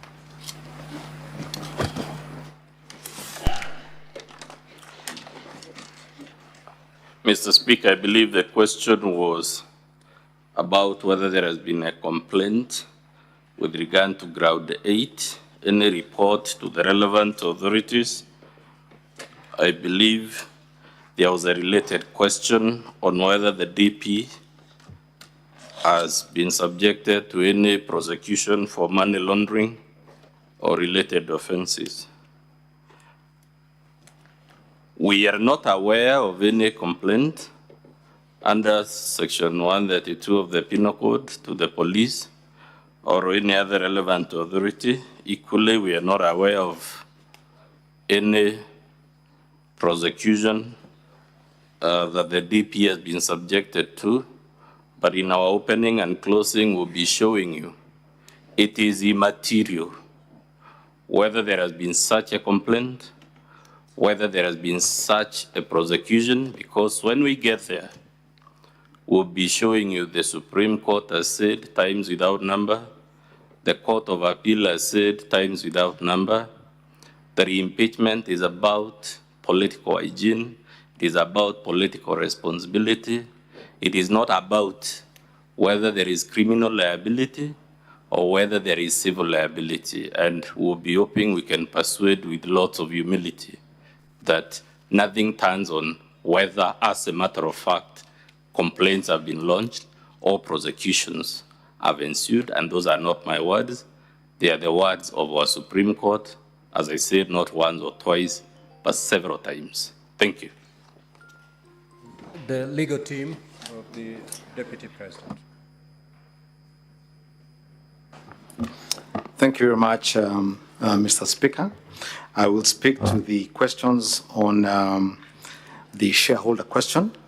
Honorable members, please permit me to answer this in omnibus, but I'll attempt to do my level best on this. The first question was, why is the president relevant in these proceedings as regards shareholders? He's relevant in two capacities, three actually. Number one, under the Constitution, the deputy president assists the president. And so when the president tells the people of Murang'a and elsewhere that they're the biggest shareholders of government, when he signs a contract that founds the government, the deputy president is bound to assist the president in moving that shareholder issue. That's number one. Number two, the Article 73, Subarticle 2, Subarticle C, Roman numeral 1, talks about honesty being a foundation principle for leadership. It is well known, I think I can say it here, my client, the deputy president, is known as the truthful man. It is pursuant to this that he is truthful. Number three, a contract and covenants in a contract must be performed if indeed any government, any contractor worthy of their name, worthy of their signature is to be believed in the future. The president, the party leaders all signed these contracts with the intention that they should be complied with. You will note that in the sections we read out for you here today, the president, the deputy president is insisting that the promises made to the people of Western Kenya should be complied with to the letter. The promises made to the people of Coast in an agreement should be complied with to the letter. Equally, all other regions that had agreements signed or promises made in these coalition agreements ought to have those promises implemented. That is the basis upon which he says it is important that we keep our words. Fourthly, the coalition agreements were in fact executed. The president and the deputy president came from UDA as the agreement said. The Speaker of the National Assembly came from Ford Kenya as promised in the agreement. The Speaker of this Honorable House and a learned friend and colleague was in fact elected as the Speaker of this House. And all the other promises that had been made were being implemented. But more importantly, as a matter of law, agreements that underpin coalition building are actually a legal consequence. They draw their force from the law. And I think Honorable Mutuse here mentioned it broadly, but I can tell you exactly where it is. Schedule 3 of the Political Parties Act requires every coalition to draw a coalition agreement. That is number one. Number two, it prescribes what is to go in that agreement. Among the things that the Political Parties Act Schedule 3 prescribes must be in the agreement is the sharing of power and responsibilities. So it's a matter of the law. And if, when the honorable members here retire, you will find that Article 108 of the Constitution delineates power in both the National Assembly and in the Senate on the basis of coalition agreements and who has the majority, who is the largest shareholder, if you will, in each of those two houses. Fourthly, or fifthly, I think it is now, I think we said this before, the deputy president had no power to appoint or implement any of those things. All he could do was speak to the agreements that had been signed by the party leaders, and that's all he was doing. He was expressing what was in the agreements and saying we ought to keep our word, we ought to do what we promised in these documents which we filed at the Registrar of Political Parties. Sixthly, in the statements that were read to you in the videos, there are two things to note. Number one, the deputy president is talking about government. He's very clear. He doesn't say the nation. He doesn't say the national cake. He doesn't say resources. He says, just to read for you one example, at page 6 of 85, a government is like a company, government. He's not talking about resources, he's talking about government, and that's all it was. It is important for members to remember, to recall, that these provisions of the law I am sharing with you here followed the famous, or should I say infamous, NAC MOU, which became very litigious. I had the privilege of participating in that case. The famous NAC MOU was set aside because it had no anchoring in law. That was corrected, and that is what these agreements are about. Seventhly, and I think I'll combine this with, although I'll come back to that later, but the Deputy President, in the videos, when you listen to them correctly, says the President needs to work with people who believe in his policy, who believe in his manifesto, who will implement what he had in mind when he campaigned on a specific platform. That's all he's saying. And it's very simple. If you don't believe in my policies, if you don't believe in my manifesto, how are you going to be the one I appoint to implement that? It wasn't about tribes. It was about manifesto, it was about policy, it was about specific issues set out in agreements. Now, political rhetoric might use certain words. Politicians use all manner of words. The party I represented in the last election was called Mganga many times in the campaign trail. But we know he's not a Mganga, you know? So, but it's political talk. Number 8, these agreements were not limited to Kenya Kwanza, as I said, because they're part of the law. The government that preceded Kenya Kwanza, Jubilee, had similar agreements deposited with the Registrar of Political Parties. Azimio la Umoja, One Kenya, had a similar agreement. It's only that they never got to power, but they had a similar agreement. And the reason for this is that even internationally, these agreements are known as power-sharing agreements. There's no magic to it. That's what elections are about the division of power. That's what it is about.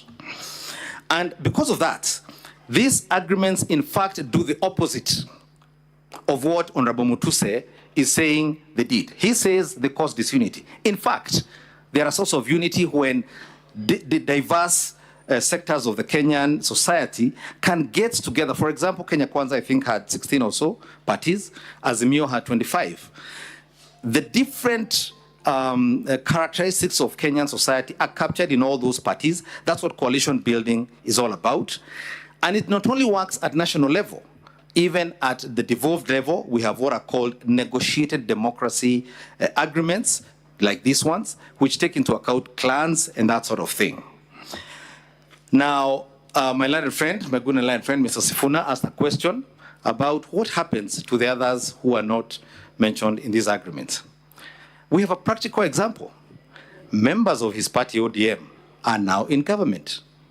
The party, the contracts left room for accommodation. My good friend,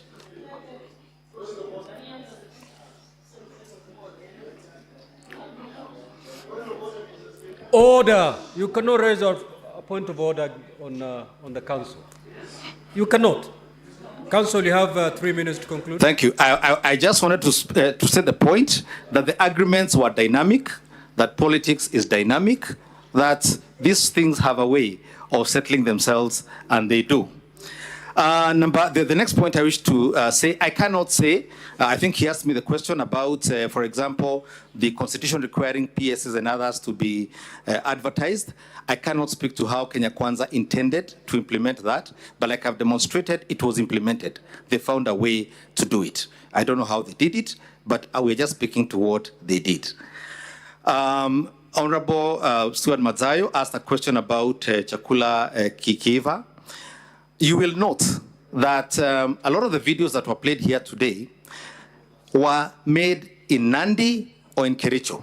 There was a very specific reason for that, and the Deputy President himself will be addressing that question today. The only other thing I can tell you about those videos is that whenever the Deputy President raises that question, either in Nandi or in Kericho, he is cheered wildly. It is a very popular issue in those two counties. Finally, I think to a question that was asked about how Honorable Mutuse and others would feel, even regions that did not overwhelmingly vote for Kenya Kwanza, including, for example, Machakos, Makueni, and Kitui, actually got 2 cabinet secretaries in the cabinet in the fullness of time. And so no one was actually discriminated against. This was not about tribes. I think the confusion has been brought about by Mutuse's motion. This was about sharing of government and those who believed in the policies of this government. I hope I have attempted to address all the questions you have raised. Conclude by responding to Senator Olekina's consent issue. Sorry, consent Senator. issue. If you could remind me the question, I'm sorry. The consent. Oh, it's. The consent. The consent is being addressed by my good and learned friend, Mr. Elisha very well. Goya. Yes, Council.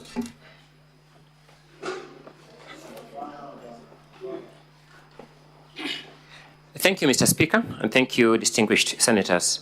The distinguished senator for Narok County has asked succinct questions. Number one, if you look at the petition claimed 2 things.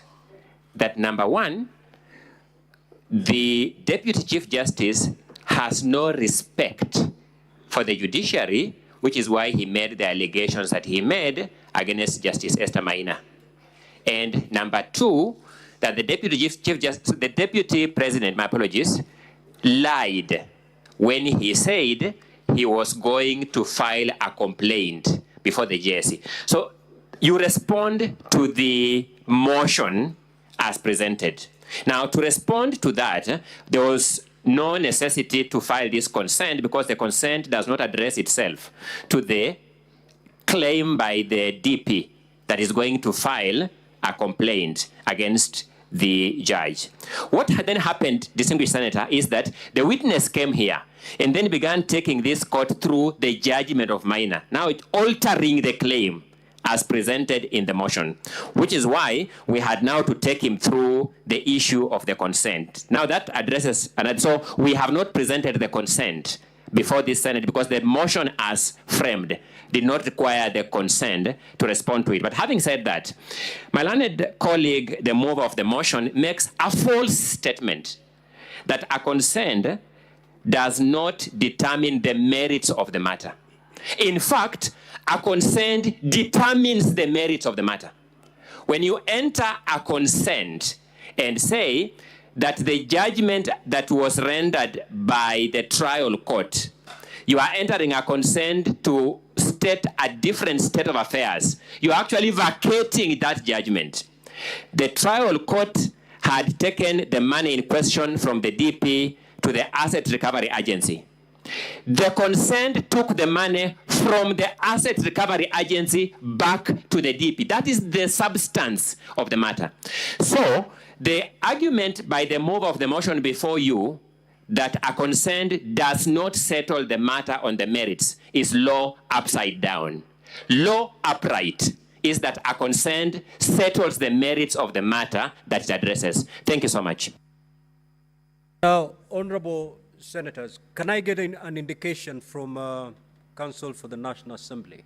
How many witnesses do you intend to call beyond Honorable Mutuse?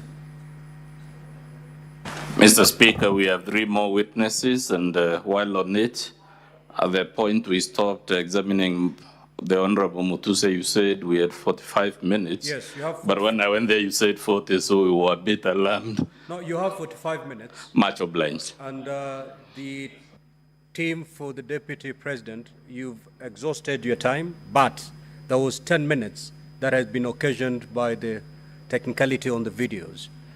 So you need to utilize that with the remaining 3 witnesses. Now, honorable senators, Honorable Mutuse is not going to leave. You're going to stay on as we hear the 3 witnesses, and then if the other clarifications that honorable senators wish to direct to you, please be available. Kindly usher in the second witness.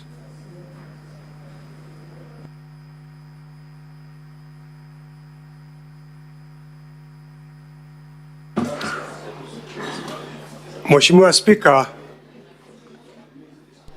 Mheshimiwa Speaker, we as counsel for the Deputy President would wish to borrow from our time tomorrow, the time you allocated, so that we can be able to effectively cross-examine the witnesses that the National Assembly is going to call now.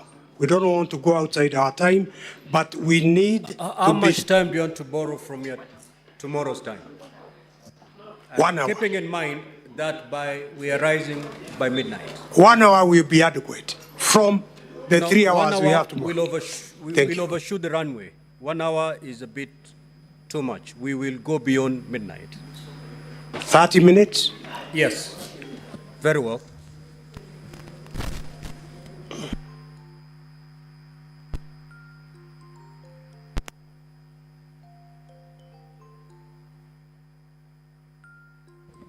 Quickly swear in the witness. I'm a Christian.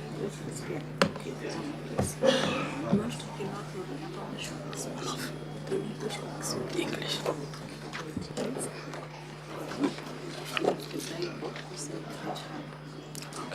Right hand.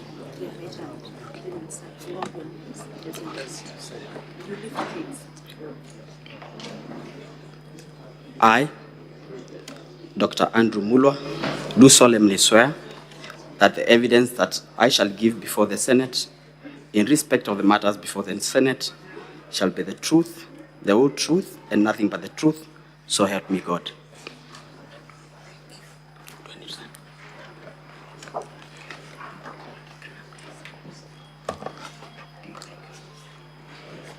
Sir, would you tell the Senate who you are and your professional background?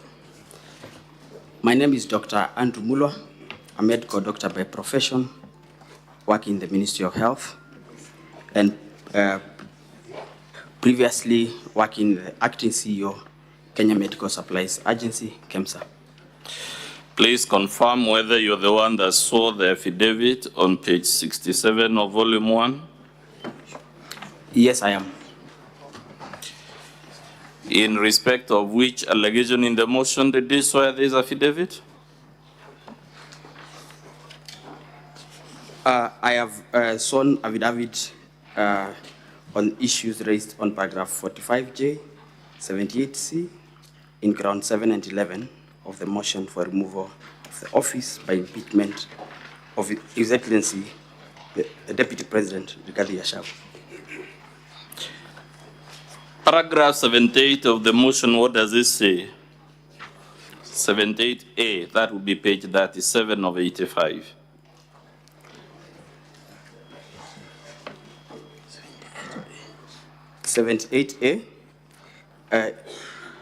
To illustrate, His Excellency Riggy GACHAGUA bullied Kenya Medical Supplies Agency officials into awarding a tender for the supply of mosquito nets to Crystal Limited, his proxy company. Crystal Limited had submitted its written effect B document with the sole intention to fraudulently acquire public property. Dr. Muller, did Crystal submit a tender in this procurement for the mosquito nets? Crystal did not submit a tender for this procurement, but was the local agent for a company called Shapika Impex Limited, which submitted bids, and part of the local documents, like the pesticide control board certificates, were actually submitted by Crystal in the tender document. So Crystal was actually the one submitting the bids? There was a reference of Crystal in some of the local documents that the bidder had to submit. I want to refer you to volume 8A of the Assembly's document, page 18 of 19.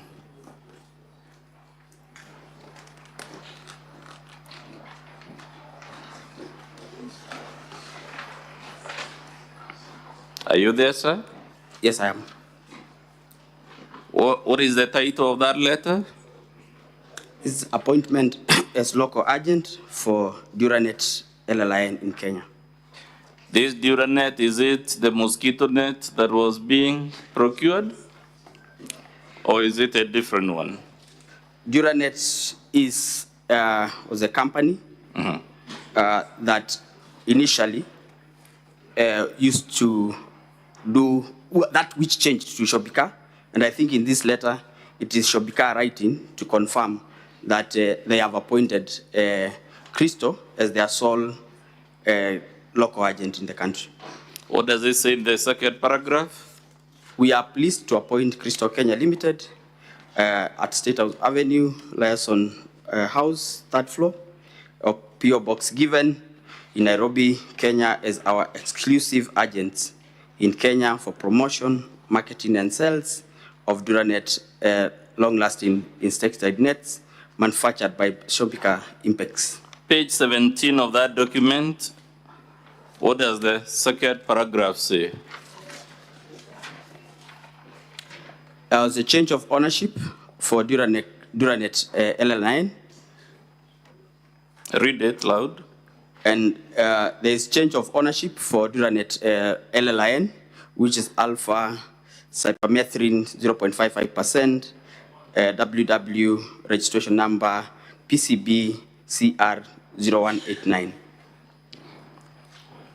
I'm referring to volume 8A, page 17. What does the second paragraph of that letter say?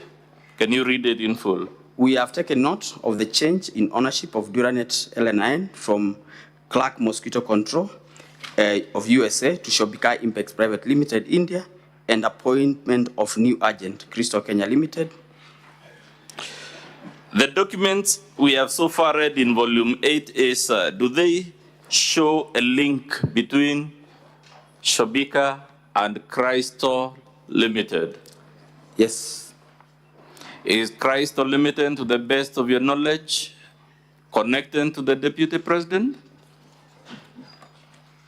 From my affidavit, I did not know initially that there was a connection. Yes. But through a phone call from His Excellency the Deputy President and conversations between myself and his son. We'll come to those phone calls and conversations, but for now, I was able to establish that there is a connection. There is a connection. Let's go to page 10 of 19 of volume 8A. Who has authored that letter?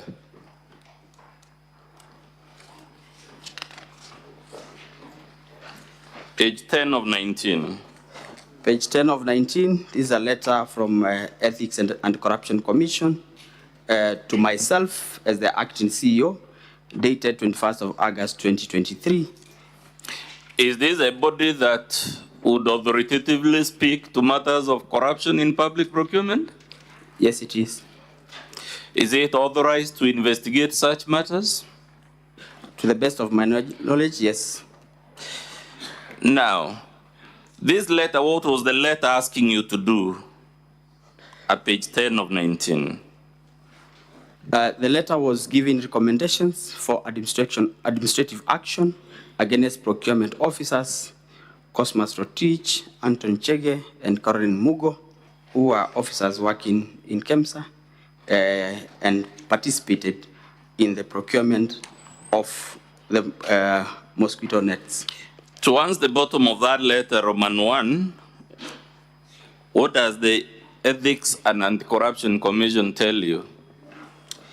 It says, and I read, Mr. Speaker, sir, the Technical Evaluation Committee, here abbreviated TEC, recommended the award of tender to Shobika Impex Private Limited, yet their bid was paginated in pencil and what was not sequentially paginated contrary to instructions to tenderers, clause 20.3, which provided documents to be paginated using indelible ink and marked sequentially.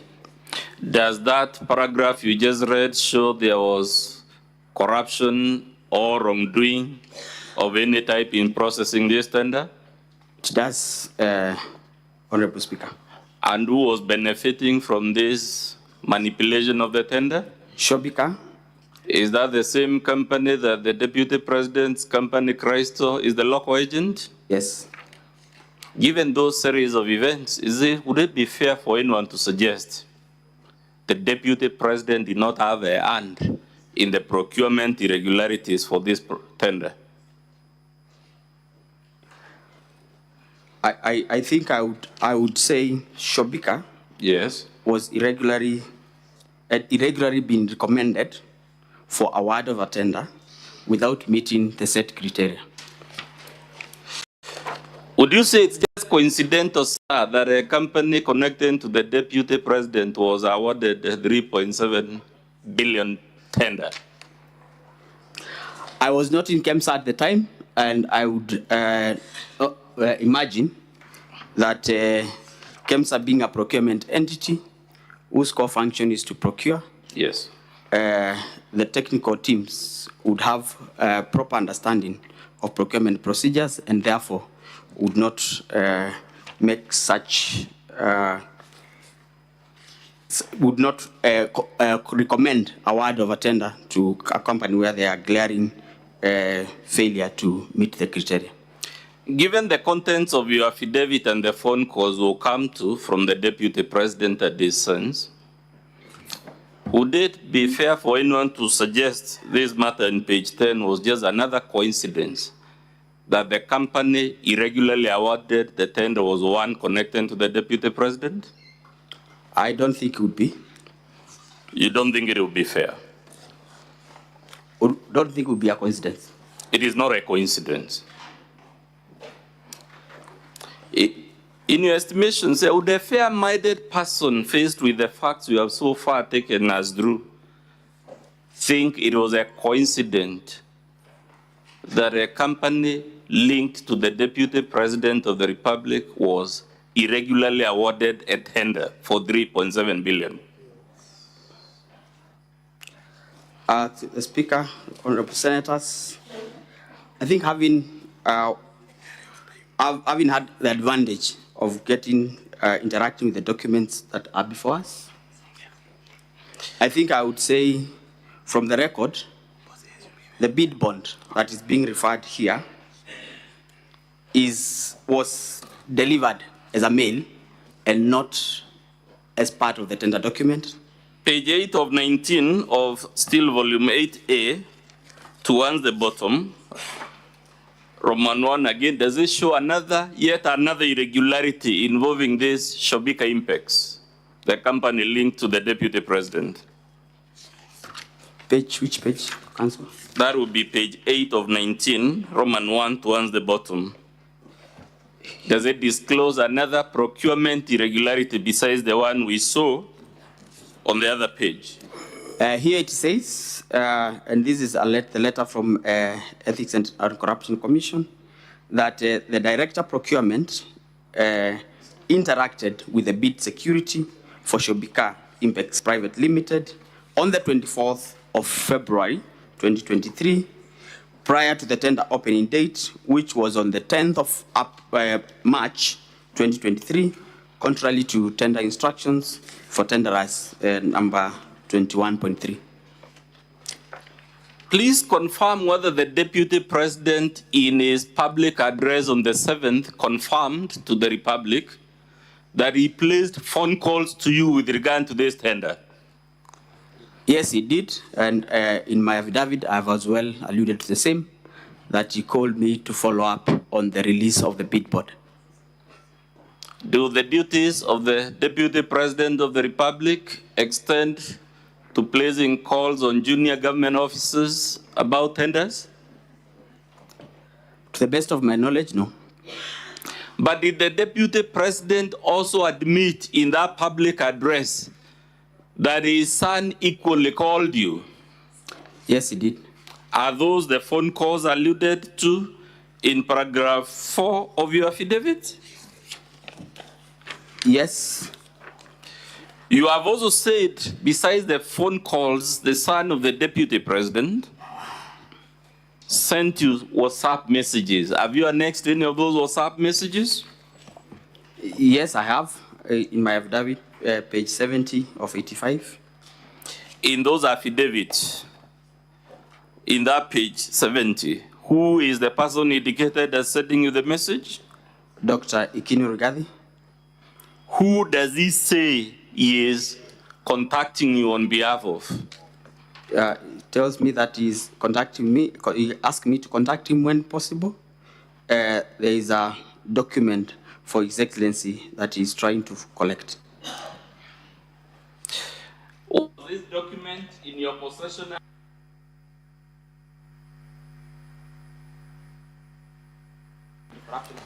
Which was investigating the anomalies of the procurement of the LLINs. So the Deputy President and his son are pressuring you to surrender a procurement document under active investigation by the Ethics and Anti-Corruption Commission. Yes, Your Honor.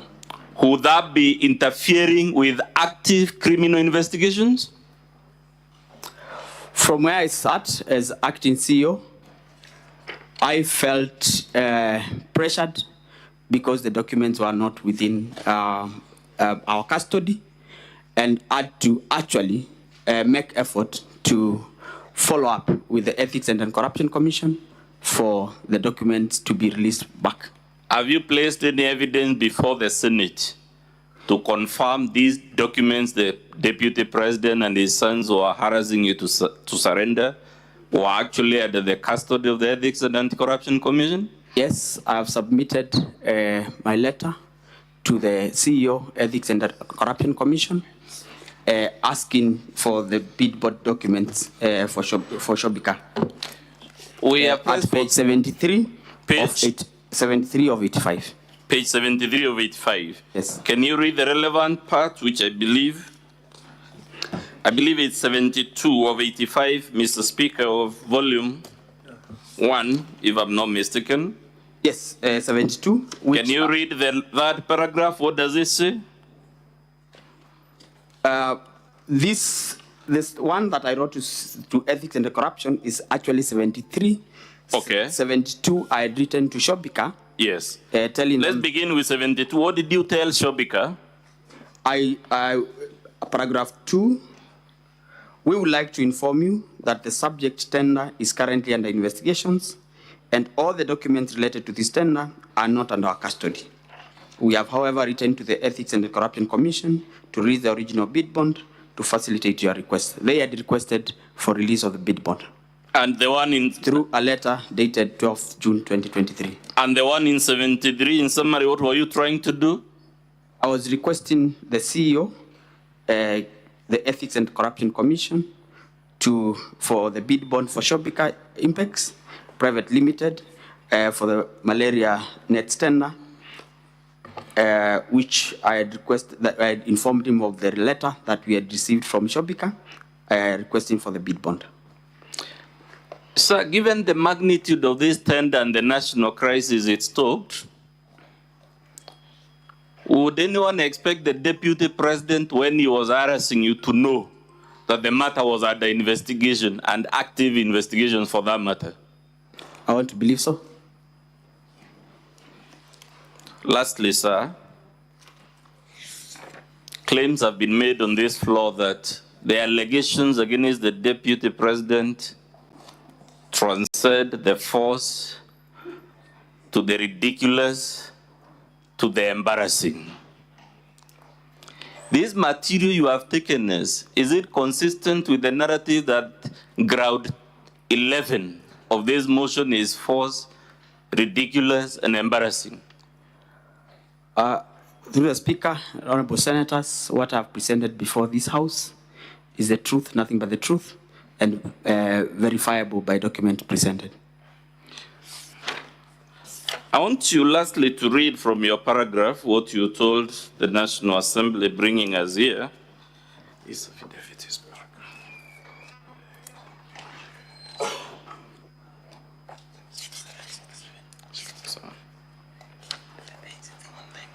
Can you read paragraph 6 of your affidavit, sir?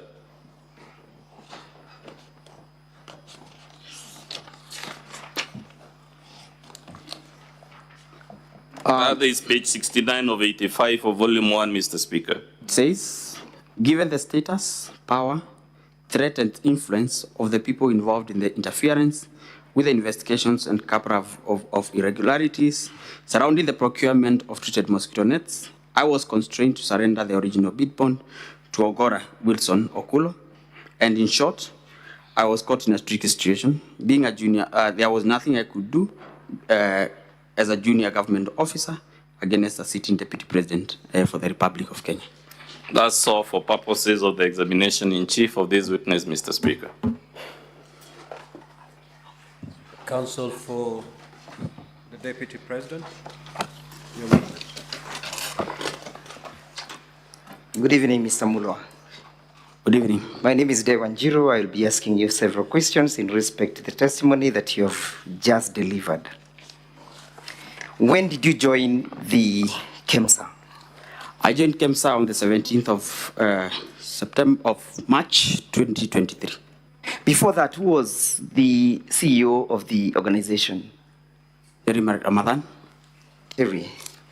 Were you there as and when the alleged tender processes were taking place? No. Who was in charge of that process as at then? Terry Ramadan. Terry Ramadan.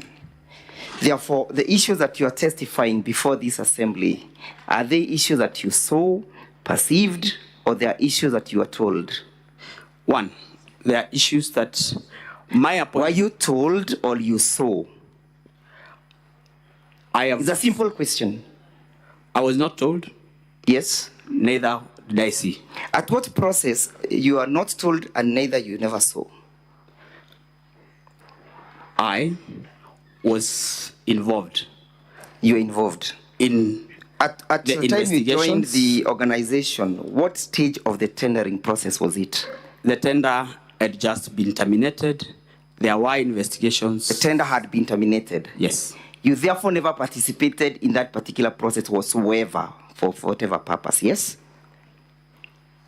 I participated in a very big way. All right. In the sense, would you then lead this assembly to understanding your participation in that tender? This matter was a matter that, one, what exactly did you do that relates to this tender?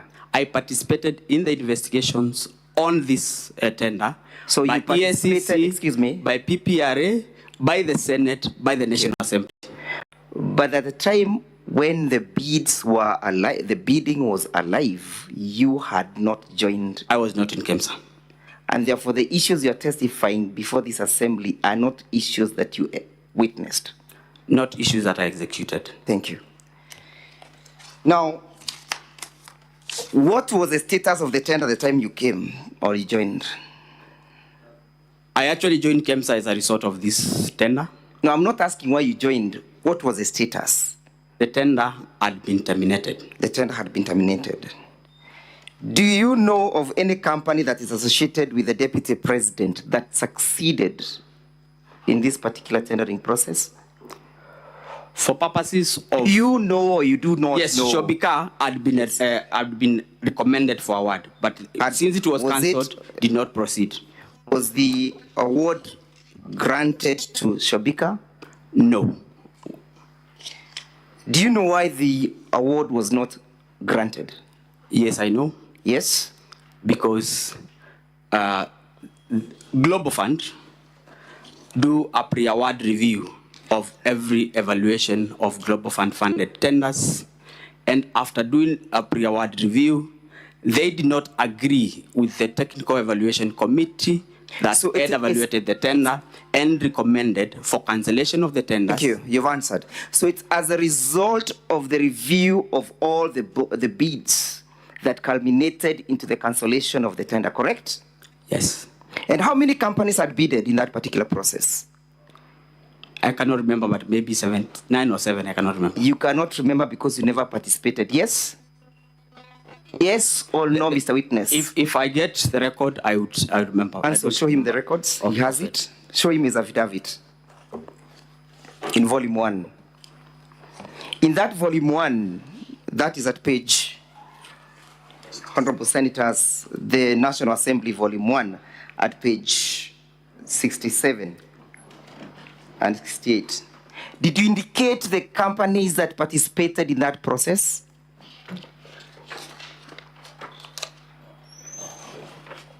I did not indicate the companies that... You chose to conveniently refuse to indicate them, correct? Correct or not correct? I don't need an explanation. Not correct. Why didn't you indicate the companies that participated in that particular process? My affidavit... Your affidavit has explained it. My affidavit is premised on... Okay, I know your affidavit. Yes. I have read it several times, but my question is very specific. Why did you leave out the other companies that participated in the process? For purposes of my affidavit, I did not find it necessary to Never thought it necessary.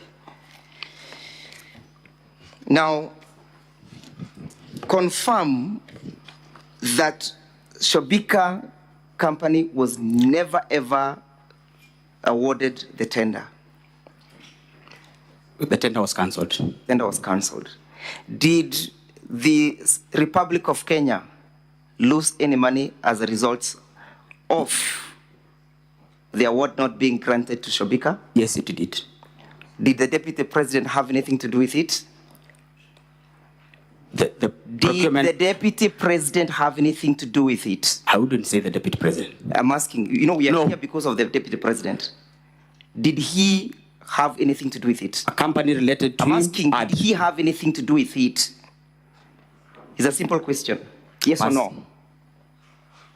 I already have... Yes, and you'll furnish me with an answer. I've said yes, because the company that is associated with him had been irregularly awarded. Had been irregularly awarded.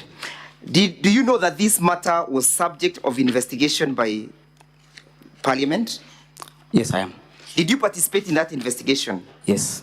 Honorable Senators, refer with me to page 183, volume 3 of the Deputy President's bundle. Volume 3, Honorable Senators. That is the report. Will go with me to page 220. At page 220, Mr. Witness. Can I get the document? Give him something. Give him the copy. You can get volume 3 for him.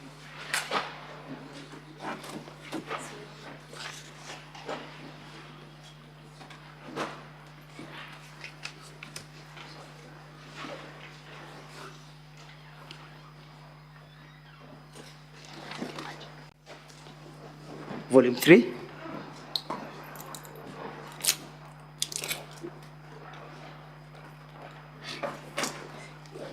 Page 220.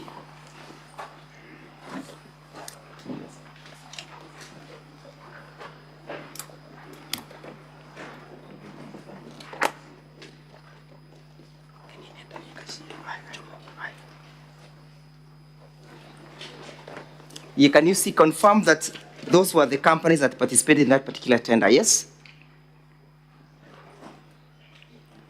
17 bidders. At page 220. Yes, there are some 17 bidders. How many are they? 17. Go to page 221 and you read, can you see where it is written 100? Yes. Can you read out that statement? In its report dated 25th April 2023, Global Fund noted that KEMSA had failed to apply evaluation criteria consistently to all bidders and that none of the bidders met the minimum requirements. None of the bidders met the minimum? Requirements. How many bidders did not meet the minimum requirement? For purposes of this report, what the Global Fund is talking about are the 17. All the 17. Yes. And therefore Shobika was not an exception, correct? Shobika was not an exception. It never qualified, correct? Yes. Now look at where we have page, paragraph 105. Yes, can you see where we have Roman B? Sorry, we have B. Can you see B? 105, paragraph 105B. Yes, can you read what B says? The Global Fund document reported that the bid bond for Shobika Impex was not paginated, and the management of KEMSA argued that the bid bond was not part of the bid, but was rather an accompaniment. What is that? What does that mean? I think I Not thinking, reading and understanding. It means, and I had said exactly the same, that this document was not submitted as part of the tender document, but was brought in as ordinary mail, while in normal procurement, bid documents Can you should be look at part of the paragraph 1? procurement. Can you go to page 222 and look at paragraph 106? Notwithstanding KEMSA reservation, in the letter dated 4th May, the acting director procurement recommended the termination of a process. Yes. The CEO approved on the 5th, and termination was communicated to all the bidders. So there was a termination of the bidding process, correct? Yes. As a result of non-responsiveness of all the bids, correct? As a result of non-responsiveness. Yes, after Global Fund differed with the KEMSA Technical Evaluation Committee. Did the Deputy President have anything to do with that? I would not say. Would you associate that to the Deputy President? I am not competent to talk about that. I am asking, do you associate that process with the Deputy President? I cannot comment on that. You will comment. Do you associate because I don't know. Here we are not in a hospital, we are in a court, seeking to save the life of a man you want to be impeached. Do you associate that with the Deputy President? I am saying, I don't know. What don't you know? Whether this has everything to do with the Deputy President. Because the bids were terminated by Global Fund as a result of irregular evaluation. Irregular evaluation of how many companies? Of 17. 17 companies. Yes. Thank you. Look at paragraphs 107 at page 22 once, 222 once again. Yes? 107? It says it was further a testimony that the authority had struggled to maintain autonomy owing to undue interference from the Cabinet Secretary for Health. Whose authority, whose testimony is this? I don't know. Read paragraph, go to page 219. Page 219. Can you see where you have C submissions by Ms. Terry Ramathani? Yes. Therefore, these are statement correct? And I would not say whether they are correct or not. Read, Mr. Witness. They are Terry Ramathani. So we understand who is now speaking at paragraph 17, correct? Yes. Read it then. It was further the testimony that the authority had struggled to maintain autonomy owing to undue interference from the Cabinet Secretary for Health. The authority had failed to maintain autonomy due to the interferences by? Yes, that is Terry's statement. Read it. By the Cabinet Secretary for Health. Have you seen any interference that indicates that the Deputy President of the Republic of Kenya interfered with the process? I have not. From the report? And I cannot own or disown. I'm asking. It's not my statement. Have you seen that statement speaking to the person of the Deputy President? It is not. Thank you. Not mine. And it speaks as to who was interfering with the processes, correct? That's not my statement. Read. But it's not mine. Yeah, I know it's not yours. That's so I cannot own a statement that is not mine. I have not asked you to own it. I've asked you a simple thing, to read the statement as indicated. Who was interfering with the processes and the autonomy of KEMSA? According to that statement. According to the statement, the Cabinet Secretary for Health. What is the name of that Cabinet Secretary? As at then? Not indicated. Let's proceed as I finish up. Let's go to page 226.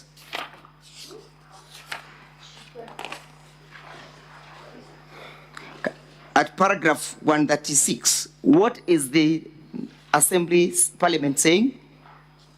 In the late April. In the late April? He learned from the Global Fund pre-award. Who learned? I don't know. Look at the submissions at page 225. Myself. Who learned? The acting CEO, which is me. Who was that? Me. What did you learn? I learned in late April that the Global Fund pre-award review report that the Air Alliance tender was to be cancelled on account of inconsistencies in the bid evaluation. Do you still maintain the position that you gave, or you want to? It's exactly what I said. That's exactly what you say. Yes. And therefore that does not link or has no nexus with the Deputy President whatsoever, correct? I think you are wrong. What did you say? You are not right on that one. Read, what does the statement say? What did you say? What did you say in Parliament? It says the Global Fund pre-award review that L9 tender was to be cancelled on account of inconsistencies in the evaluation. It is the inconsistencies in evaluation that recommended an award to a bidder that had not paginated documents, which was a mandatory I have requirement. not asked you that question that you're attempting to answer. I have just simply asked you to read what you stated before Parliament. Then a question will follow. And you read in verbatim. I have read? Yes, read it again. I learned that the Global Fund pre-award review report that the L9 tender was to be cancelled on account of inconsistencies in the bid evaluation. And what was the reason for the cancellation? Inconsistencies in evaluation. In evaluation? Yes. Who was evaluating that tender? Technical Evaluation Committee. Does the Deputy President sit in that tender committee for evaluation? He doesn't. Was he involved? Okay, let's look at paragraph 38. Yes?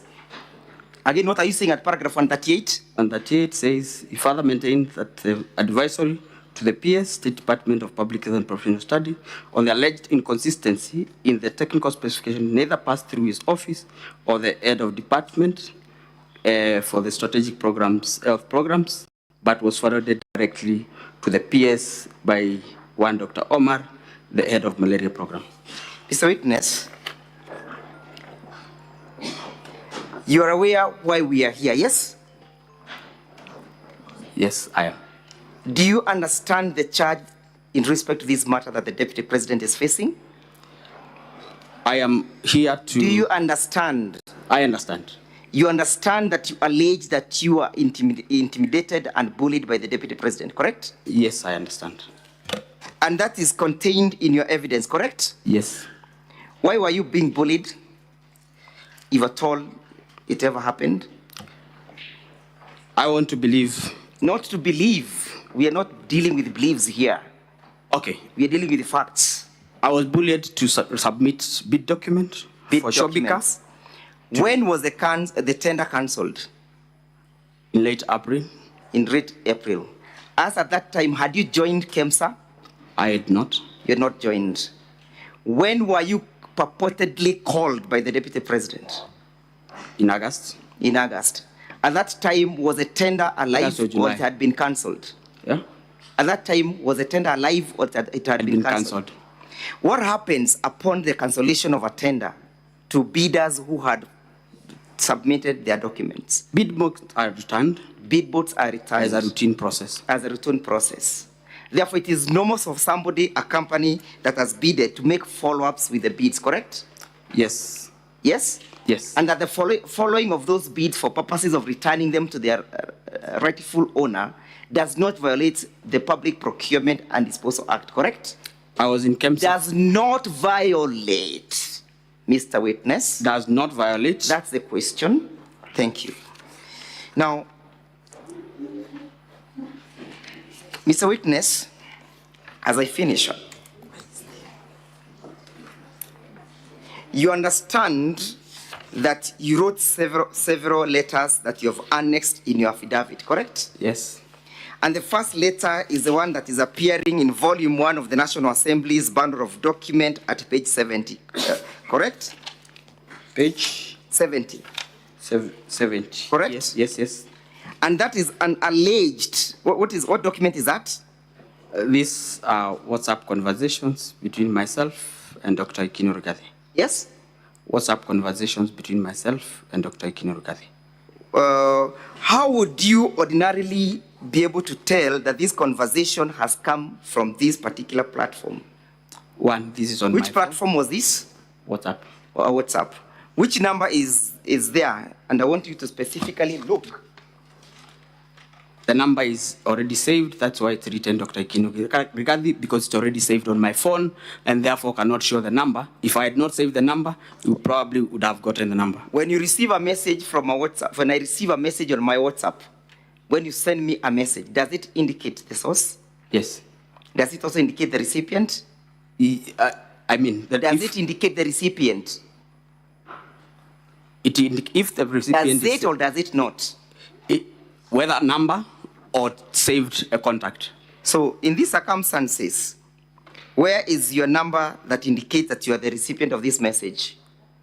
There is no. There is none. Yeah. And therefore, this is a concussion of the truth and a fabrication and a forgery of documents. I've sworn this under oath. My phone is still with me and can be availed to competent agencies of law to What investigate. explanations do you give for the lack of your print of the your phone number in this conversation?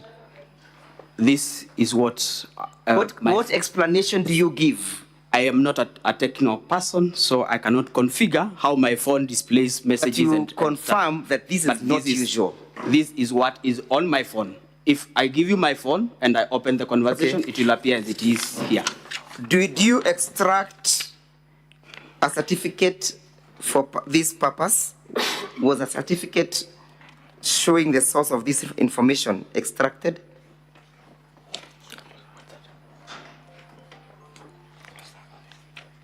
You will need to clarify. I am a doctor, remember.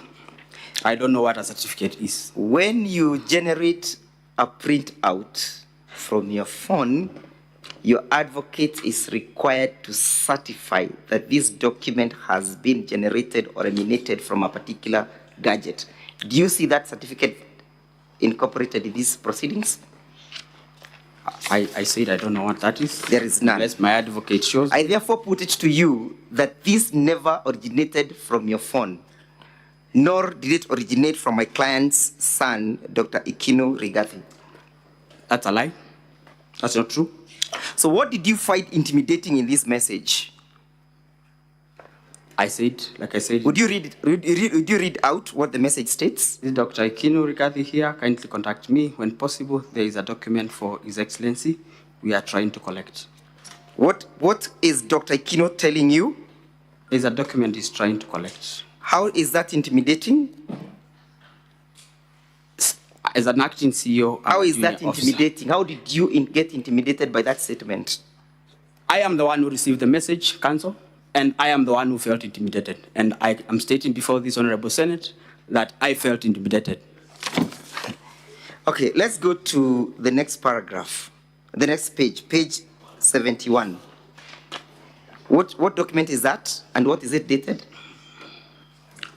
This is 12th June, notification for tender for LLINs. Yes. 12th June 2023 to...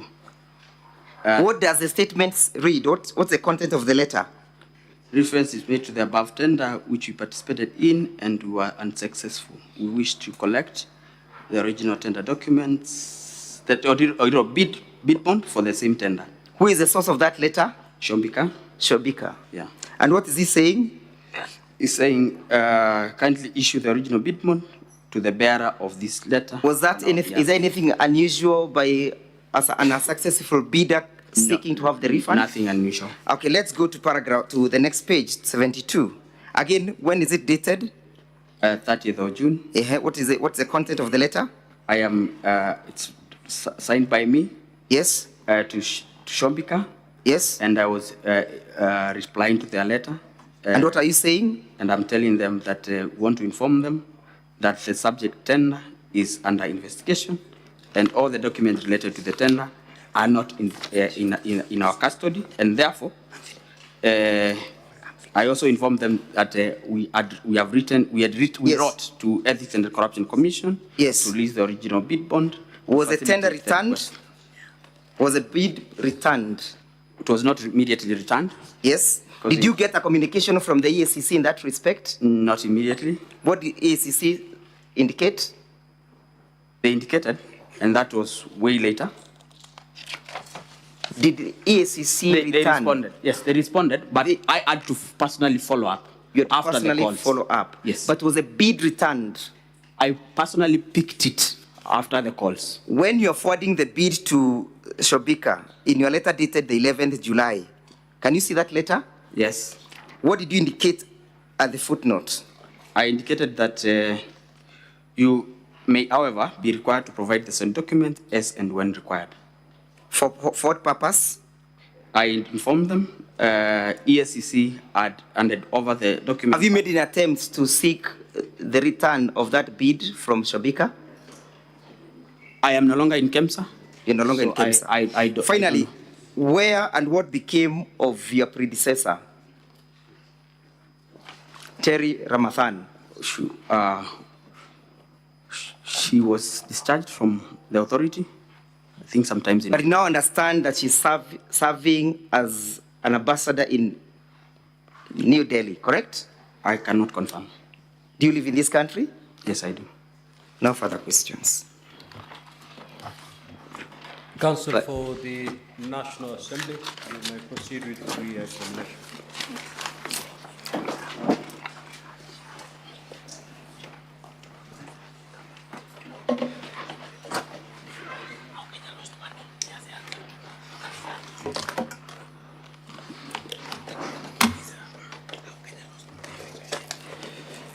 Mr. Mullo, you were referred to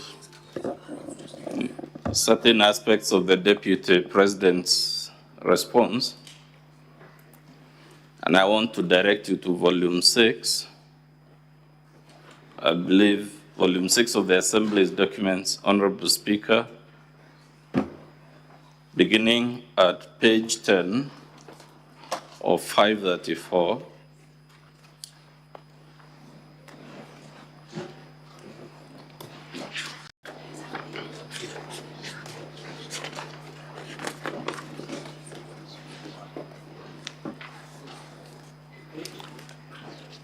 Of 534 to page, I believe it ends at page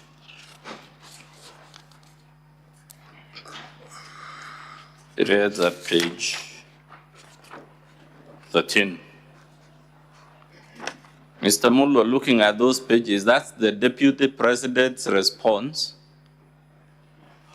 on the allegations that you have come to testify. In that response, has he disputed that he owns the number you claim he used to make phone calls to you? No.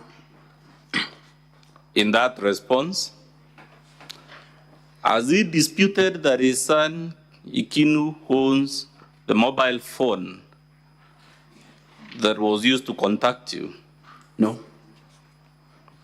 If those two numbers don't belong to him and his son, is that a matter we would have expected him to expressly refute in that response?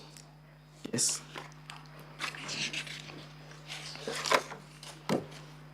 You also shown in his response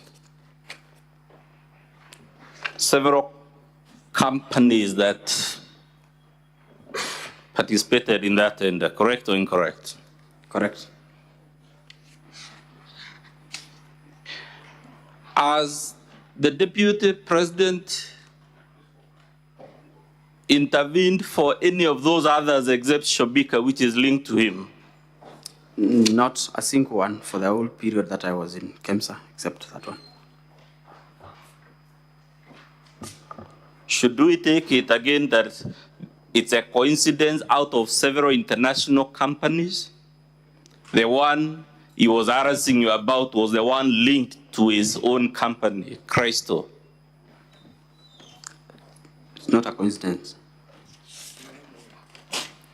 As a matter of fact, in that response,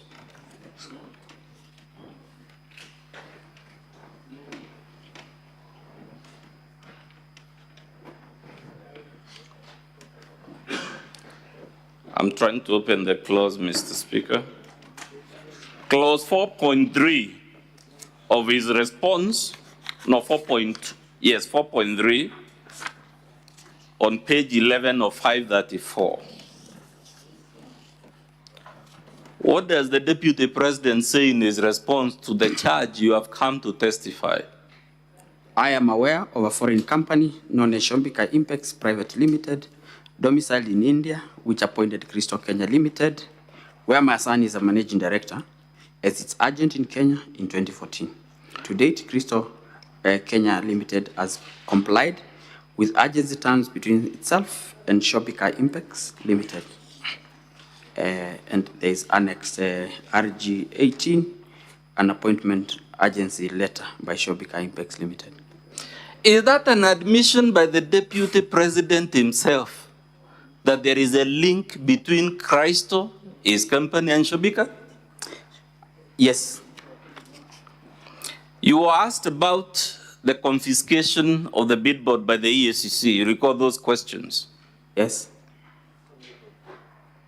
Was Shobika's the only billboard the EACC was holding? No.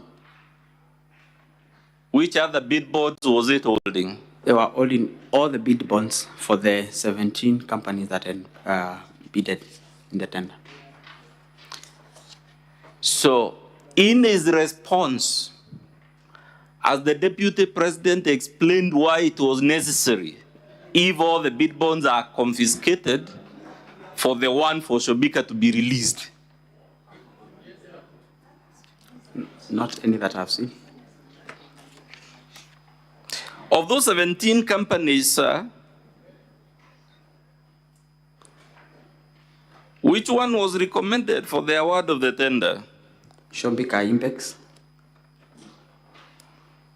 Which one was awarded after the cancellation and the repeat? The tender was cancelled and the procurement was done, was directed Speaker, sir, we want to object to that line of questioning. That never came in my cross-examination. He's opening new grounds. He has to limit himself to the content of my cross-examination. Objection overruled. Proceed, Counsel for the National Assembly. Mr. Speaker, I even lost my thoughts on during the... You had asked the procurement. The procurement was done by the Global Fund in Geneva. Yes. Through their global system, WAMBO. And the tender was awarded to one of the companies that had bidded, based in Tanzania, I cannot remember the name, and another one from India, I think Yokur or something, through the Global Fund system.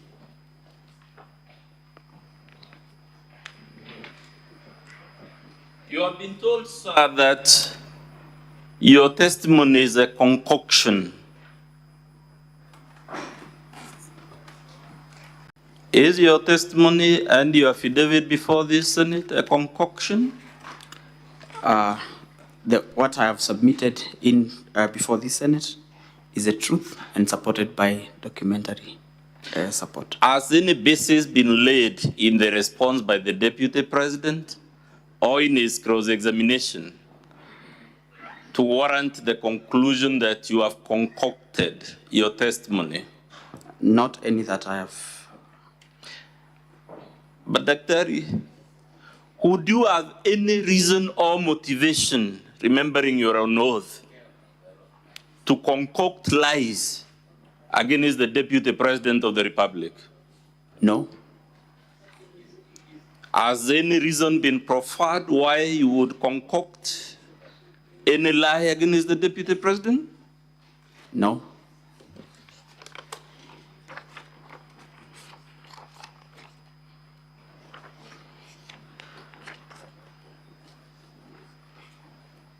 Lastly, sir, has any material been placed on record to show any of the averments in your affidavit is a concoction or inaccurate? No. That's all for purposes of re-exam. My colleague will put just one question, then we'll rest this witness. Mawira will do it now that he's next to me. Mr. Speaker, my name is Boniface Mawira. Doctor, just one question. You asked whether Kenya lost money as a result of that tender cancellation. What is your response? Yes. How did Kenya lose money?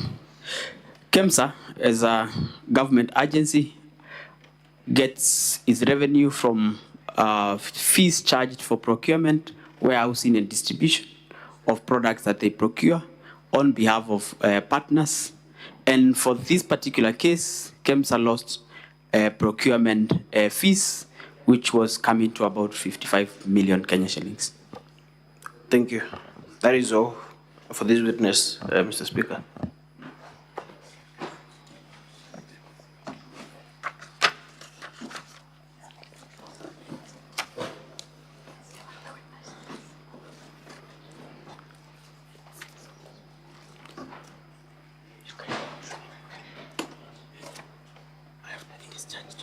Counsel for the National Assembly, are you done with the witness?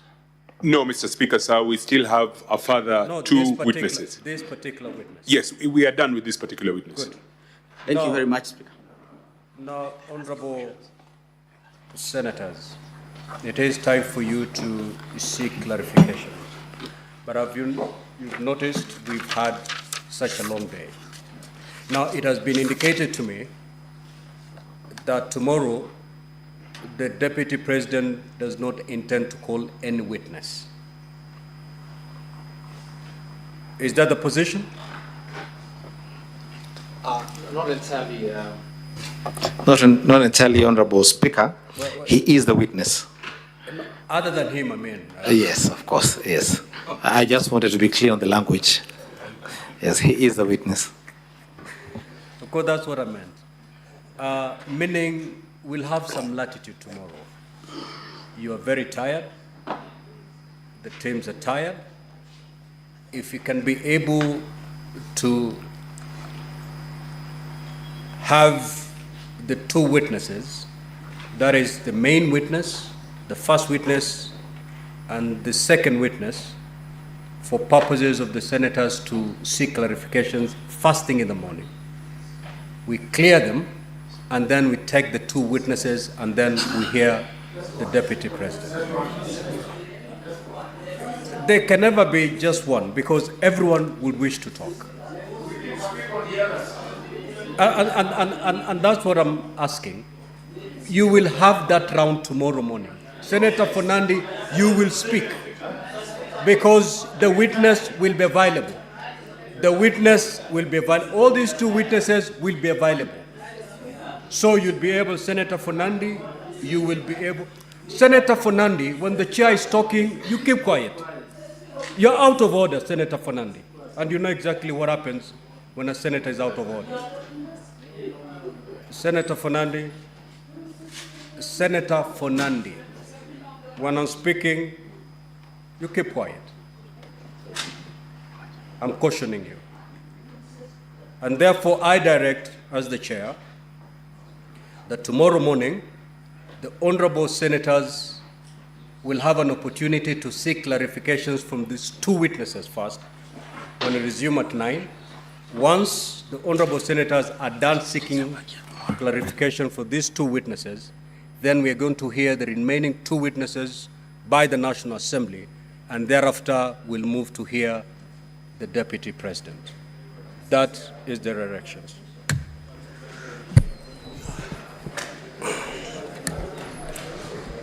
Honorable Senators, it is now 11:12 p.m. time to adjourn the Senate. The Senate therefore stands adjourned until tomorrow, Thursday, the 17th of October, 2024 at 9 a.m.